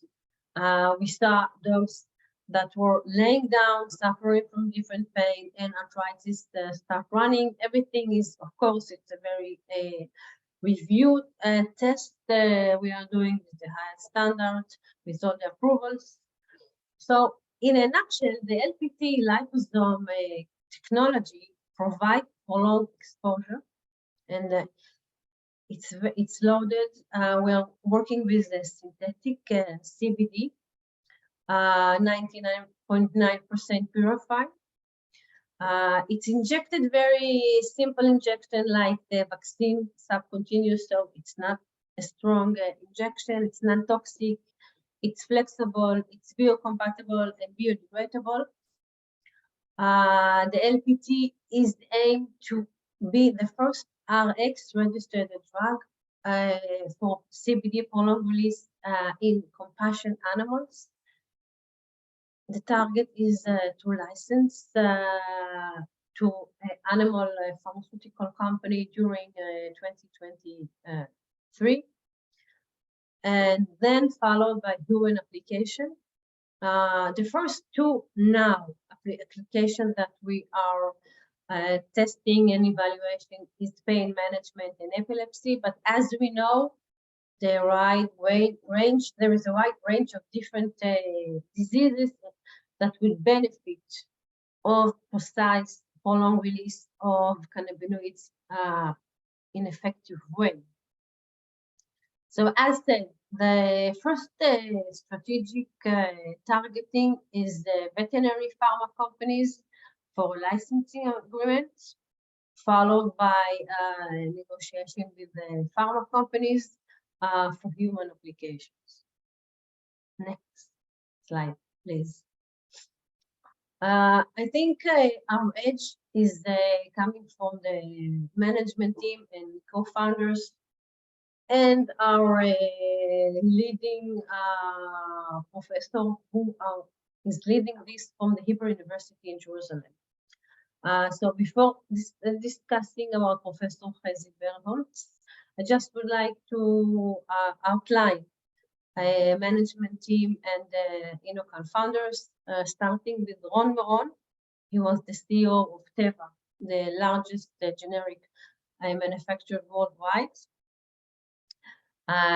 So this is the pharma guy. Yoram Drucker, seasonal Israeli business developer, who is the co-founder of several NASDAQ biotech companies, alongside with Nir Avram, ex-Perrigo, who's in charge of developing our topicals. I have a degree in chemistry. My experience is in healthcare and pharmaceutical worldwide. This is the management team. Together with Professor Chezi Bernholz, we have the pleasure of Professor Chezi Bernholz from Hebrew University developing with Innocan this multi-layer capsule. Professor Chezi Bernholz was the first professor in '95 who got an FDA approval for a nano drug. It is the Doxil. It's a treatment for breast cancer, which is currently marketed by Johnson & Johnson. Professor Chezi Bernholz has over 46 years of experience in R&D. He's the author of over 350 publications and over 30 different patents. Regarding this development, Innocan and the Hebrew University and Professor Chezi Bernholz have over 3 different families of patent application to protect this. As a basic, everything we use is FDA approved regarding ingredients. So we believe the next stage, we have everything in line. Innocan Pharma provide a unique strategic to investors based on 3 different steps. Already Innocan has the current revenues from our wellness products and online distribution activity and our joint venture, which we established 8 months ago. For the short-term valuation would be veterinary pharmaceutical company licensing contracts, followed by the long-term human pharmaceutical products. As a small startup from Israel, we believe that the collaboration is essential. Alongside our advisory board, there are people from leading pharmaceutical companies which will assist us and already assisting us in achieving Innocan strategy. If we can go to the next slide. Innocan capital structure is quite simple. Innocan went public on September 19. The share price now is 32 Canadian cents. Basic share outstanding is 248 million. In the money, 13 million. In the money warrants, 0.4. FD market capitalization is about 83.9, and the market value is 73.8. There's no preferred shares. Everything is straightforward. And the growth factor, if we see 2023 coming, knocking on our door, is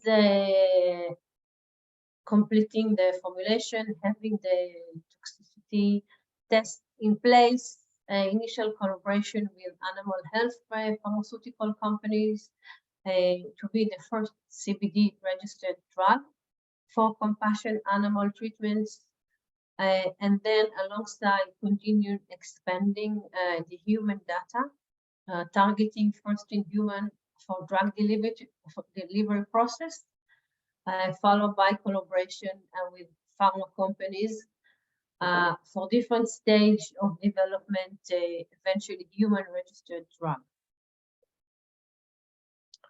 Next slide. So this is a nutshell. I focused on one of Innocan activity in deeper. If you have any questions, I can elaborate on other activities. Thank you very much, Iris. Really appreciate it. I'm going to open it up to questions and answers. If anyone would like to submit a question, just a reminder, you can do so through the Q&A chat at the bottom of your screen. So Iris, how does Innocan leverage educational partnerships? What do you bring to the table, and how does Innocan intend on expanding on these as it proceeds with successive stages of its clinical trials? So thank you for the question. Well, it's few questions. Let's go. Why did it disappear? One by one. I think we are very privileged to work with the leading institute in Israel, the Hebrew University in Jerusalem, with Professor Chezi Bernholz and the Tel Aviv University, utilizing their experience. Actually, in the Hebrew University, we have developed our own lab because the development was so intensive. The facilities in the university was not enough, and actually we have established our own facilities and got more people involved. So it's very privileged to work with people who already done this before, utilizing their knowledge and the expertise, and really challenging them to think outside the box. Innocan is innovation cannabis, but it's also innovation with confidence, because we really believe taking advantage of all the team members, taking their experience and combining them in a very focused company and strategy. This what makes Innocan a difference. Unlike our previous conversation, it's not the young people, everybody is 50 plus, but I think combining our experience and doing something that everybody is really passionate about, this is what makes Innocan different, having one goal and utilizing the experience. What was the second half? Because the question disappeared from my screen, so if you can remind me. Yeah, I think you addressed it in terms of the partnerships that you're looking at leveraging to be able to execute on the clinical trials that you're going to be rolling out. Do you want to touch on, I think you see them on your screen there. There's a couple of other questions that have come in. So maybe I'll read it for the audience, and then Iris, you can jump in. So looking into the distant future, assuming everything goes according to your plans and that your molecules make it to market, what are the desired sales channels for your pharma products, and where does the company see the future drivers for adoption? So I have to divide my answer. Let's start with the more immediate products to go on the market from the R&D is the veterinary market. We see over the years, especially with the corona influence, the number of dog owners increasing dramatically. We did the survey on the other hand that they are consumers of CBD, and they talk with their vets about giving their dogs CBD. So I think the veterinary market is a focus for us. It's a win-win for all the cell channel. If we're talking about the vet having ability to administrate effective medicine to dog, instead of giving them oil drops or CBD drops, they can have one injection carefully administered every month. The owners will see the benefits of precise, effective drugs, and of course, the dogs. We saw the dramatic efficacy out of this. So this is one channel. Regarding human application, it can be really wide. If we're talking about pain management, even kids with cancer between treatments today, they are giving CBD by oil, and most of them vomit up. So imagine a scenario they can get one shot between treatments and be pain-free. So it's a really big market and opportunities for our wellness product. Of course, the biggest channel online is the Amazon platform. Everybody shop over there. This is on one hand. The second is, and now we are seeing this, is white label, private label opportunities. Innocan is focusing on research and development of the best ingredients. I think collaborating with the existing distributors, it's a win-win scenario. And this is the line we are pursuing now. So I hope this answered regarding the sell channel of our products. Thanks, Iris.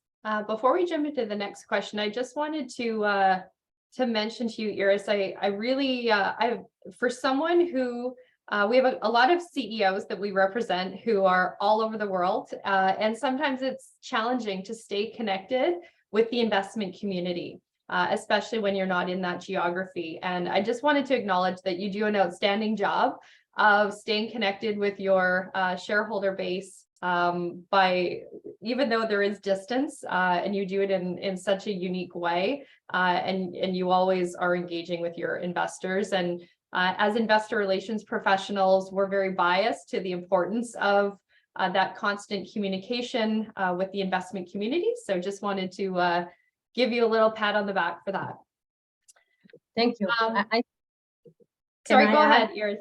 Yeah, I think investors want to have information, and we were the first. I think we were one of the first company who did a raise in March when the COVID started. So it was behind the sofa, which we did the first Zoom investment fundraising.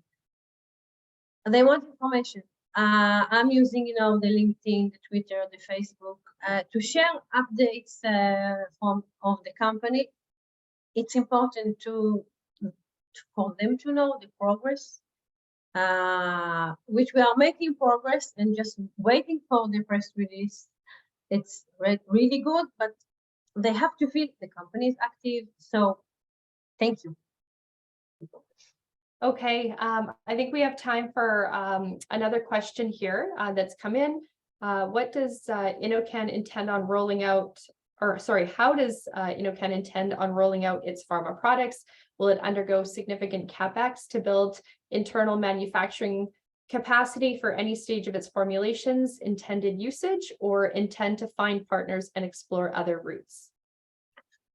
So it's an excellent question, especially if seeing our financial reports, one can see that I'm spending more money on research and development. So we are not going to build any manufacturing capabilities.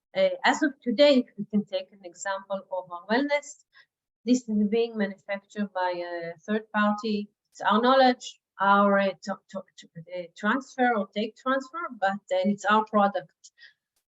Regarding the pharma, I think collaboration with the pharmaceutical company using their facilities and know-how, it's crucial. I think progressing in the research and development and doing on everything in preparation, having ex-Teva Pharmaceutical on our team, Richard Serving, he was ex-FDA Consul and VP Corporate of Johnson & Johnson. We have another board member, Richard, Peter Bloch, who is ex-Sanofi. So I think utilizing the personal connections and additional connections enable us to work very closely with the pharmaceutical industry. And once we are ready, we will start, negotiation and find the right partner to continue our achieving our milestone and strategy. Excellent. Well, thank you very much, Iris. We're so glad that you're able to join us today and really appreciate your time. I know, as we referenced, you're very active on social media, so I know people can connect with you through LinkedIn, and your contact information is available on your investor relations section of your website. And us at IR Labs, we're available and happy to connect Iris with anyone who has any follow-up questions or would like to speak one-on-one. And thanks again for your time. Thank you for having me here. Thank you. Have a great day.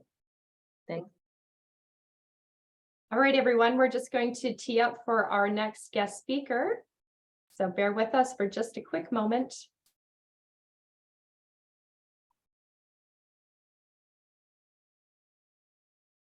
All right. First of all, once again, thank you to all of our guests who've joined us today, especially those who've hung in from the very get-go. We have a few more really exciting companies to present, and we're looking forward to having our next speaker hop in here. Hector, can we do a quick sound check if you don't mind? Testing 1, 2, 3. Excellent. All right. So we're going to just give it just a moment so that we can start right on the 30-minute mark in case any of our new guests want to jump in. We don't want them to miss your presentation, Hector. Absolutely.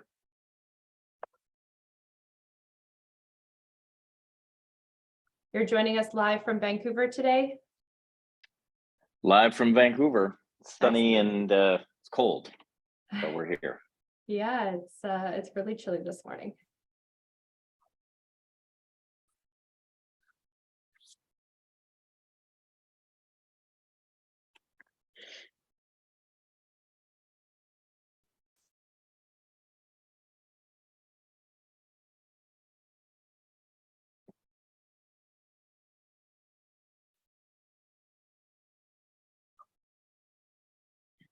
Thanks again to all of our guests who've joined us today. Just a reminder, if you do have a question, feel free to submit it through the Q&A chat. Our team will also be following up with you to coordinate shipping of Joel Solomon's book to make sure that we get that over to you as well. And if you would like any one-on-one meetings with any of the companies that have been presenting today, or if you'd like to be added to any of their mailing lists, please let us know and we'd be happy to make that connection for you.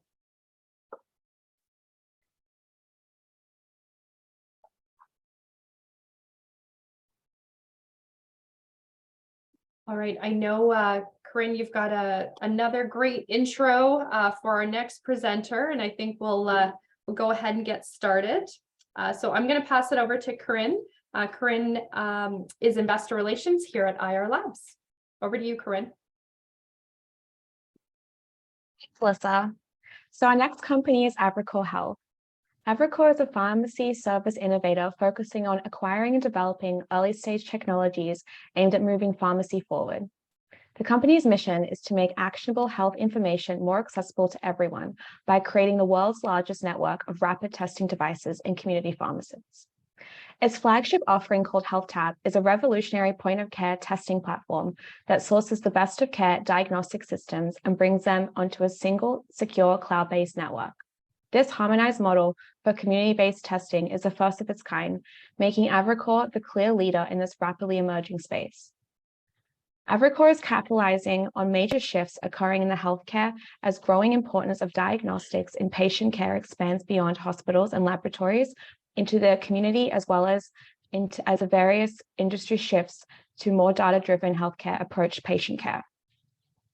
According to Precedence Research, the point-of-care testing market is expected to reach $93 billion in 2030. The COVID pandemic reintroduced the importance of this vast network of community pharmacies to the general public and governments. Supporting the optimism of strong and sustainable growth in Canada are the anticipated policy and funding announcements related to the point of care and community pharmacy by the federal and provincial governments.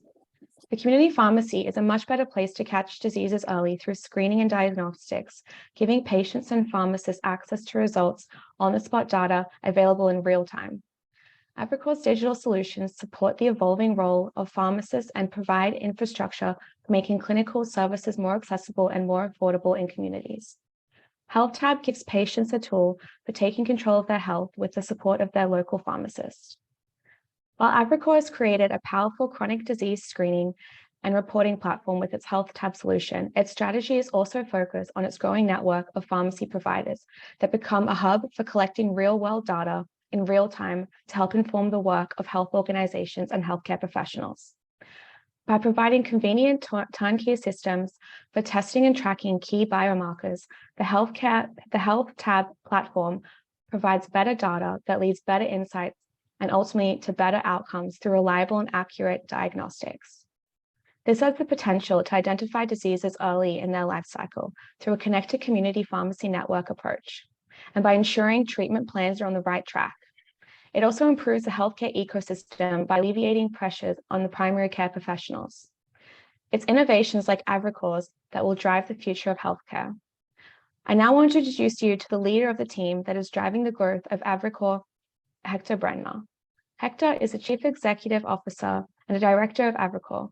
He joined the community at the beginning of 2019, initially providing strategic guidance on the product offering, market development, and communications.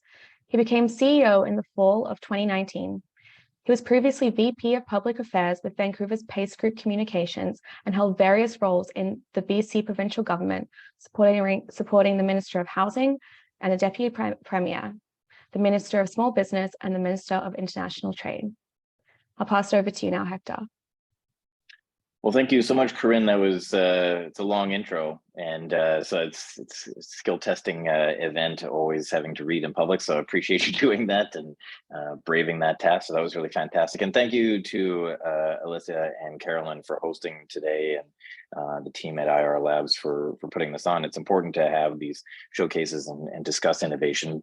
As we describe our company, it's important to contextualize why we're doing what we're doing. And innovation is a challenge, and especially as a publicly traded company, which is typically looking at trends and looking at commodified companies. But when you're a small cap company and you're innovating, it's a special group of people out there that are leaning in and investing. And we're really grateful for our shareholders who have stuck with us and been really excited about the future. And we think healthcare technology has a very bright future, and as we head into this challenging market sphere.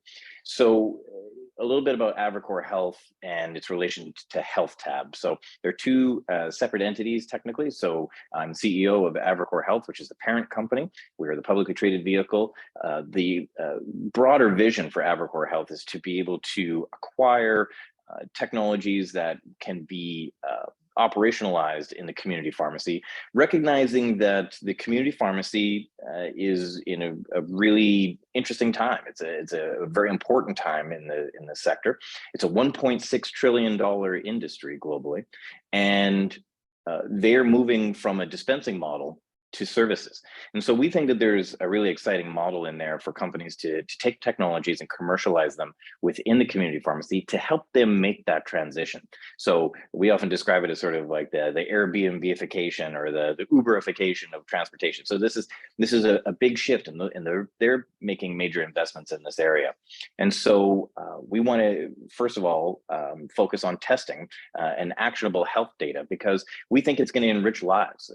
If you have that information and you can access reliably clinical services, it is a great equalizer in being able to access primary care.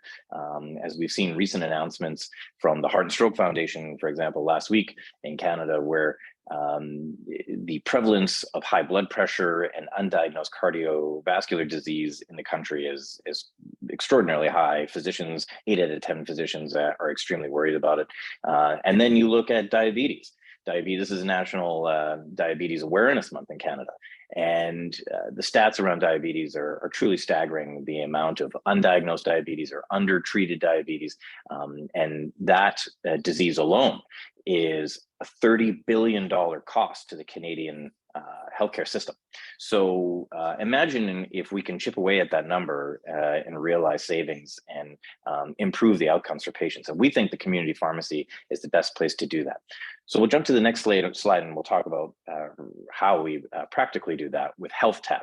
HealthTab is an acquisition that was made a few years back by my predecessor, and the company, we have really leaned in on it. When I had the opportunity to join Avricore, I saw immediately that HealthTab was special. There's very rarely an opportunity in business that you come across something that is as exciting as this platform. And essentially what HealthTab is it's making screening for chronic infectious disease fast, easy, and almost plug and play for the pharmacy. It's virtually seamless into the day-to-day workings of the community pharmacy. The patient has access to their own information. They create an account. They provide information that allows our software to accurately and reliably report data to that individual based on their own personal markers. And that's merged with data from the analyzer, which I'll talk about in a second. And so by having access to their own health information and seeing their information improve over time, we're finding that in a practical way that this is not only driving utilization, but it is also the ancillary benefit for patients. And what we're seeing in pharmacies is that higher rates of therapy adherence, for example, which is very important. Just because you can prescribe a medication to somebody doesn't mean necessarily they stay on it. It's one of the biggest challenges every drug maker has. So the program has proven that by measuring these markers, being able to access it in a low barrier setting like the community pharmacy, and using technologies that are broadly used and widely approved, very easy to scale, and very easily integrated into the community pharmacy, we're not only making access to testing easier and evidence-based consultation more practical in the community pharmacy, but also the third point here is it's a groundbreaking platform for real-world evaluation of treated populations in the community pharmacy.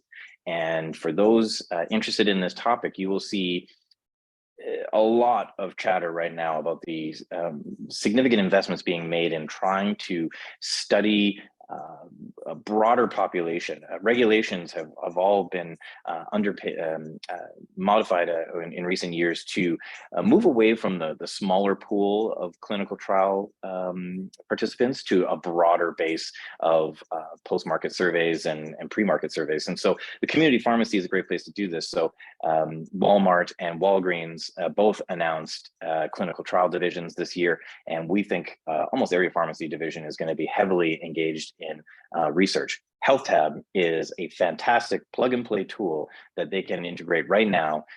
Patients provide consent. Of course, they can withdraw their consent. It's secure and it's de-identified, but it is meeting an extraordinary need for research and therapy observation. So we'll go to the next slide.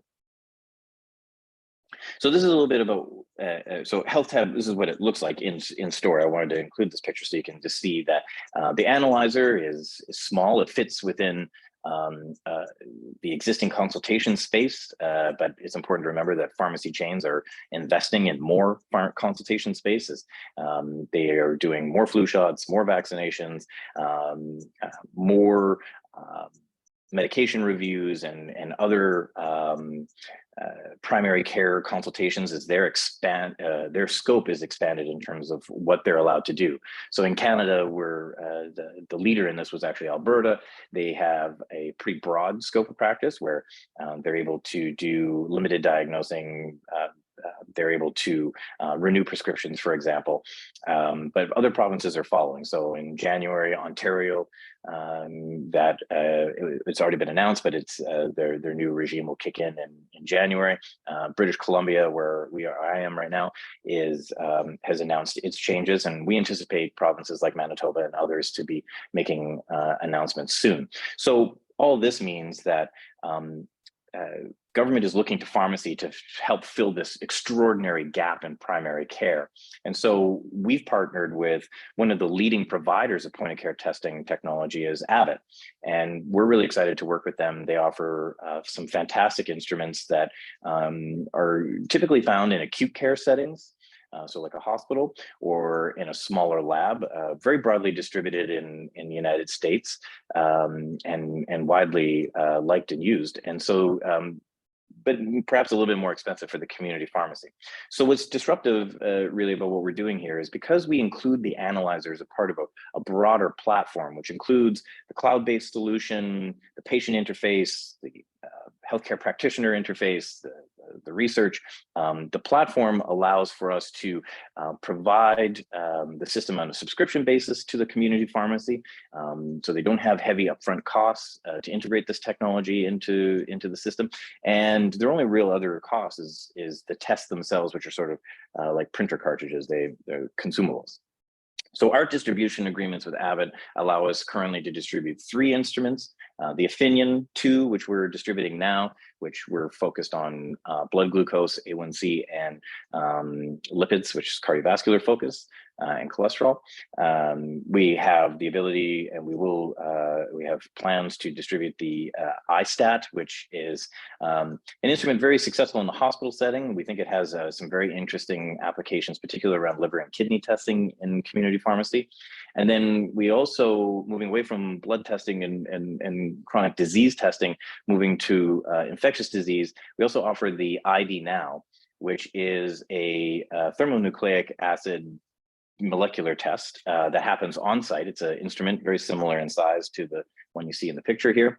And that machine, about 4,000 of them or so were bought by the Canadian government, even more were bought by the US government. They offer a confirmed test, not only for COVID and variants, but influenza, strep, and RSV. Strep, RSV, and influenza obviously are major concerns today post-COVID as the world sort of gets back to open.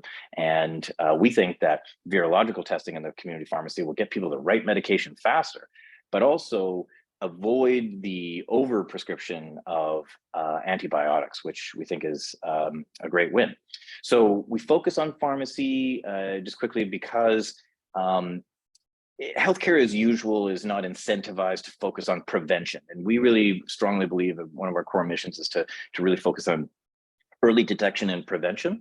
And so the pharmacy's metrics and mandates are really built well to reach the most amount of people, but also to focus on prevention. And so moving away from as what we call the disease care model, where we wait until something breaks or you're symptomatic and something traumatic happens, and moving towards a model where we intervene early and either divert, delay, or totally avoid terrible outcome for someone. So we think that this model is something that is unique to us. We're very unique in the world in how we do this. There's companies that do parts of what we do, but nobody offers a holistic solution.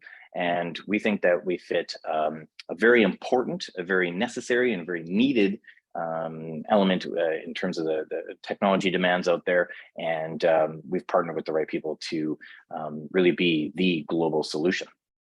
Next slide, please. So we're right now capitalized at 19 million, and this year we will do about $2 million, a little over, and we expect, we can go into the next slide, we'll talk about revenues. We're going to be moving into significant revenue growth in 2023 and 2024. So our projections are that while we will have 450 locations, and I live near a hospital, so I apologize if you're hearing an ambulance go by, but we're hoping to keep people out of those ambulances. But the opportunity in the future here is that we have, by the end of this month, which is November of 2022, we will have 450 locations approximately across the country with Shoppers Drug Mart and Loblaws grocery pharmacies. We will we anticipate growth with that network in 2023 as demand from policy changes in different provinces and potentially the potentiality for funding, which we are quite bullish on.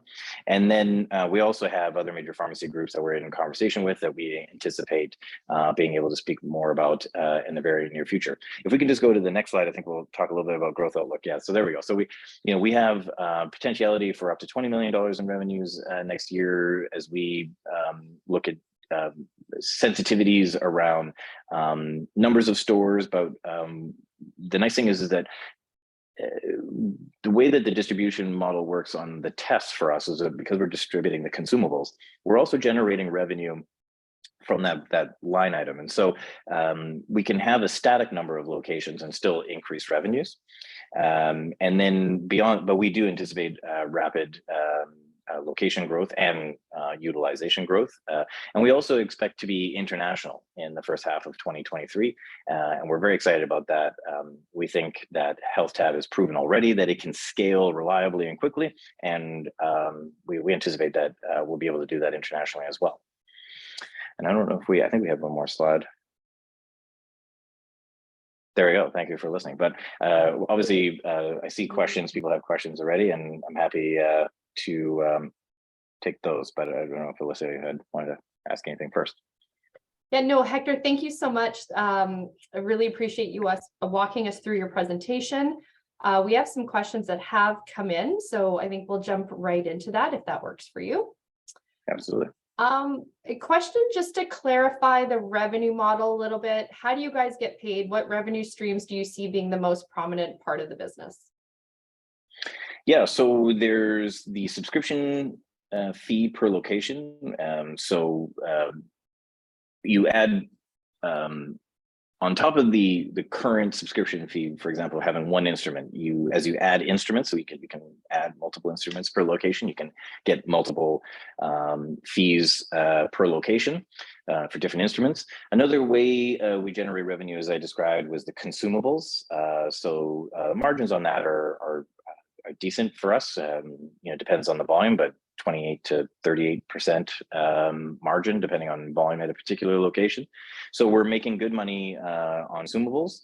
And then on the third important way that we can generate revenue is customized real world evaluations. So sponsored programs where research is conducted on the network. And we think that has really exciting future revenue potentials as the network grows. So those would be the three major line items. The consumables probably will overtake all revenue.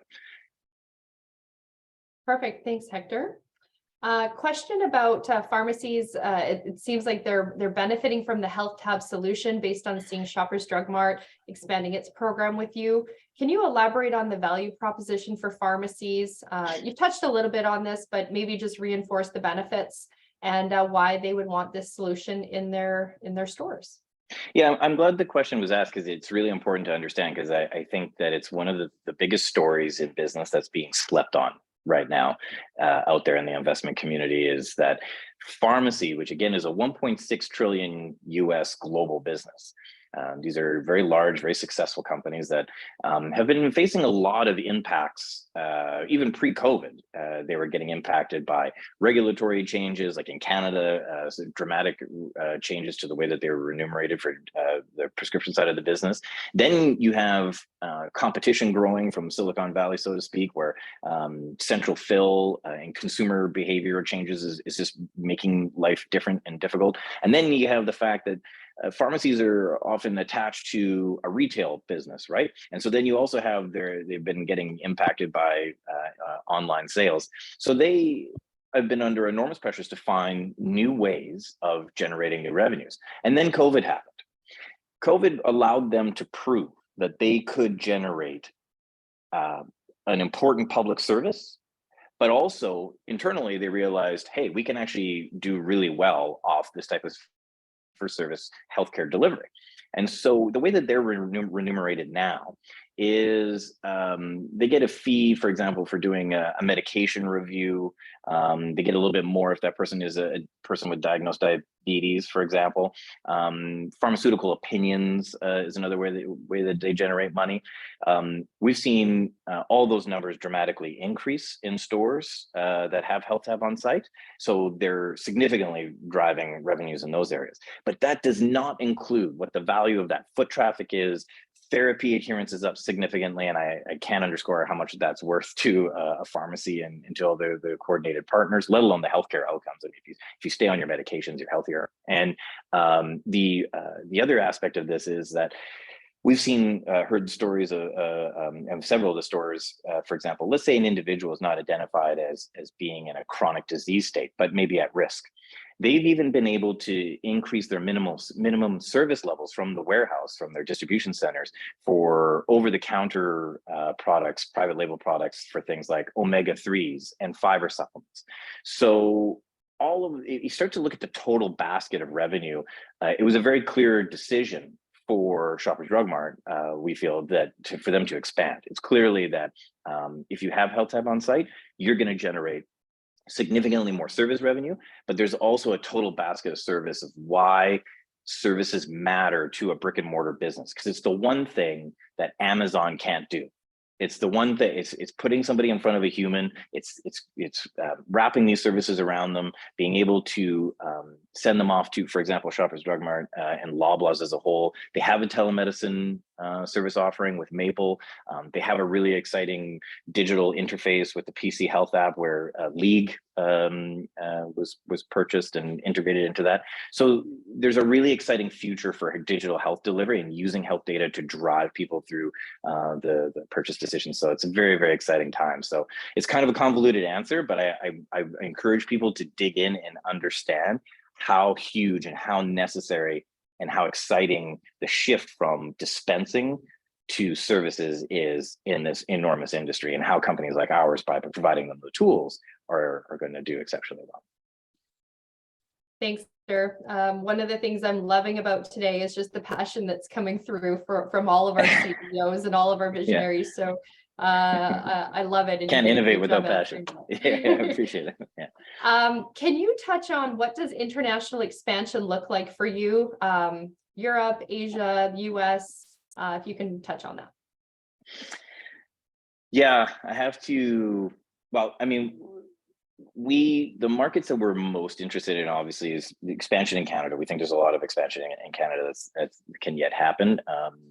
And then there is the opportunities in the United States. I would describe it as more of a brownfield opportunity. For those familiar with the term, is that you're kind of cleaning up messes a little bit. So point of care testing in US pharmacies is much more common than it would be here. They've had not only the scope of practice, but like they have a fee for service model where a patient pays, and it's a totally different healthcare consumption model. Machines are placed in pharmacies, but what we're hearing and seeing is that utilization is low. And so we think that there is a couple different ways for us to enter the United States, both in partnership with Avid to look at ways of either overlaying Health Tab onto existing systems to drive utilization, or to place new systems altogether.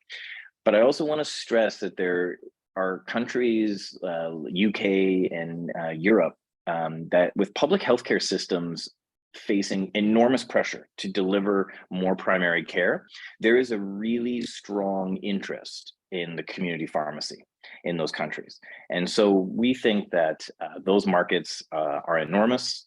We have good trading relations with them, and we think that there is really strong scalability in those jurisdictions as well. Thanks, Hector. Really quick one that has come through. Asking about how accurate the location page is on the Health Tab website. Can we assume that all the information there's up to date?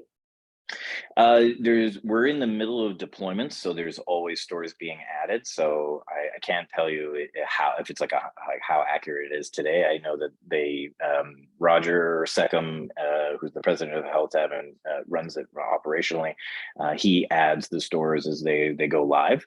So we're deploying constantly. We've been in the middle of this ramp up in this deployment right now. But I think the number that's important is by the end of this month, our current agreement in this current phase with Loblaws Shoppers is the 450 locations.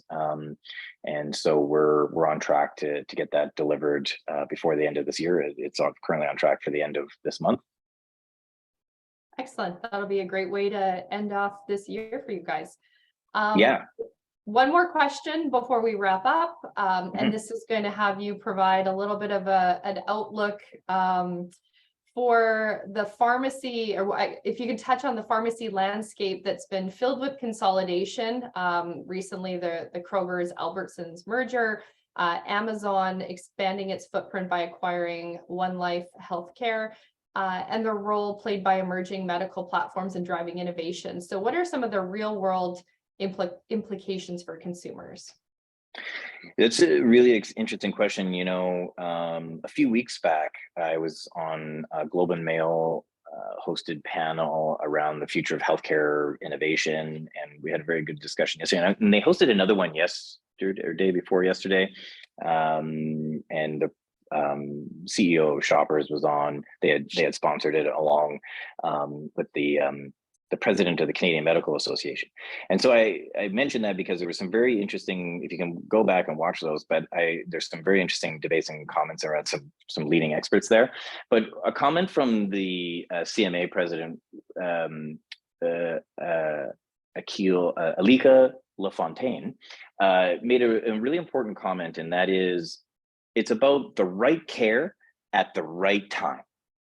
And I think right now, policy makers and executives and certainly I think investors need to be looking at that question. I think that's got to guide your decisions about, you know, technologies you adopt or technologies you invest in. Who has practically speaking, the right solution to deliver the right care at the right time? And telemedicine gets a lot of buzz. I would caution people from a practical point of view to understand that by license, a physician can only do so much. I don't know if anybody's ever used telemedicine, you find that at the end of the conversation, the physician just tells you to go to the clinic. So by license, they can only do so much by seeing you virtually. And so then this is from a technology deployment point of view and an investment point of view, you kind of have to ask yourself, what's cool? And then like, what's like really realistic, and like, what's the right care at the right time? And that's why we think that these mergers and acquisitions, you also have to look at, like Loblaws is a fantastic example, because they bought Shoppers Drug Mart, then they bought in on Maple, which is a telemedicine and virtual healthcare, and it's more than just GPs, it's like certified diabetes instructors and all kinds of things. And then their buy-in on League, which is a very interesting platform for their health app. They call it the PC Health app. I encourage you to download it and kind of look at it. It's a really great window into their thinking. But you can see how companies like Loblaws are starting to build an ecosystem of technologies that really, they made another $900 million investment this year in a series of clinics for rehabilitation, massage therapy, et cetera. So you can see how they're building an ecosystem, and I think that's kind of where things are going, and a lot of those decisions are being made now by the bigger players, and they're trying to look at what is their competitive advantage against something like Amazon that can drop stuff at your door or, you know, interact with you online. Talking to the brick and mortar folks, I can tell you that their attitude is the thing that Amazon can't do is be face to face, where they're not in your community, they're here, it's physical, it's present. And when it comes to healthcare, I think that matters. So there's got to be a balance of the virtual and the non-virtual. And there's certainly going to be, certainly from, I'll close my sort of tirade here on by just pointing out that if you look at the policy announcements by the various provinces in Canada, and even the UK is doing quite a bit of primary care in pharmacy, it's very important right now that given the crisis in access to care, the amount of undiagnosed and poorly treated chronic disease in the world, it is colossal. It is times 1,000 COVID. Like it is like 70%, 71% of Canadians over 20 have a chronic disease. So we are tasked, this generation, all of us here on this call right now, are tasked with leaning in on solutions that are going to deliver the right care, the right place, at the right time. And so we think the community, we're excited about the community pharmacy because it's everywhere, it is underutilized professionals, and with the right technologies in place, you can do so much with it. And so we're really excited about the future, and hopefully if anyone has any questions, you can reach out to us and keep following us. Well, thank you so much, Hector. We really appreciate you being here today, and thanks for answering those questions for us. My pleasure. If anyone would like to connect with Hector, he's on LinkedIn. You can reach out through their investor relations section of their website. Please be sure to add AVCR on the TSXV to your watch list. If anyone would like a one-on-one with Hector, please feel free to reach out to us and we'd be happy to make the connection. Hector, Absolutely. thanks again. again. Okay. Yes, thank you so Take care. much. Bye. Thanks. Bye-bye. All right, everyone, we're just going to tee up for our next guest, so bear with us for just a moment.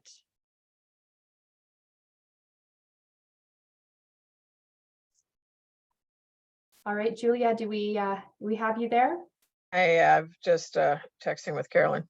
Excellent. Okay, we can hear you loud and clear. Your video is great, and we're right on time.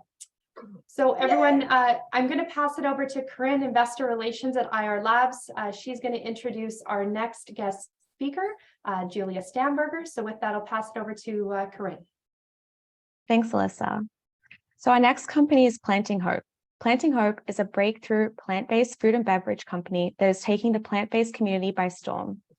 As many of you are aware, plant-based movement is transforming the food and beverage industry, becoming a preference for many consumers, with structural growth of the sector continuing to remain strong. Studies have indicated that consumers purchase more plant-based foods than ever before in 2021, as plant-based food retail sales grew around 3 times faster than the overall food retail sales, with estimates that market penetration will double between 2022 and 2023. Reasons for growth include greater availability across retailer types, a narrowing of the price gap with conventional products, and further uptake by the younger demographic group, with consumption patterns more focused on sustainability and health. Planting Hope has recognized this growth of the plant-based industry and is creating award-winning and cutting-edge products that fill key unmet needs in the growing plant-based food and beverage space. They are focused on producing the world's most nutritious and planet-friendly brands and products. Founded by experienced food industry entrepreneurs, Planting Hope is a women-managed and women-led company with all women C-suite and board of directors focused on nutrition, sustainability, and diversity. The company's Hope and Sesame brand is disrupting the plant-based milk industry with a more nutritious and more sustainable plant-based milk made from sesame seeds. Sesame requires comparatively little water and resources to cultivate. It is drought resistant and naturally pest resistant and bee friendly, making it far more sustainable investment option for the planet. Planting Hope has invested substantially in research and development and formulation with top flavorist and beverage scientists to develop and refine the brand in order to make it the first commercially available sesame milk worldwide. The company Right Rice brand is another first of its kind. It is a shelf-stable veggie rice packed with nutritious vegetables. Right Rice defines a household staple with a delicious vegetable-based rice grain that is packed with powerful vegetables and complete plant-based protein. The company's innovative award-winning brands span fast growth categories, including plant-based snacks, which incorporate sustainable packaging innovation. They use proprietary formulas that incorporate new ingredients and processing technology to consistently deliver a balance of taste, nutrition, and planet-friendly practices to consumers. Planting Hope has been executing on its strategy to address availability. The company has been introducing its award-winning brands to new buyers across channels and geographies, both domestically and globally. Since the beginning of 2022, the company has achieved more than 3,700 new grocery retail doors and more than 9,600 new total distribution points in key retailers, and recently expanded its product nationwide with Kroger, the largest grocery retailer in the United States. Their aggregate grocery retail total distribution points is now at more than 50,000 placements across product lines and brands. It also continues to see growth in the commerce channel as it adds and grows e-commerce partners. Here to present Planting Hope today is Julia Stamberger, co-founder and CEO, as well as chair of the board. Julia sets the vision and drives all elements forward to turn that vision into reality. Julia is a perpetual innovator with a 20-year career developing new products, business models, and strategies. She has been instrumental in the development and advancements of multiple successful food and beverage brands. Over to you, Julia. Thank you very much, Corinne. I appreciate it. And you just heard a lot about our products, but one thing you didn't hear, and I encourage you to experience for yourself, is they're all delicious too. So we say in the food and beverage industry that taste is king always. And then after that, everything falls. So we make sure that everything that we produce not only is delicious, is nutritious, is sustainable, but these are products that consumers want to eat every day. Because make no mistake, what we're developing are pantry staple products. And this is the most important category of the grocery store. These are the things that people use every day, that they rely on in their households and that they need, or that household, grinds to a screeching halt and they run out to the grocery store to get more. We have 4 fast-growing food and beverage brands. The first one is our Hope and Sesame Milk. And we talk about sesame milk a lot. And we actually based our ticker symbol, MYLK, on the TSXV around that concept of plant-based milk. And here's why. Plant-based milk is the biggest section of the grocery store in terms of plant-based foods. It is more than twice the size of plant-based meat. And the reason is people use it every day. This is something that they rely on and use in multiple ways in their cuisine and in their household's daily life. What we've developed with Hope and Sesame fills a key hole in the plant-based milk space. And that key hole is a plant milk that is nutritionally equivalent to dairy milk, as well as very sustainable.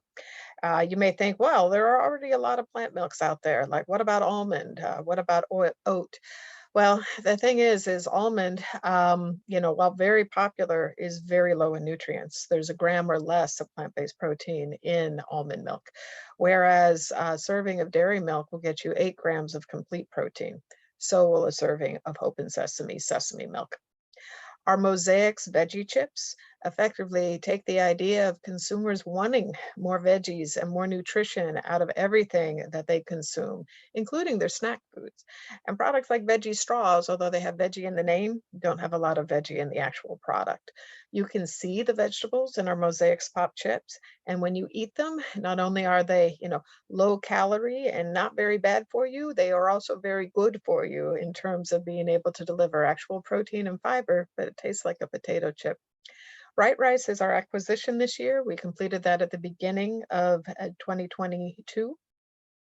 And we selected the Right Rice brand because it was such an innovative breakthrough, effectively marrying the nutrition in rice and the nutrition in beans and legumes in a single grain that cooks and eats like white rice, but carries with it 11 grams of complete protein per serving and 6 grams of fiber, meaning there's 40% fewer net carbs in a serving of right rice than there is in white rice. And finally, Vegicopia was actually one of our first brands. And what's breakthrough about Vegicopia is how we're able to pack veggies in a format that you can take them with them wherever you go and turn them into viable snack foods. So in that line, for instance, we have our shelf-stable hummus cups and dip cups, where we perfected the technology from an ingredient standpoint to balance the pH in those cups so that they're shelf-stable for 24 months with no refrigeration required, and yet they taste as delicious or more than a refrigerated dip cup, which frankly has 30 days or less at production and requires refrigeration throughout its lifetime. So some really breakthrough products throughout all 4 of these categories that again are the types of things that consumers eat every day, and once they adopt them into their households, rely on those. We're established and scaling with major North American retailers and distributors, yes, but watch this space. We have a lot of announcements upcoming. Our company was founded in the US and we have significant retail distribution in the US, but I can tell you every time that we publish a number, such as the one you see here, about 8,000 grocery doors and 50,000 TDP, we're already a bit beyond that. And are getting new distribution breakthroughs all the time. So all of our products have hit a critical point of momentum where they're not only growing in distribution in grocery and food service channels, but also growing in velocity, which is what you really want to look for. That's how quickly consumers are buying those products and moving them off the shelves. We have 26 employees at our Chicago headquarters.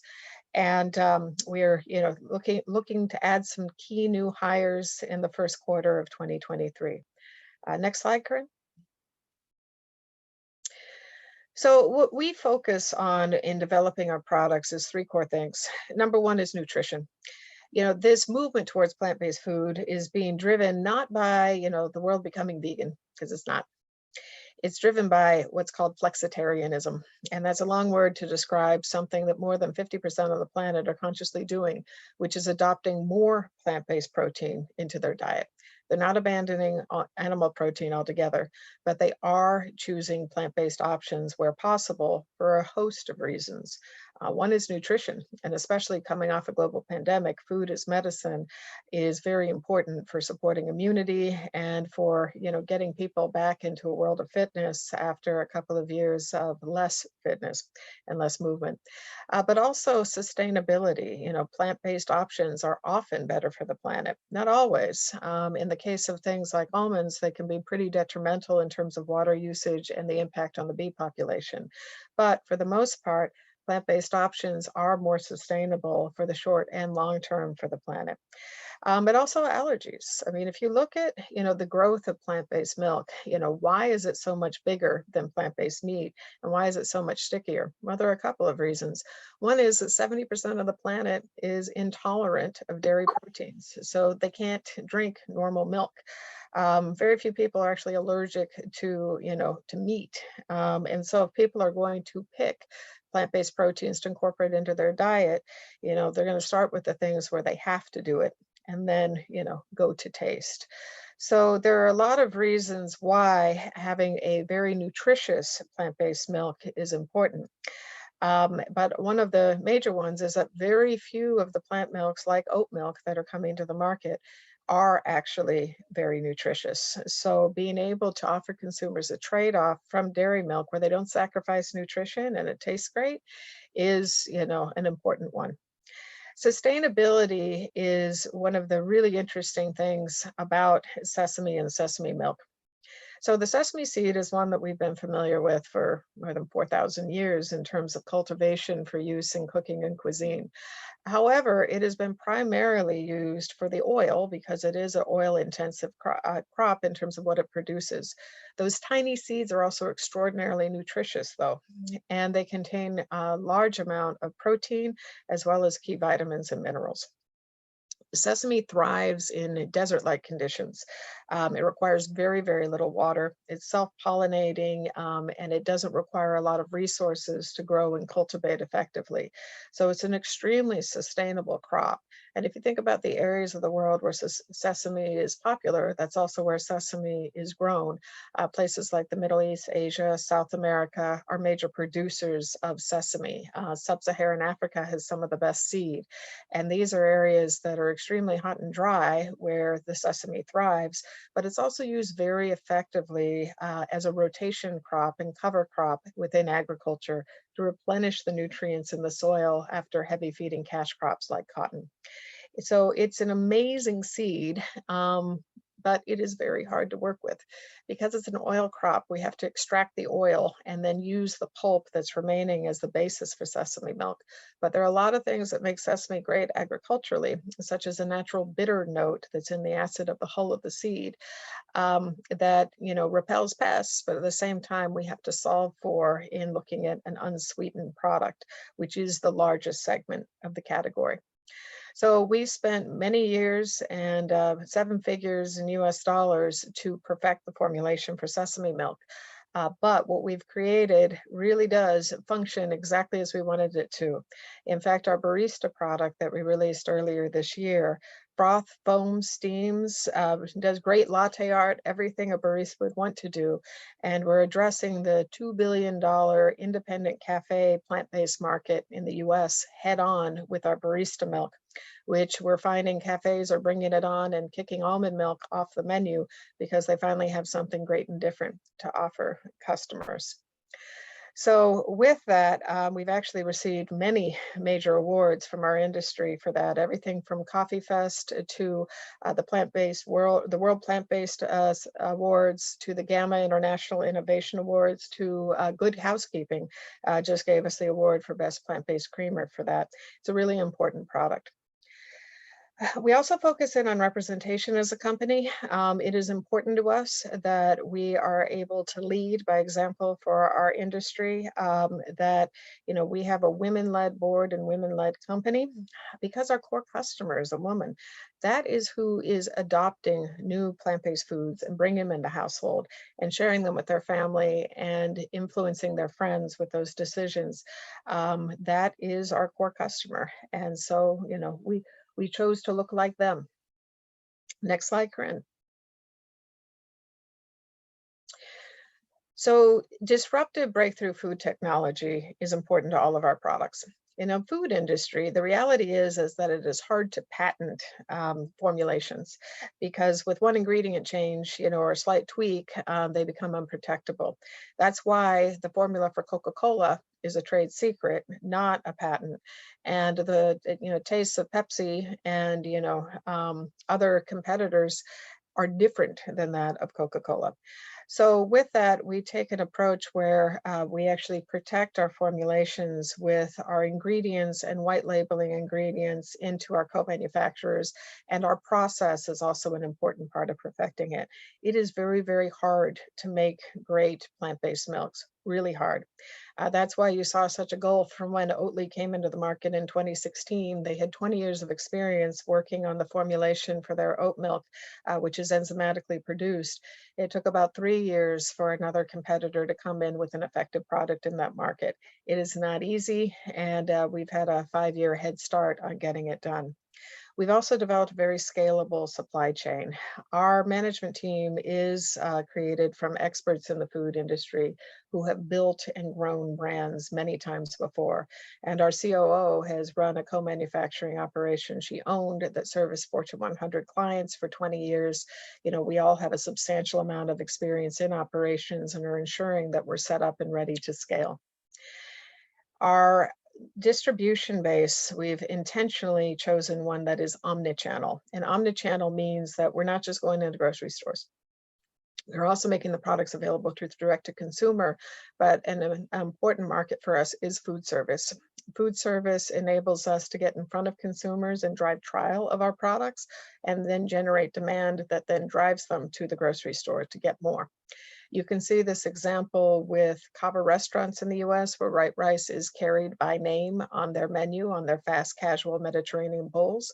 We've had countless customers tell us they discovered white rice there and then went to Whole Foods and now buy it for their household. Similarly, as we go into the cafe channel, what oat milk did is they started in the cafes. Folks got a taste for oat milk, went to the grocery stores and asked for it. Retailer said, well, people are asking for it, we better bring it in. Didn't happen the other way around. With our baristas embracing sesame milk so quickly, they are introducing it to consumers and the consumers then come and find it in the stores. Food service also has great net margins, payment terms, and everything else. So it is a key focus for us for continued expansion. And you'll see us focusing even harder in on that in 2023. Corinne, next slide. So on this slide, we talk a bit about the capital structure, but where I really want to focus you on is our gross revenue growth. So, we put together a very specific business plan where we got all of our products ready to scale in the marketplace. And then last fall, specifically about 50 weeks ago, it was November 18th, we went public on the TSXV. And our intent was to go forward and execute on our business plan and scale significantly in 2022. And we did that. In fact, by April of this year, our revenues year to date had exceeded the entire revenues for 2021, the year before that. And we released our Q2 earnings in August. And by that point, we were up to around 5.9 million cumulative for the year, a significant quarter-over-quarter growth yet again. We continue to track on significant growth and really, the sky's the limit as we start seeing the momentum come now from retailers and consumers and food service operators who are asking us for the product. So we have put together a business plan to hit break even within 12 to 18 months on our core business. And really what'll drive that adoption and that success is how quickly we dive deeper into the food service channel. Because the cash generated and overall revenue and margin generated from that channel is even larger than from the grocery channel, which is a great channel and a place you have to be, but has significant investment costs as you grow your brand there. Corinne, next slide. So the road ahead, we are continuing to expand placement. And when we made the decision to come to the Canadian market as a public company, we also decided to look very closely at the market in Canada for our products.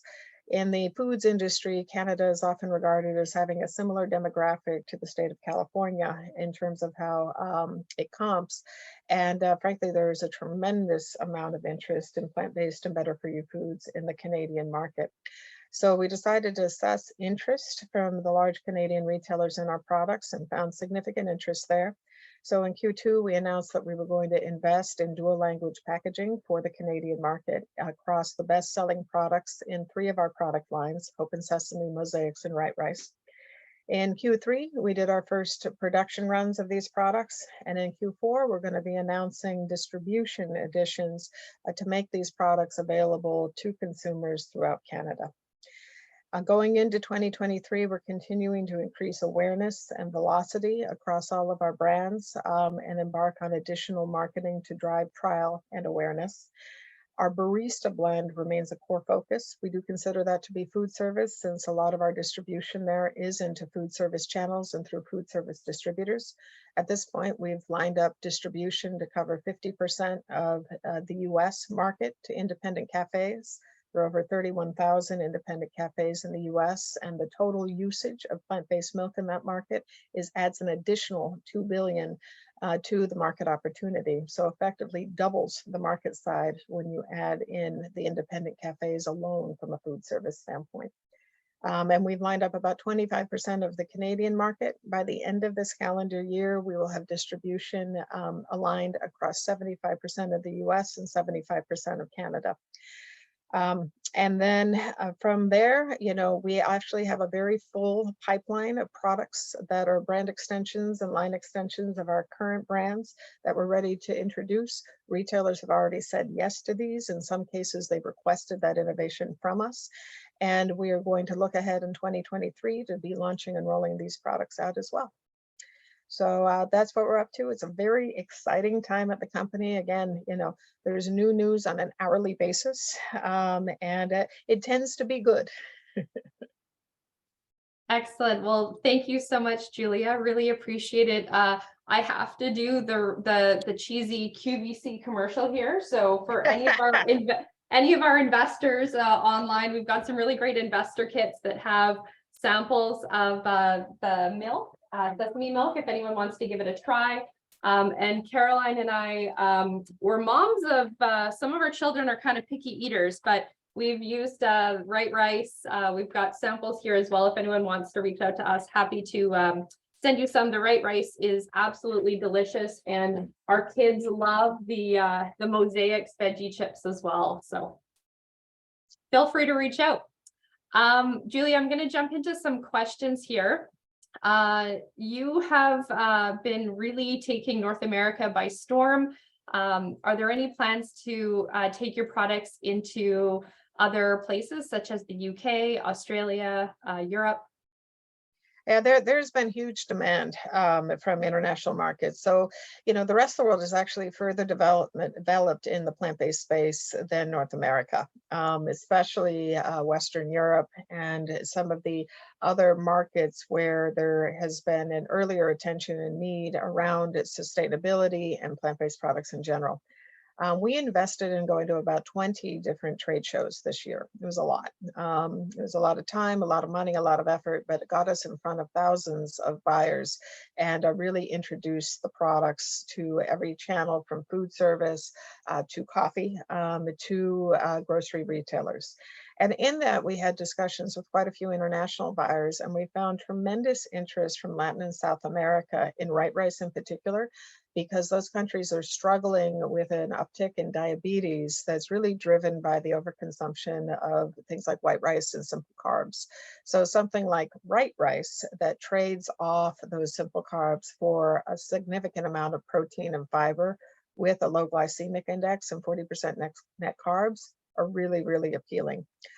Similarly, in the Asian countries where sesame is prized for its culinary, taste as well as for the nutritious properties of the sesame seed, there's a significant interest in sesame milk, which also is endemic to the culture as opposed to something like oat milk, which really, oats aren't really used widely in Asian countries from a cuisine standpoint.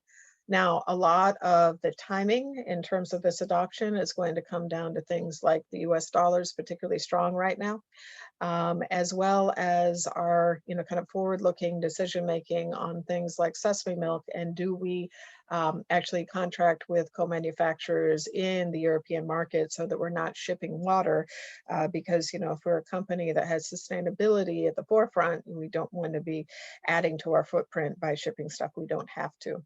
So, we were planning on moving more aggressively into export markets in 2023 a few months ago. With the dollar as strong as it is, that'll probably take a little bit longer than we initially expected, but the demand is certainly there. Thanks, Julia. Planting Hope has been growing revenue and expanding its distribution across all channels, while many small caps and even some of the larger big names in the sector have been experiencing some challenges lately. What do you attribute Planting Hope's success to? Well, first of all, we're at an earlier stage where we have the opportunity to make big growth gains, and we very strategically lined up, the playing field for us to be able to do so. We've operated in this industry for a long time, and there are a lot of rookie mistakes that can be made that, can burn up a lot of time and a lot of capital. We've made those previously in other ventures. We've learned from them. And at this point, we've really focused in on execution. You can have a B or C level product and, not execute or execute brilliantly, right? And do extremely well. You can have an A level product and execute as a D level and go nowhere with it. So, having a great tasting product is the price of entry. The right time, the right place is also important, but how your team executes on that throughout the supply chain from an operational and other standpoint is absolutely critical. So we set ourselves up to do that very, very specifically. And, we also very intentionally focused in on pantry staple products, products that people use every day. You'd be surprised often if you looked into the grocery store and found out what the threshold minimum velocities are for a particular product in a particular category. Even things that you think you must sell a lot of, the peanut butter examples, one in our industry, where it only takes moving 2 units of Skippy peanut butter per week per store to keep that product on the shelf indefinitely. Only 2 units. But when you think about how many thousands of products are in a grocery store, 20,000 plus, that's a lot of movement across a lot of products. You have to aggregate a lot of grocery stores to get there. So you can have things that have a higher velocity associated with them, or you can have things like barbecue sauce that people buy a couple of times a year. We've focused in on key unmet white space needs in the products that people use and adopt every day. And that keeps our velocities going. But we're seeing great signals from the marketplace that the time and place that we've launched our products and what we've developed is hitting, squarely in the right time and right place for larger market adoption. Alyssa, you mentioned QVC. Well, QVC is actually somewhere that we sell very well. But that is not easy to do. You know, for years I've pitched products on QVC. They never had one that stuck, you know, that got met the minimum threshold per second per minute price and got invited back for another airing. We now have not one, not two, but 3 brands and product lines that are invited back to QVC on a monthly, if not more frequent basis to air, because the QVC audience that really represents, you know, a good core of middle America has adopted those products, really likes them. 2 of them were voted in for the Customer Choice Awards this year. You know, that means we've hit a sweet spot in terms of the adoption of our products and the future for those. So, you know, being right time and right place, we drove towards this point, but, you know, here we are. Thank you so much, Julia, and congratulations on all your success to date. I know this month marks your 1-year anniversary on the TSXV. And I know it's been, on behalf of our entire team, a very much an honor to be supporting you in the capital markets and taking public one of the first in the world all women board and C-suites has been definitely a really exciting moment for us. And we appreciate your products very much. So thanks again for your time, Julia. Absolutely. Thank you everyone for tuning in, and be sure to take Alyssa up on her offer of those products. They're pretty delicious and soon will be available at a grocery store near you. Excellent. Thanks again. And if anyone would like to connect with Julia, Julia is active on LinkedIn. Her information is available on the Planting Hopes website, and you can certainly reach out to Caroline or myself, and we'd be happy to connect you if anyone would like any one-on-one meetings or has any other further questions. Please feel free to reach out. Thanks again, Julia. Thank you all. All right, everyone, we're just going to switch over to our next presenter, so bear with us for just a moment.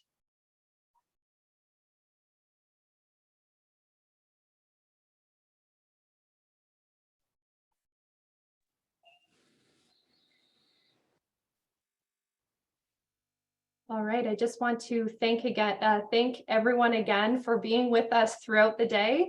Many of you have been here from early in the day and asking some really great questions, so we really appreciate your support. And to those who've just joined us, thanks again as well. You have the ability to submit questions through the Q&A, which we will touch on at the end of the presentation coming up. And I'm just going to do a quick sound check with Sasha here. Hey, Sasha. Hi, can you hear me? Yeah, I can hear there's a little bit of an echo. Maybe tell me a little bit about the weather and we'll try this. Hi. Is this a little bit better?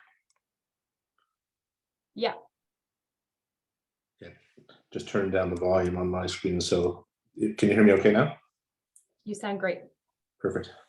Okay, excellent. Well, I'm going to pass it over to Corinne, Investor Relations at IRlabs, to introduce our next company presenting today and our presenter. So over to you, Corinne. Thanks, Alyssa. So this is our last company of the day. This company is Maritime Launch. Maritime Launch is a Canadian-owned commercial space company based in Nova Scotia.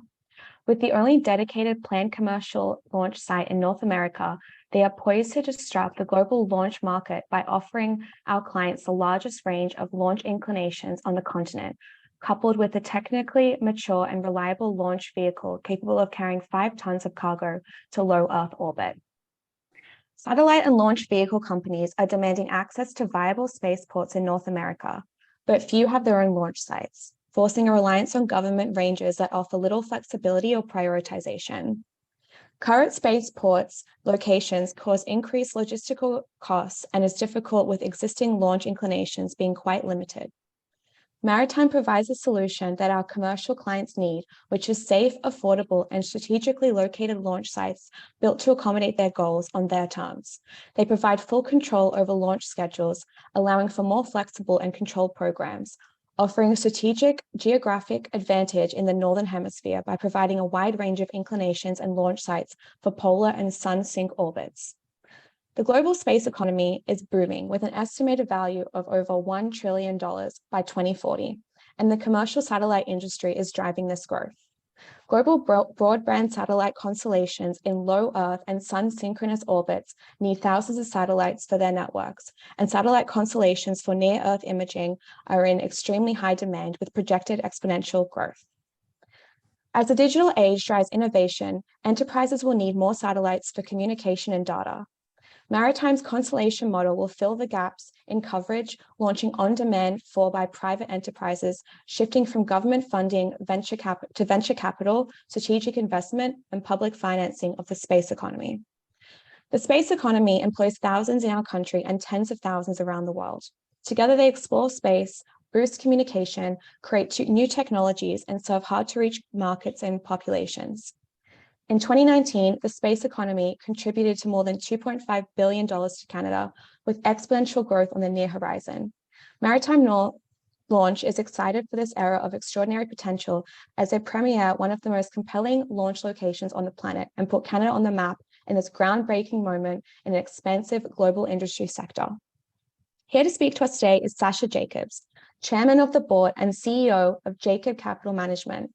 As the first investment banker in Canada in renewable energy, Sasha brings over 20 years of experience in the power sector, including founding and leading the power and infrastructure practice at a top Canadian investment bank. He also has spent several years in senior political positions as special assistant to the Ontario Minister of Energy. He has managed over 100 transactions in the renewable energy sector and has participated in financings valued at more than $10 billion. Sasha was recognized by Institutional Investor as one of the five most influential emerging players in renewable energy globally. Over to you, Sasha. Great, thank you. Thank you very much for the introduction. And as the last presentation of the day, thank you everyone for participating during the day and for staying to hear our presentation about Maritime Launch. So as you know, you can't click on CNBC or Bloomberg or open the Wall Street Journal and not see a story about space every single day.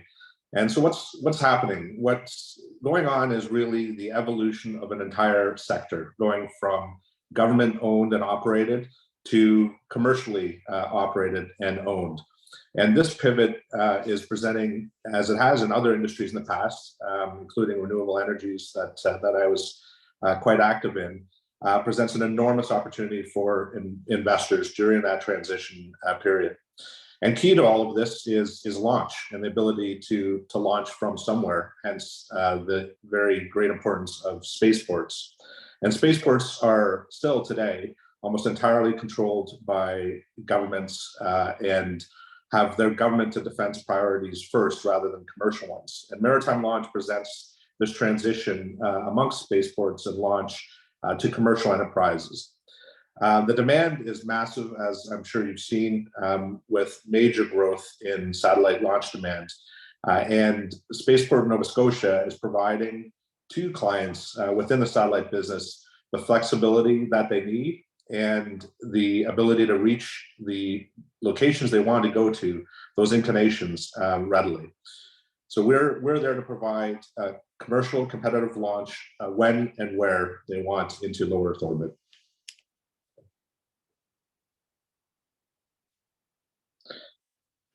So as mentioned earlier in the introduction, the industry is growing incredibly at a very rapid pace. The estimates range from $1 trillion to $4 trillion. That $4 trillion number is by Goldman Sachs estimate by 2040. So this is driven very much by a lot of the commercial satellite constellations that you're seeing from groups such as Starlink.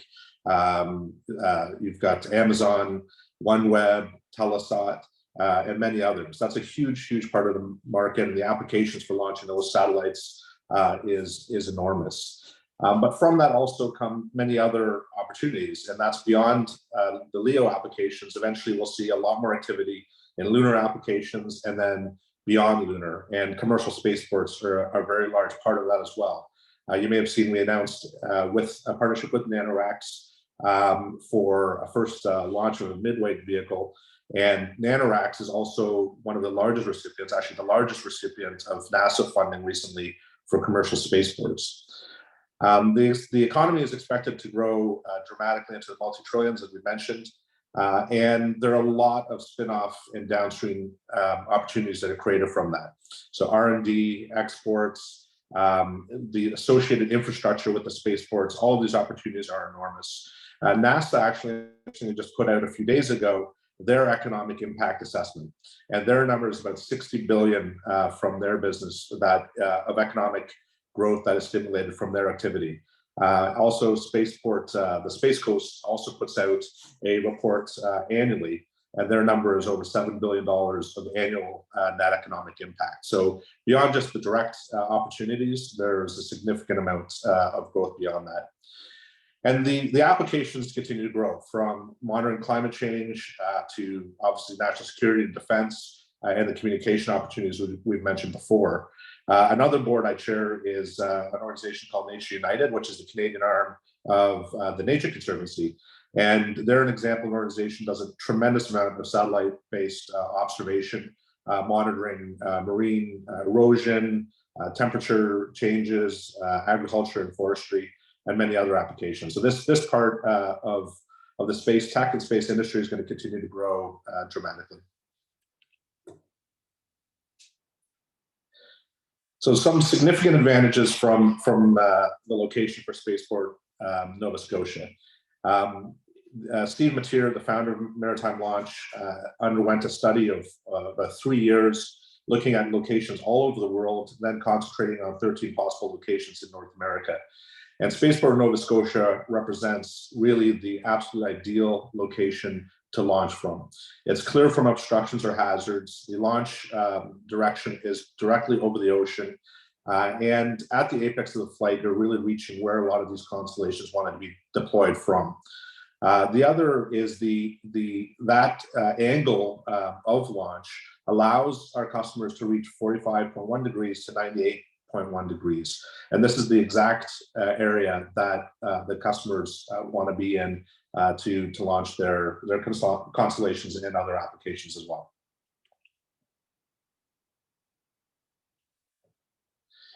Just briefly, our market cap is approximately 65 million. We went public in April, listing on NEO. We also have a US OTC listing. Currently, we've raised approximately $20 million. Many of the comparable companies within the industry are listed on NASDAQ, as you're probably familiar with Virgin, Rocket Lab, and Astra on the vehicle side.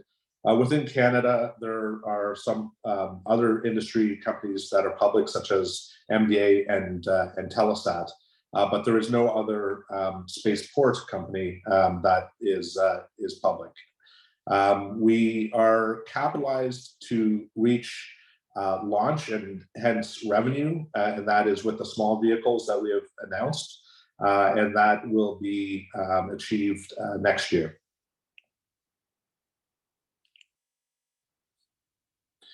So just a quick snapshot, we're currently pre-revenue. Construction is underway.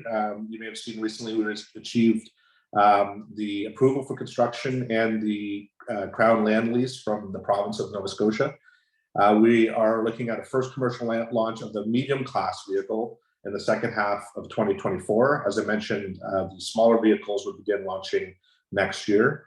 The revenue for the medium class vehicle, so that's a 5,000 kilogram payload, expected to be approximately $60 million per launch. And the current plans, or the base case plans, are to launch 8 times per year.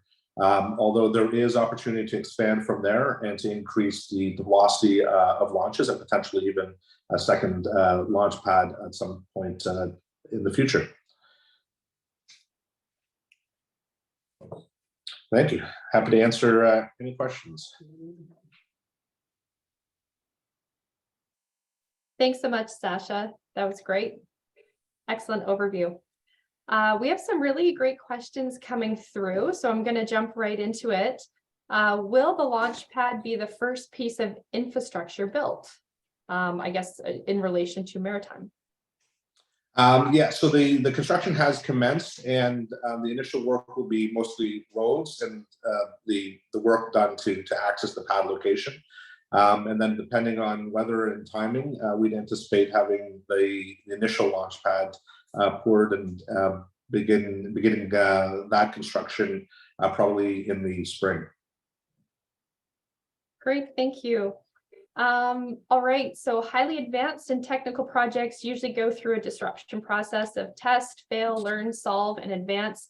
What does that risk management process look for Maritime for your launches to ensure success in those launches? Well, we have a very experienced team, as you may have noted. Steve has a long history in exactly that, in operations, risk management, permitting, the regulatory aspects of spaceports. So from NASA to then his work at Spaceport Americas, which is the horizontal launch location that Richard Branson developed and is using for the Virgin horizontal launch application. So it's an extremely important component. We have a team that has tremendous experience in those areas, even including a former astronaut who's in charge of safety and other applications, as well as a recently hired an expert in spaceport operations and development. So very rigorous processes in place, and we have a very experienced management team that's continuing to grow. And Sasha, when do we expect to see first revenues come in? Yeah, so as I mentioned, actually one of the very compelling things about the industry is the deposit schedules associated with launch.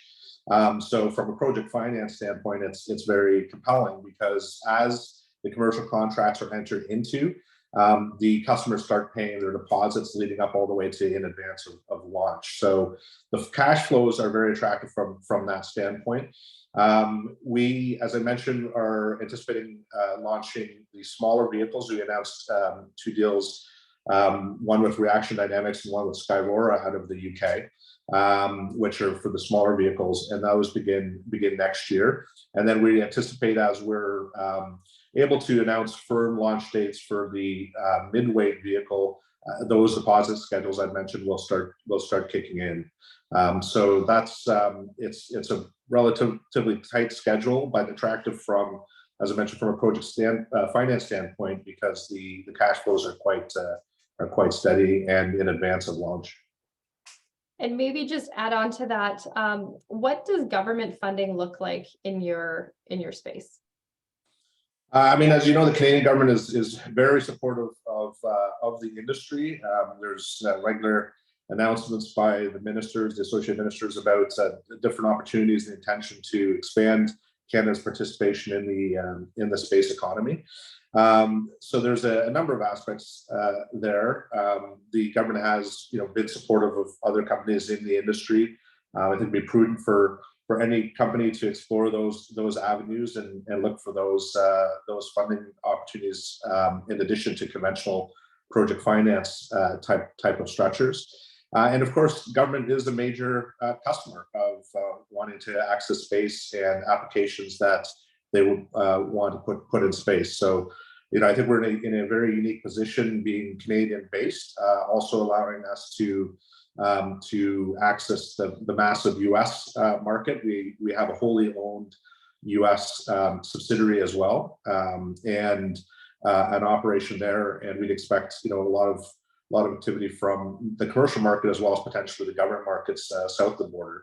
The Skyrora announcement, I think, is also quite meaningful to note because as a UK launcher, their customer base is predominantly European, and thankfully with Canada's relationships in Europe, there's a great opportunity to access launch opportunities from UK and European-based satellite customers from Spaceport Nova Scotia. Excellent, thank you. Question about what is involved with the build out beyond the roads and the launch pad?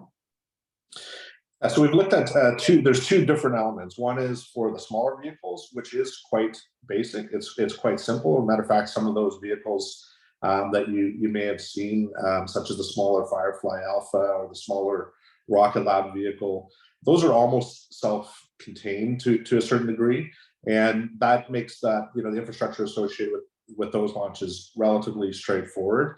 Going into we talked about as phase 2, which is for the medium class vehicles. The associated infrastructure is a bit more complex and more capital intensive for that matter. So that includes different fueling systems, all kinds of safety mechanisms, the integration facilities between where the satellite is installed into the vehicle, and the erector facilities that are required for the vehicles. Quite a bit of work that is there. Quite a bit of IP as well that's been developed and is being developed with MLS and our partners. So those are two distinct areas. Our hope is to develop a lot of those in parallel as we're going into the first launch next year, the smaller vehicles, but being in a position to be ready for the larger launches very rapidly thereafter. Thank you, Sasha. Where will the fuel for launch come from? So you cut out for 1 second. You mentioned that you'd asked about the Sorry, fuel. the question about the fuels for the launches, where does that fuel come from? Yeah, we had actually an early partner in the company that is one of the leading companies in that sector. So a lot of thought has been given to that, and his company's expertise was involved quite early on those type of considerations. So the final decisions haven't been made yet. Those type of decisions will be made leading up towards the larger phase 2 construction that I mentioned earlier, where careful consideration and decisions have to be made about how that fueling infrastructure is built. And Sasha, do you publicly disclose who your engineering partners are? Is that something you can touch on?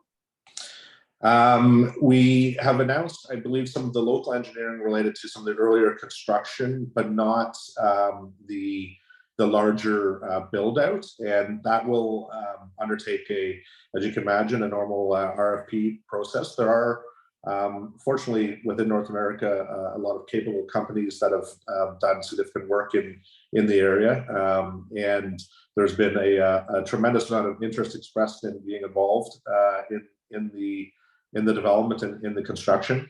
But the larger phase will undergo a rigorous RFP process, and those announcements will be made down the road. Excellent. Okay, I know it goes without saying that geopolitical matters are certainly something that probably causes a lot of opportunity and challenge in your space. Can you touch on that? Yeah, I mean, I think the geopolitical concerns now have really, put a spotlight on the requirement and the need for nations to have independent, sovereign access to space. I think that's really, we see what's happening every day on the news, and I think Canada as a nation needs to have the access that we're going to provide for all of the obvious reasons related to defense, Arctic monitoring. You can imagine one day that we didn't have access to space as a nation, the communications implications, defense implications, on and on. So I think it's a paramount importance for our country to have its own sovereign access, and really that's what Maritime Launch is building and is thrilled to be able to contribute to. Thank you. Just a reminder to all of our guests, if you'd like to submit a question, please do so through the Q&A chat at the bottom of your screen. Sasha, the next question is about project financing. Maybe I'll ask it a bit more broad. If you can touch on the company's financing initiatives to date. I think specifically this question was probably geared at the debt side and the relationships you have with lenders. Yeah, it's interesting. When I first got involved and met Steve Mateer and started talking about the project, really what struck me was that this had a lot of infrastructure-like characteristics, but with significant upside beyond that. So, we looked at it, and you could look at it, the spaceport, as almost an airport, but then you're adding, the control of the vehicle and the customer, which is really that full spectrum of value add and hence margin. So it's quite compelling from that standpoint. So, but with respect to being an infrastructure like asset, is somewhat de-risked. with respect to the CapEx being secured by customer contracts and that associated cash flow, as well as to some degree assets. So my previous background, I was the first investment banker in Canada in renewable energy, and have been involved in about $10 billion of projects in that sector, both power and infrastructure. And a lot of that was project finance. So a part of it was corporate finance, both public and private, but a large part was project finance, including a lot of tax-driven finance in the US that we arranged, production tax credit monetizations and ITCs, and actually even carbon credit monetizations to fund projects. So this has the ability, this project has definitely the ability to seek the same type of project finance that an energy project would have.